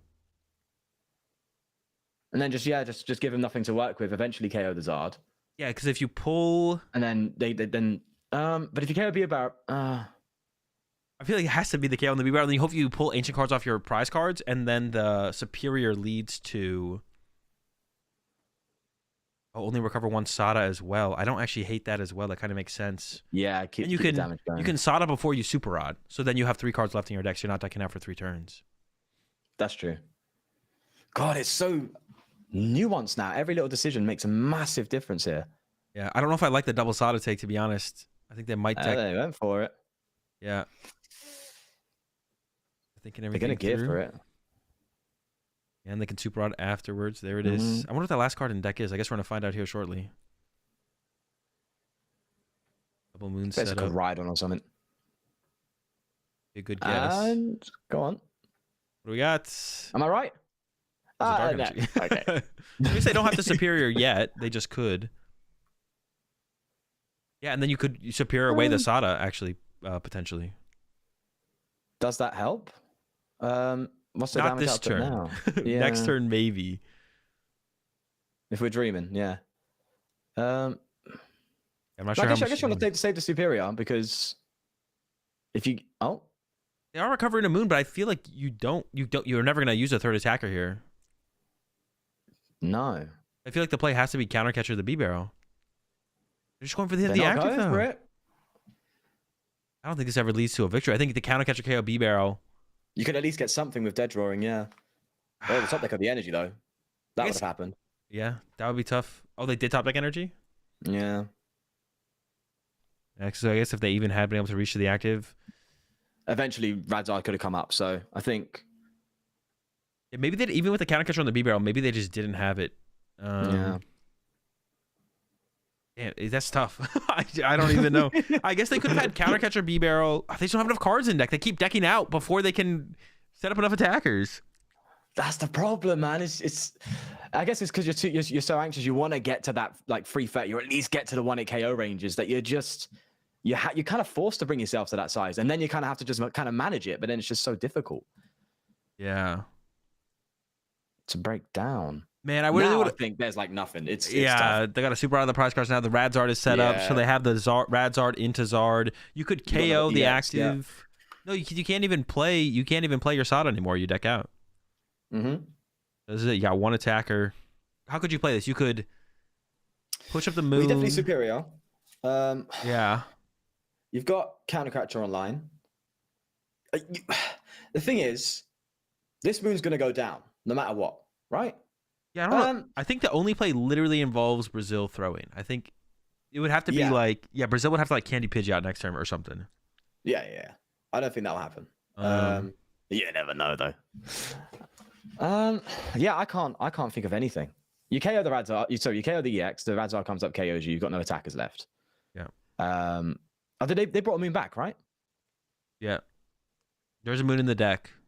Okay, so then the moon comes up then, and that's still not enough.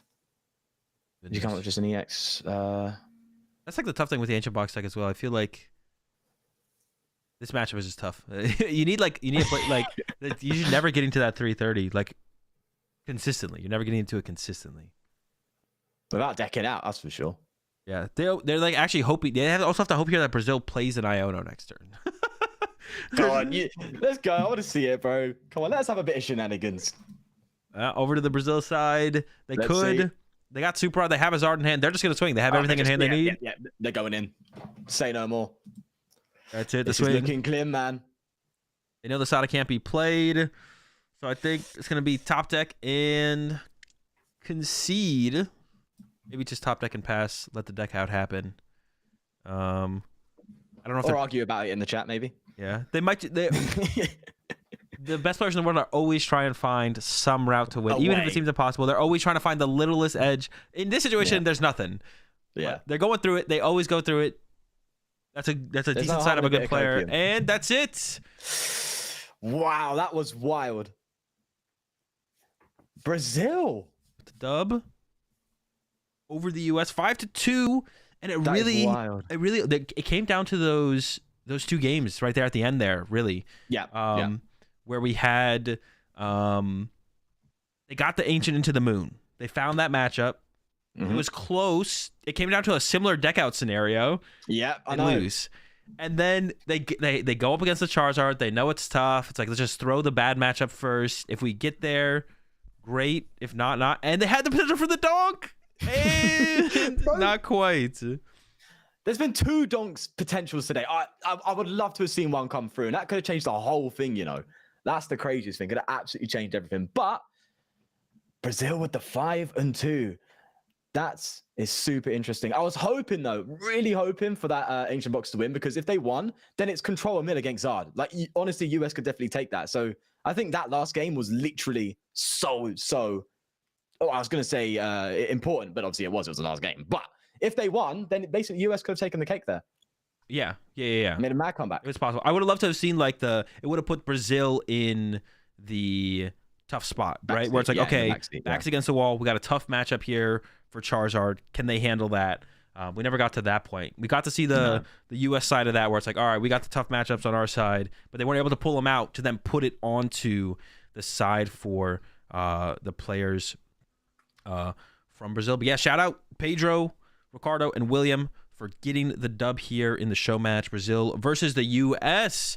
And yeah, man, that squad is just they've been killing it. Get the show match dub. I'm excited to see what they do next, but we can go ahead and jump into their channel and get an interview with them real fast to see how they're feeling, what they thought of it. I'm always curious to see what Pokemon players think about what's the format? Oh, Conquest format. So we'll see. So I'm gonna jump over there. You want to join me? Let's get in there. Wait, where am I going? Hey. Oh. Hello. Hey, how's it going, guys? Hello. Good, good. All right, correct. Congrats on the dub once again. Thanks for coming out and playing in this. I really appreciate it. Thank you. Start off with how nervous were you guys when you opened Manaphy Pass? Man, we need to win this matchup. We like when we start Manaphy was like, oh no, we're going to Charizard against 2 control decks. And they also had the double gear in hand, so Yeah. like, there was the adrenaline rush from like each gear missing. So Oh yeah, how and did yeah, we miss that? yeah, and if we lose to their ancient box, we're like we need to play Zard versus Mew and Control, so probably not too good. Yeah. Yeah. How did you guys feel about like if they got past that point, if they got the ancient box dub against the Charizard, or I guess the Moon, right? They could have got the dub against the Moon as well, and then they could have lined up just the control and mill. Did you guys think you had a chance into either the mill or the control? Or do you think it'd be tough pretty much no matter what? Mew maybe, right? Yeah, I think I'm not as familiar with the Mew matchup, so probably just going off like limitless stats. So in limitless, it was saying like slightly unfavored, so probably had a chance against control, 0 chance probably. Yeah. So, but we were kind of thinking the same, that they would probably send us the ancient right now because they got to choose first or second, and if they can't beat our Zard with their ancient box, then there's probably no point in playing the other ones. Maybe the Mew, but.